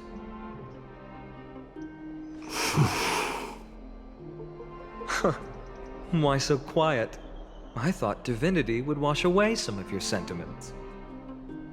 Do you truly feel as carefree as you seem? Or is this just a facade you wear? You know what? You sound just like Aglaia at this moment. But you're not off the mark.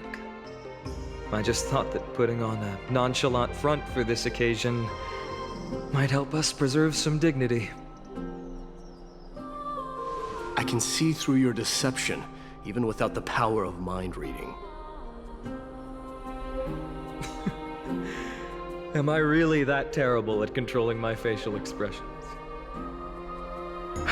Well, with that said, thank you for aiding me in defeating my archenemy, Mightimos. No need to thank me. This triumph brings no delight, or does it signify closure? You understand that more than me. Indeed. In the end, I still haven't unraveled the mystery behind that black-robed swordmaster. And I can't even ascertain their demise. Maybe I've never managed to cut off my destiny. But that matters not. Pain may be cured, but scars remain, and this should not be effaced. Even with the divine might of Ornyx, you cannot stop the past from leaving its marks in our blind spots. Can you genuinely let go of everything as soon as that Swordmaster is dead? That's impossible. Revenge is merely an obligation that must be carried out, and no one can find mental fulfillment through it. You're right. Look forward. Chew up and swallow your past. And make sure emptiness and bitterness are not the only flavors you know. Remember that there is a whole world behind you waiting to be saved.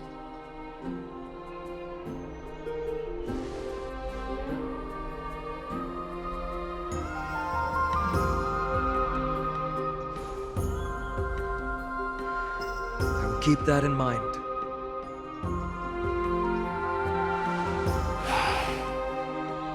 I have a final favor to ask. Please look after the Kremnoan warriors in my absence. They will undoubtedly face challenges while assimilating into Akama. It is my sole regret that I cannot stand by them during this time. Do not worry. Leave it to me. And, while I'm at it, I'm going to find out if the Kremnoan language is really missing that many words. The Kremnoan philosophy can never be encapsulated in a mere dictionary. But if there's a chance in the next life, you should come visit my library.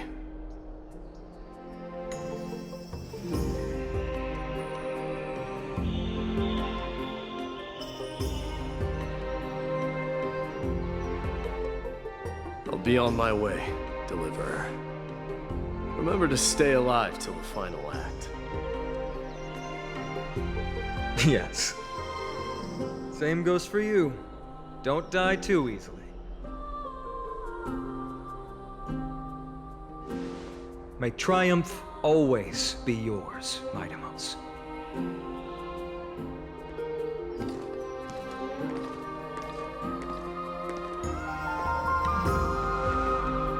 Oh, right.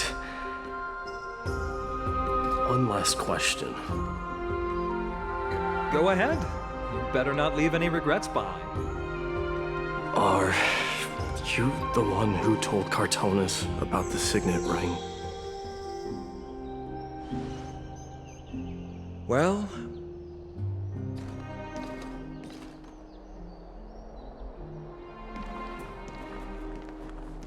who knows?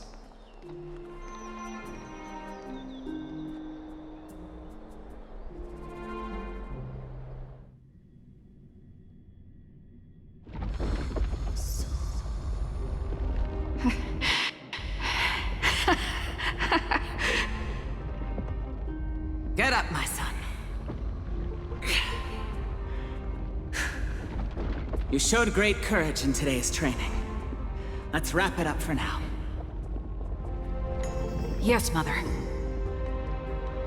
Mother, there's something I want to ask you. What is it, Midamos? Why must we learn to fight? It is for glory and honor, my son. For Kremnoans, mastery of swords and spears is ingrained from birth. And the battlefield is our destined end. Is that really the way it is, Mother? What makes you say so? Because you don't sound entirely sure. You're right, Midamos. I once believed those words, without question. Until your father cast you into the Sea of Souls. It was at that moment I realized how everything I believed in was utterly hollow.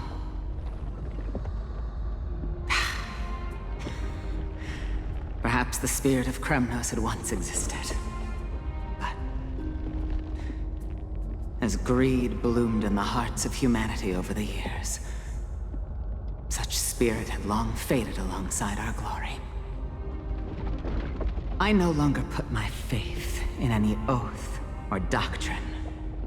Now I have just one role. That of your mother, my Deimos. Your guardian.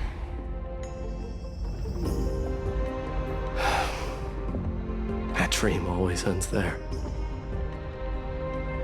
The journey back to Castrum Kremnos is proving to be longer than expected. Krateros said that shortly after my fall into the sea, my mother challenged my father to a duel. She died through father's treachery, and I never saw her face. Yet each night she would show up, waiting by the flickering firelight. I always anticipated the sequel to that dream, believing she had more words of wisdom or guidance to offer. But now, I think I finally come to understand. That is all she wished to tell me. And now, I too am left with but one role.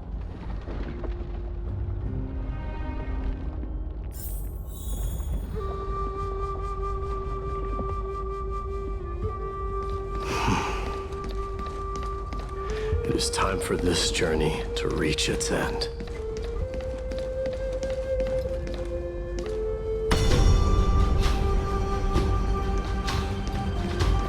Look! My Deimos is back!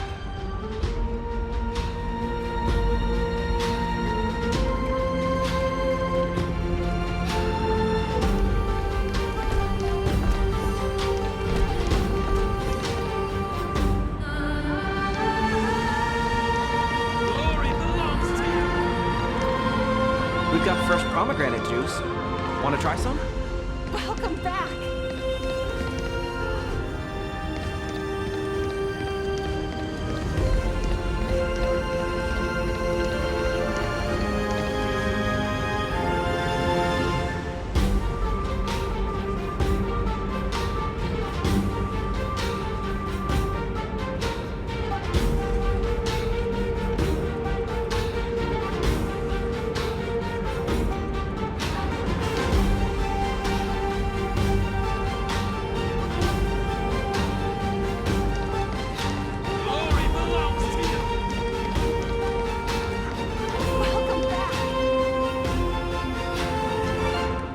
We meet again, Your Highness.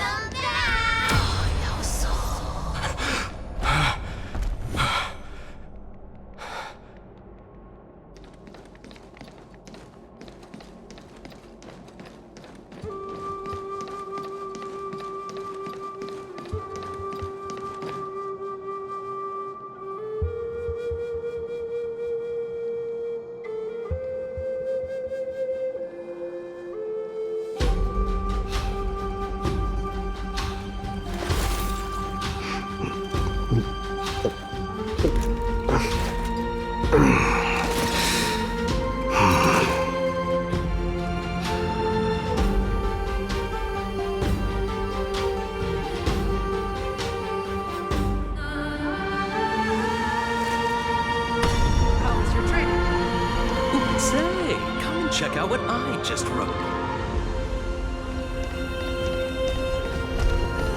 You're looking well.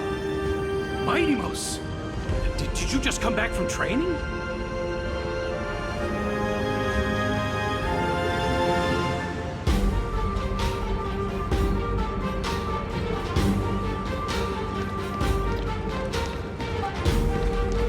May Nikador defend you!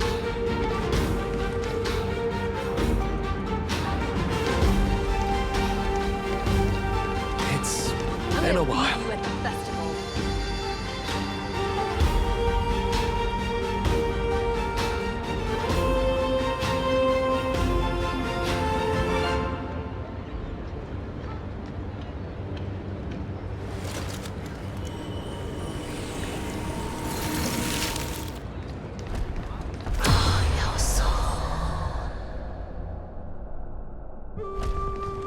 Welcome home, Mightimos.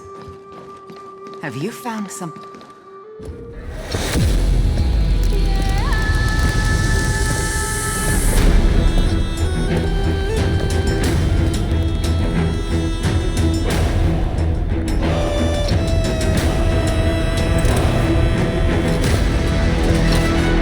The son of Gorgo will be crowned in blood! The son of Gorgo will be crowned in blood!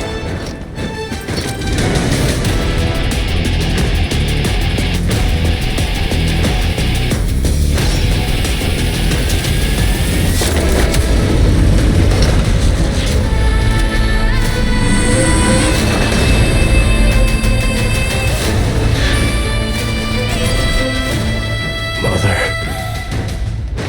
I am home.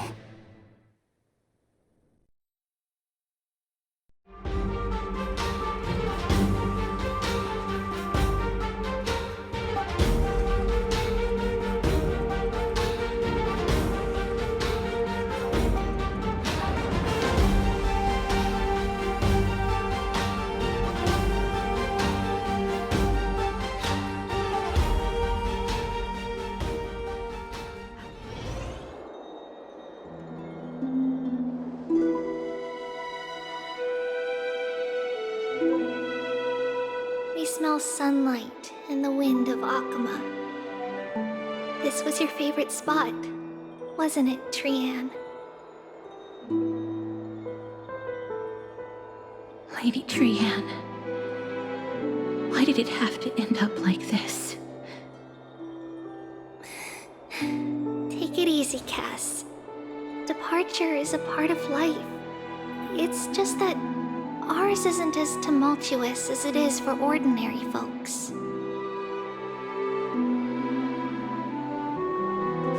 When we started our journey, Yanis had already provided their prophecy.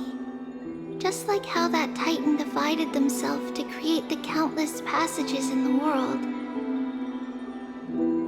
It's only natural for us to follow the same path since we inherited their destiny.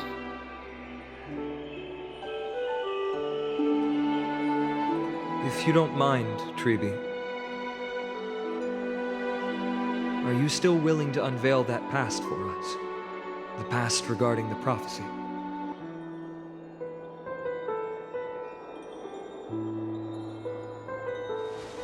What do you seek to learn, Snowy?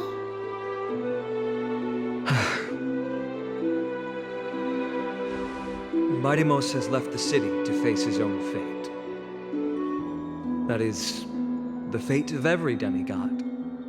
We will all eventually let go of our past to follow the same path as his. So, what I want to know is, as Amphorius' first demigod, what compelled you to take the first step on this journey? And what has sustained you to make it this far without looking back? Despite the fracturing of your body and the numerous departures you have endured.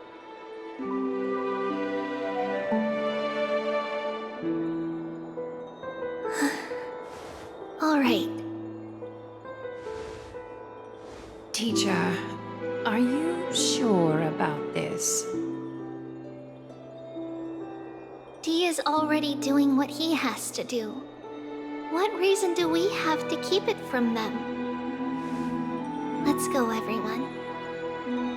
Let's go to the abyss of fate and see how it used to be.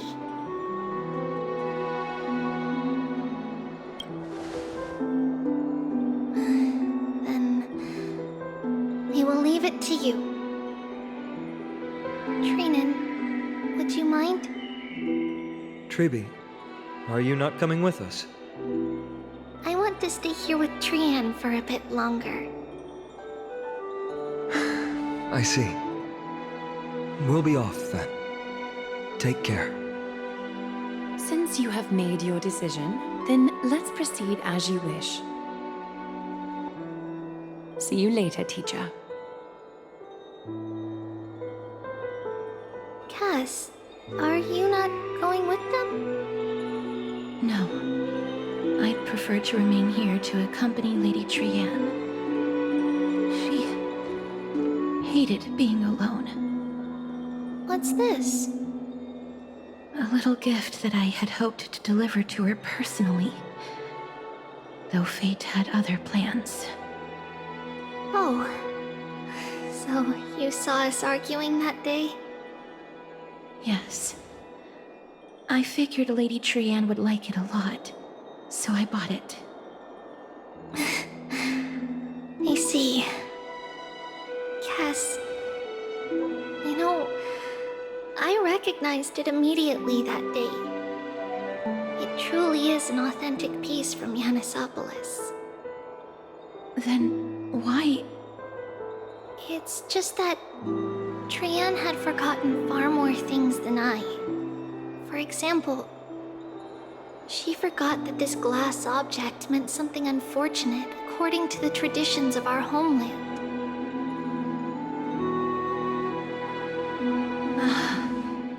I'm sorry, Lady Treby. Should I...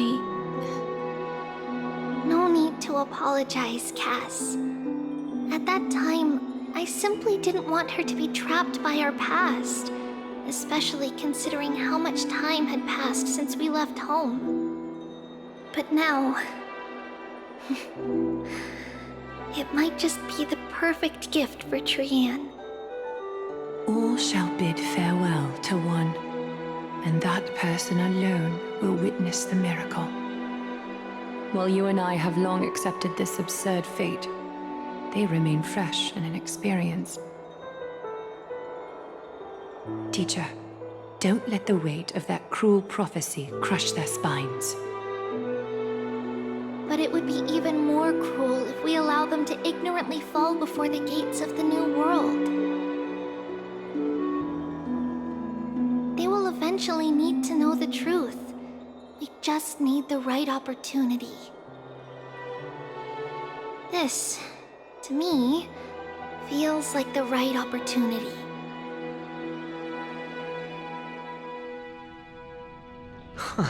So, this is how the Temple of the Three Fates looked back in the day. At this point, Yanisopolis still resides under Aquila's protection, yet it is already fated for decline, and only contains a beautiful facade. Is it because Amphorius has entered Era Bellica? Yes, strife remains distant from this part of Amphorius right now. But in 5 years' time, at the same entry hour, this temple will become the source of another war. Then, where are you at this time? Right over there. Why does she look somewhat different? It's because we don't quite recall how we used to look. Oh, my apologies. Please don't. We should be the ones apologizing. Come, everyone. It's time to witness our last conversation with Orynyx.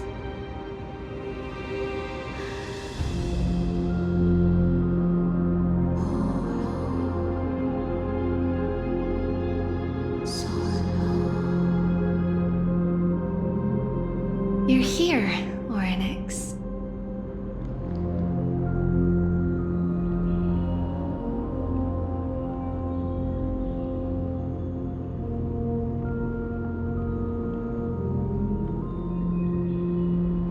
This is our memory, so your senses are also aligned with the Trebios of that moment.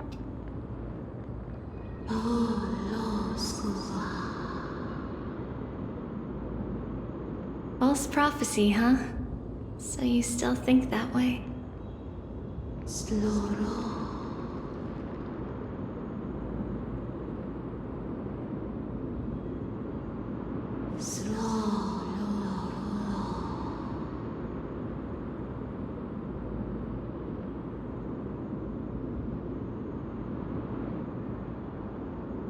But the black tide has already arrived, and Yanis remains in slumber. If even the god of passages, known for guiding mortals, cannot resist this catastrophe, then what can we do against the incoming destruction?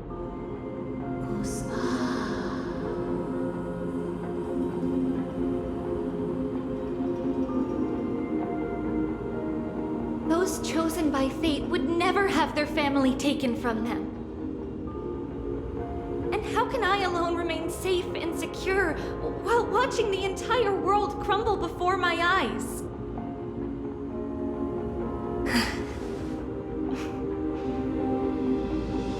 This might be our last conversation, Orynyx. I will do everything I can to protect you from the Black Tide.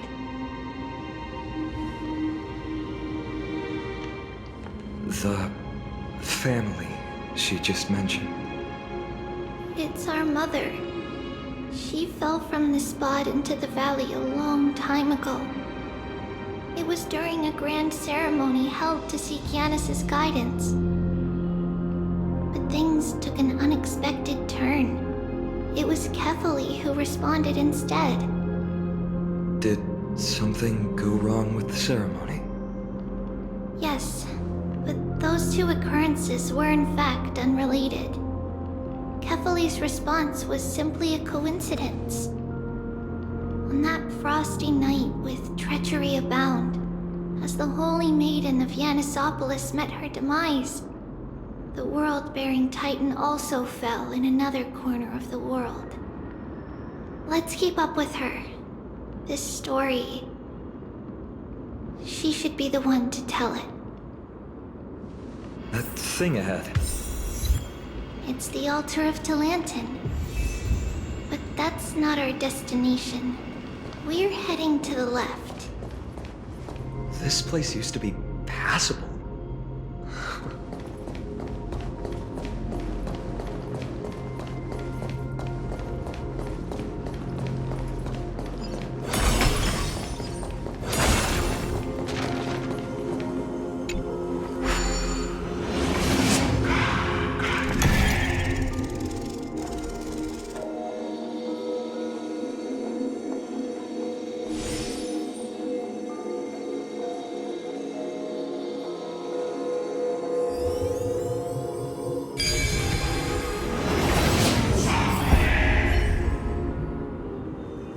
Who came up with this? Seriously, go rewrite it.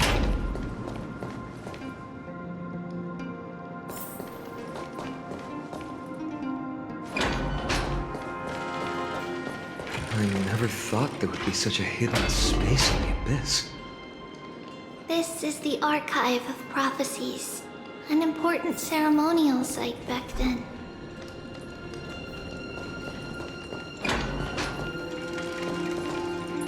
Is this Yanis's maze that Trinon used for divination in the past? Not only that, it also serves as a lock. Our childhood abode lies sealed within. This is the largest puzzle I've ever laid eyes on. And it even acts as a door lock. Should have expected something like this in the homeland of puzzles, I suppose.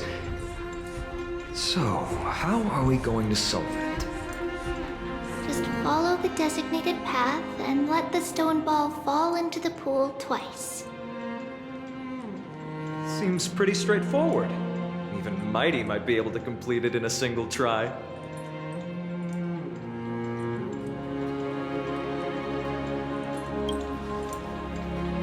You still don't know him well enough, then.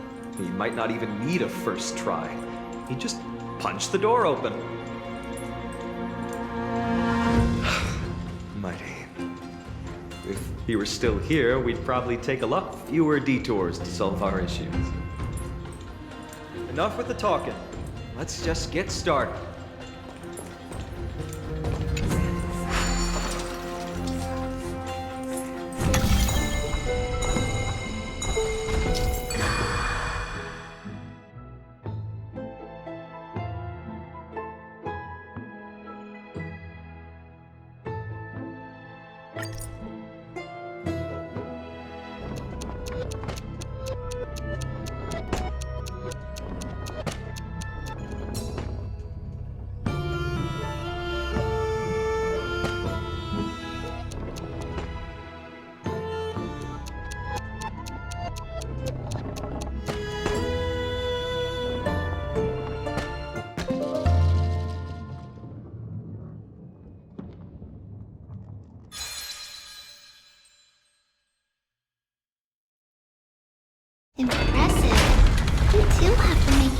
High Priest now.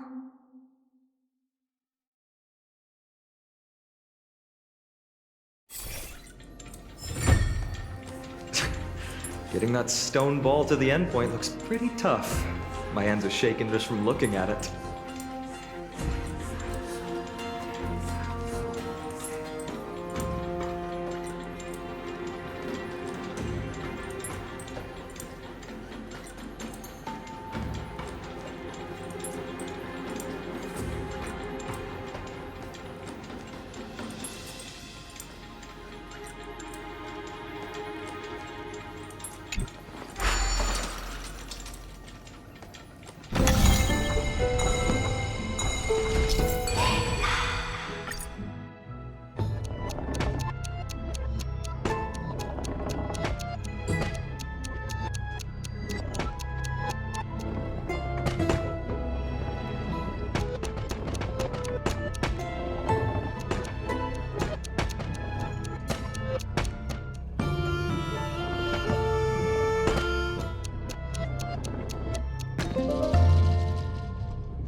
The secret door is open. Go inside, and you'll see the place where we grew up.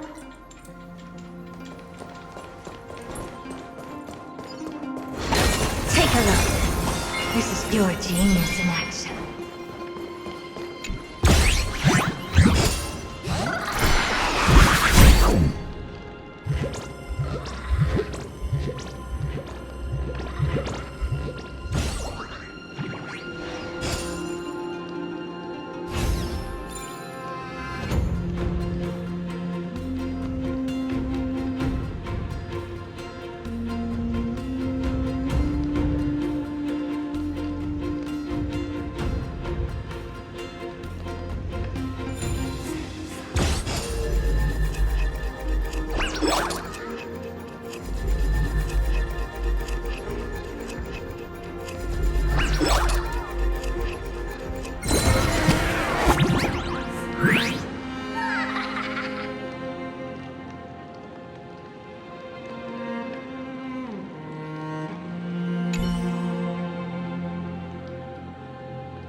Want this?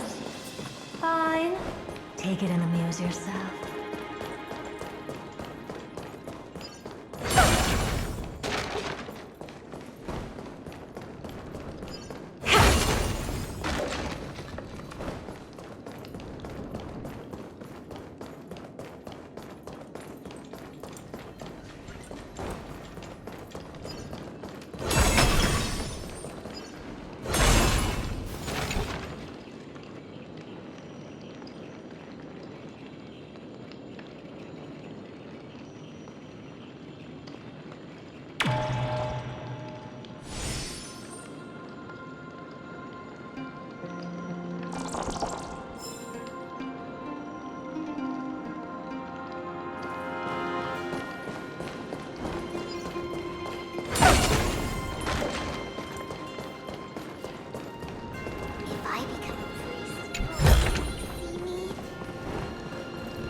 you grew up in a place like this.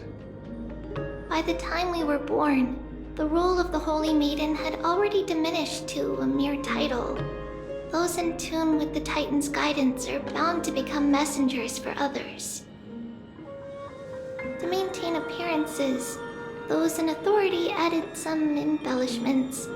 And with Mother around, our childhood wasn't entirely without joy. Even so, I still find it hard to imagine. 20 years can go by in no time. Trinon, for most people, 20 years is a long period of time. Right. Becoming a demigod sure changes how one lives through time. It's hard to believe it's been so long. Your power is exceptional, Little Gray. This place looks exactly as before.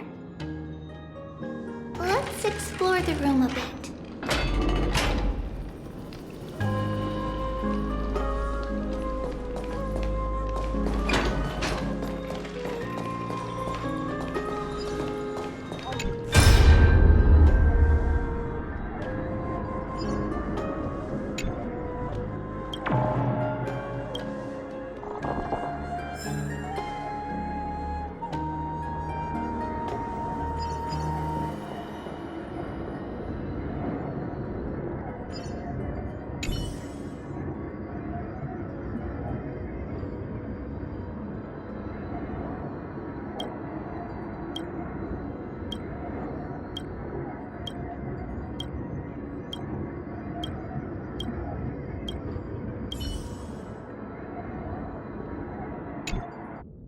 There's a blackboard here.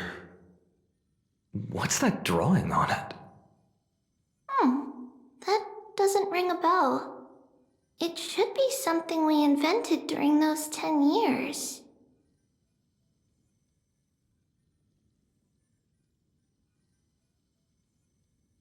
It has been approximately 10 years between Kefali's prophecy and this moment when we are about to set out.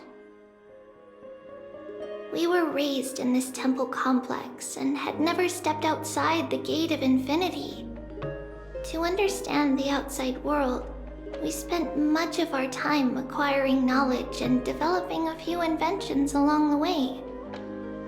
Sadly, the inventions served no purpose except to deliver letters, and the knowledge we gained has all faded away by now.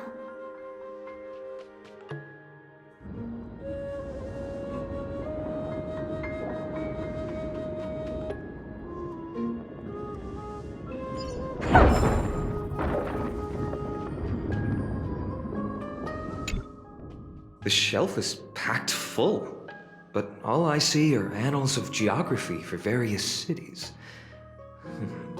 There are also documents about various kinds of Titan worship. Because we believed that we would need to travel great distances to convey Kefali's prophecy to everyone, and should learn about the terrains and customs of various places beforehand.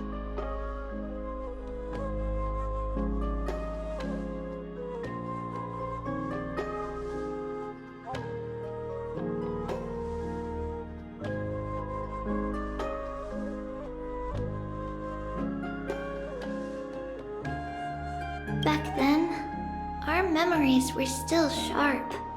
10 years was enough for us to memorize all these. Mother left us these scrolls too. When we were young, she would read them to us as bedtime stories. Her stories were so engaging that we could vividly imagine all of Amphorius in our dreams.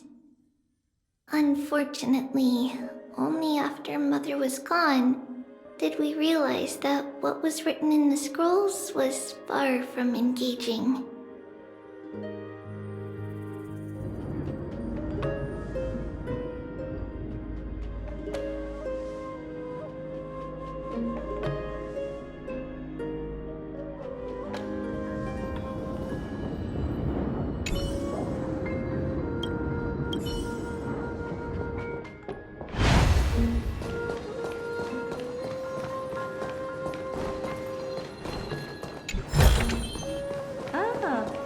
want this? Fine. Take it and amuse yourself. There are so many boxes here. These should be our belongings. What's this? A red glass fragment?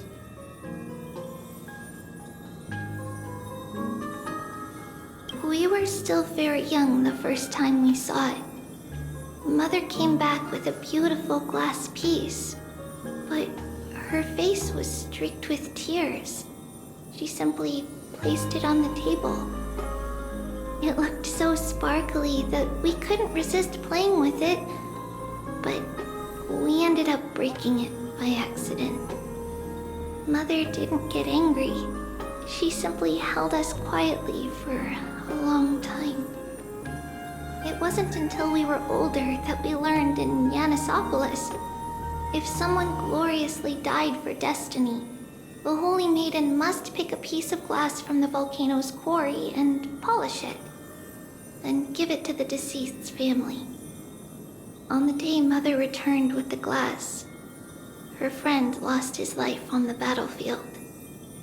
Since he had no family left, Mother had to keep it herself. Later, on the eve of the ritual, Mother also gave us a beautiful piece of glass. Let's move on to the bedroom.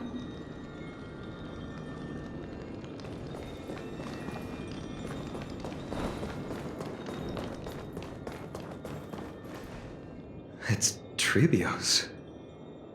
Just as expected. It's time to get going after all. Mama, are you going to that ritual tomorrow? That's right, my sweet girl. What's the matter? I wish I could go too. I have something to ask Yanis. Oh. What do you want to ask? I want to know how to chase the black tide away. Ah, I see. Unfortunately, it's a secret ritual, and only I can preside over it. If you want me to consult the Titan on your behalf, you'll have to promise me something. What is it? Be a good girl and go to sleep now. And whatever you dream of, don't be afraid. Just sleep through the night until morning comes. Until the next time Aquila opens their eyes. Can you do that for me, sweetie? That's it? Of course I can! Trebios is the most amazing Holy Maiden of Yanis! Well, little Holy Maiden. But why, Mama? Because this ritual might take a long time. How long? Tomorrow, my sweet child. I'll be back tomorrow.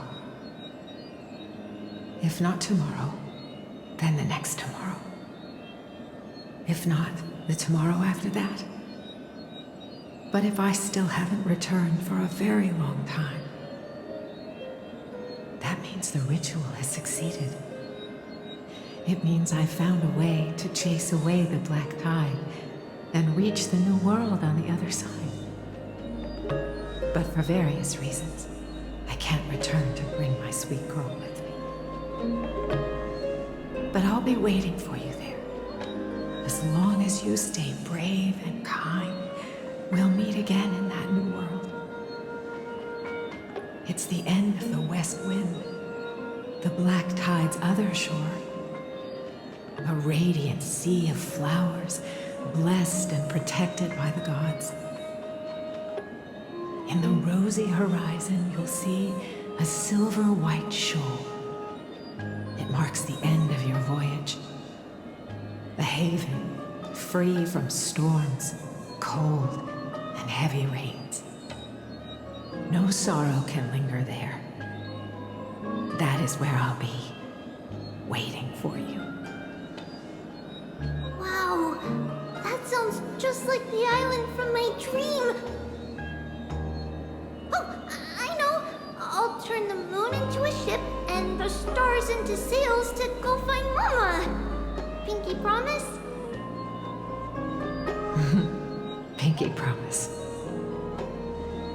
As long as you sail toward tomorrow. As long as the sun will rise for the next day. Our wishes will come true together. If the final murmurs of the Titan are true, if such a place really exists on the shore beyond the Black Tide at the end of Genesis, then our promise still stands.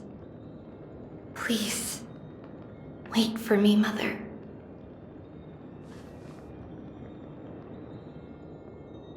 After those 10 years of darkness, when Aquila opened their eyes for the last time, we finally set off.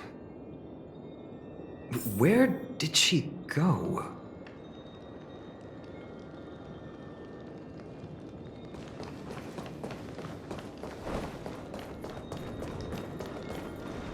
This way.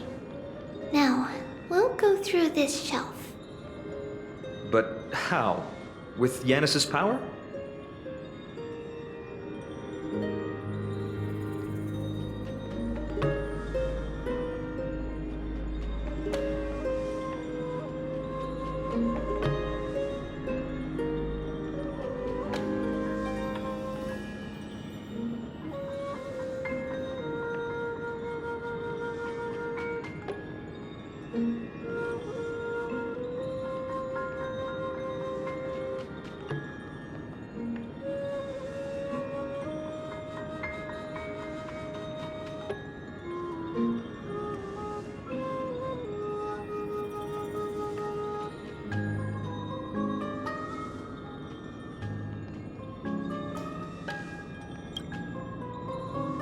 No, we hadn't acquired their power back then.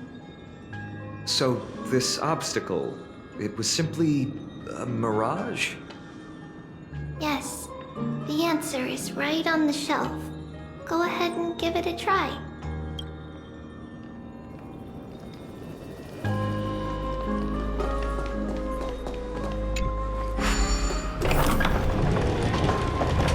It's a secret passage. It was a secret passage prepared by the Holy Maiden's supporters for mothering me as a precaution. And now, it has turned into our passage to escape, just as anticipated.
The path to the temple was in quite a state. Did someone do it on purpose? No surprise at all. Some people caught on to what we were planning and tried to intercept us, while others were willing to clear the way for the Holy Maiden.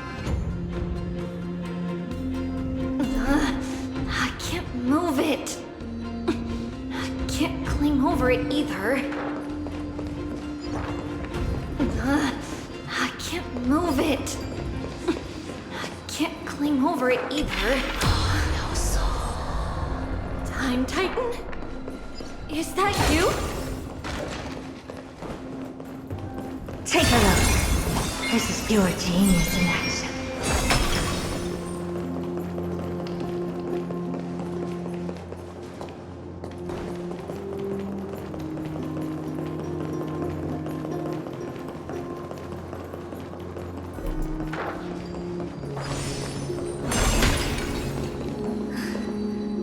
Someone will help me.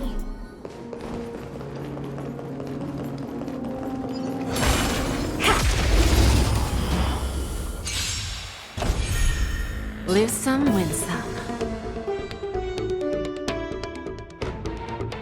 Don't let me down.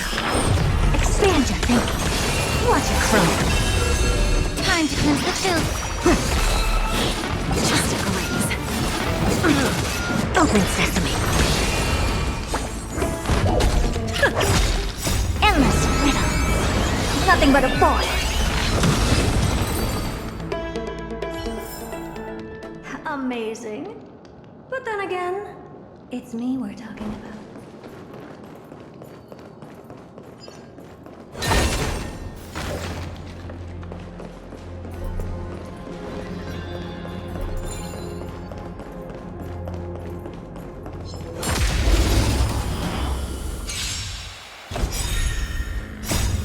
Watch over you. We'll guide you on your path. I always deliver. Expand your thinking. Glimpse in the now. Be of your body and mind. Everything in this world is bleeding. Doubt farewell. Open sesame.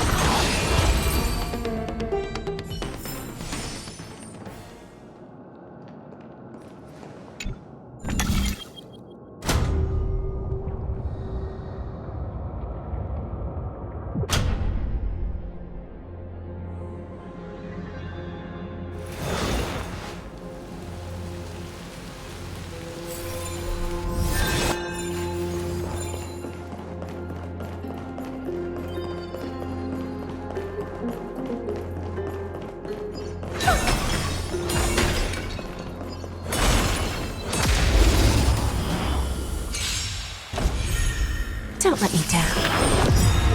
There's no backing out now, for me or you. Endless riddle. Nothing but a void. Misery. Expand your thinking. Watch it grow. Amazing. But then again, it's me we're talking about.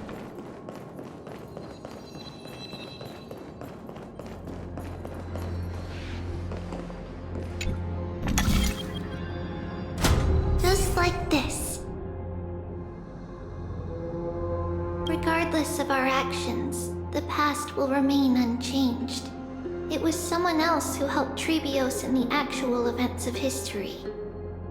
We don't remember the details. As for why memory recreated the past to be like this, it must be because it's closer to the answer within our heart. The passage is now cleared.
always deliver.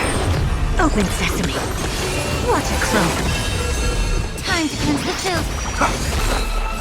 Just get it together. Watch over you. Guide you on your path. Endless riddle. Nothing but a boy.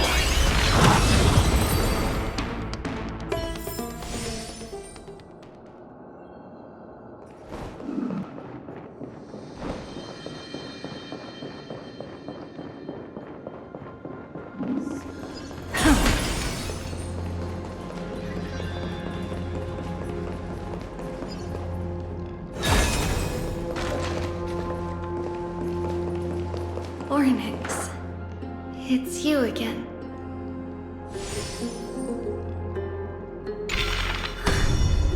Thank you, nameless god.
Open sesame.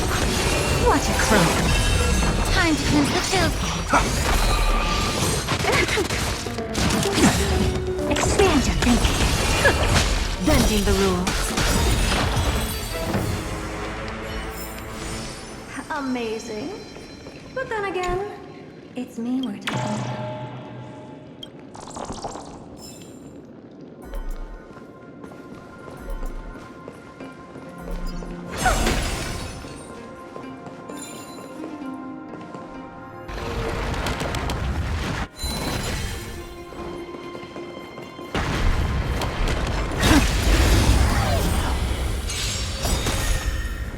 But there's no backing out now, for me or you.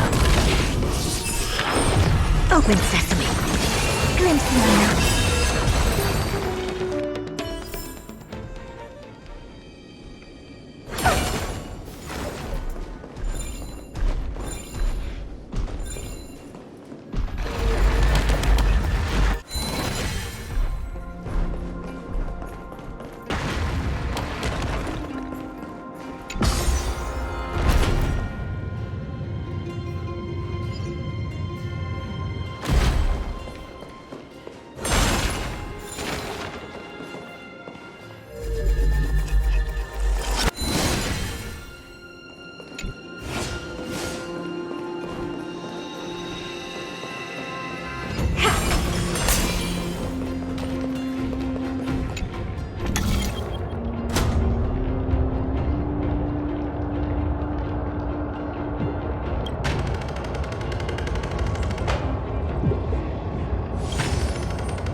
Nothing but a boy.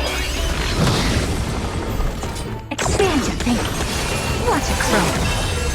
Be of your body and mind. Everything in this world is bleeding. Trinity is before me. Watch over you. Guide you on your path. Open sesame. Glimpse the unknown. Amazing. But then again, it's me we're talking about.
Nothing but a boy. Don't let me down. Expand your thinking. Watch it grow.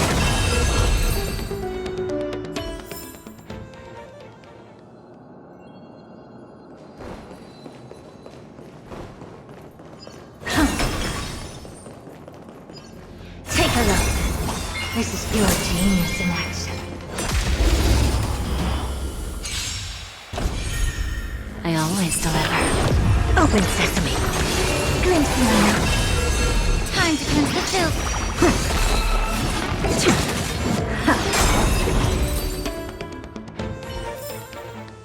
Amazing. But then again, it's me we're talking about.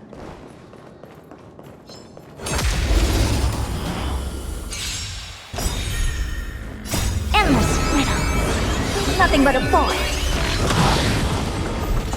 Expand your thinking. Watch it grow. Be of your body and mind. Doubt farewell. Watch over you. Guide you on your path. Open sesame. Glimpse the unknown.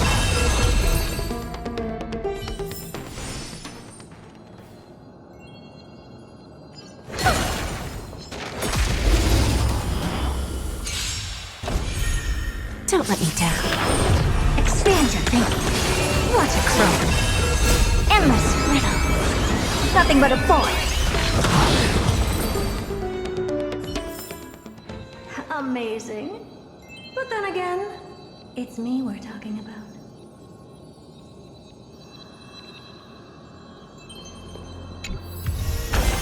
This thing? What I've got is leagues beyond.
You want this?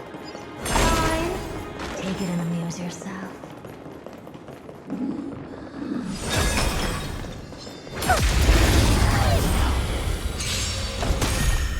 I always deliver. There's no backing out now. For me or you. Open sesame. Glimpse the unknown. Amazing. But then again, it's me we're talking about.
This is pure genius in action.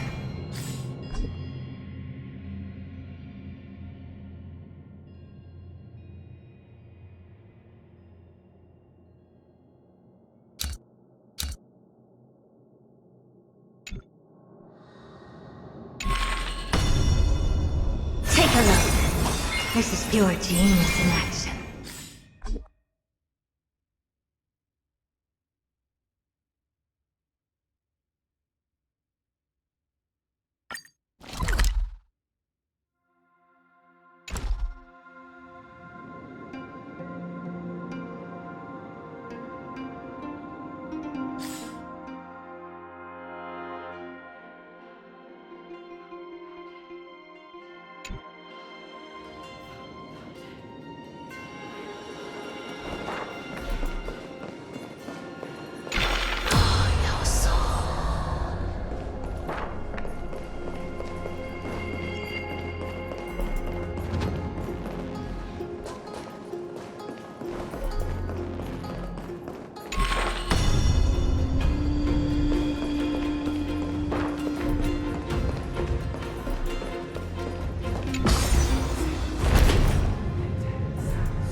Whoa! It looked truly magnificent back then. Relax. Take it easy. All these people, they're just civilians, not enemies, correct?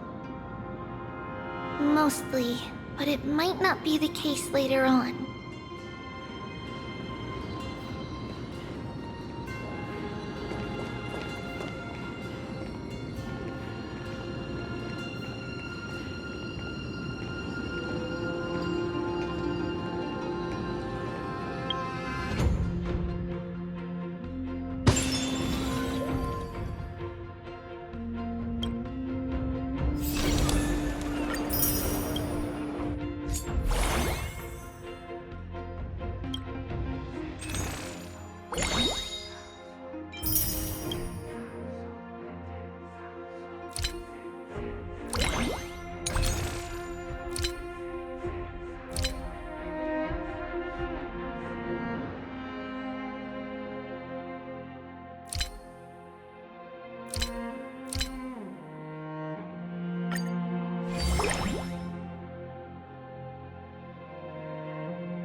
it.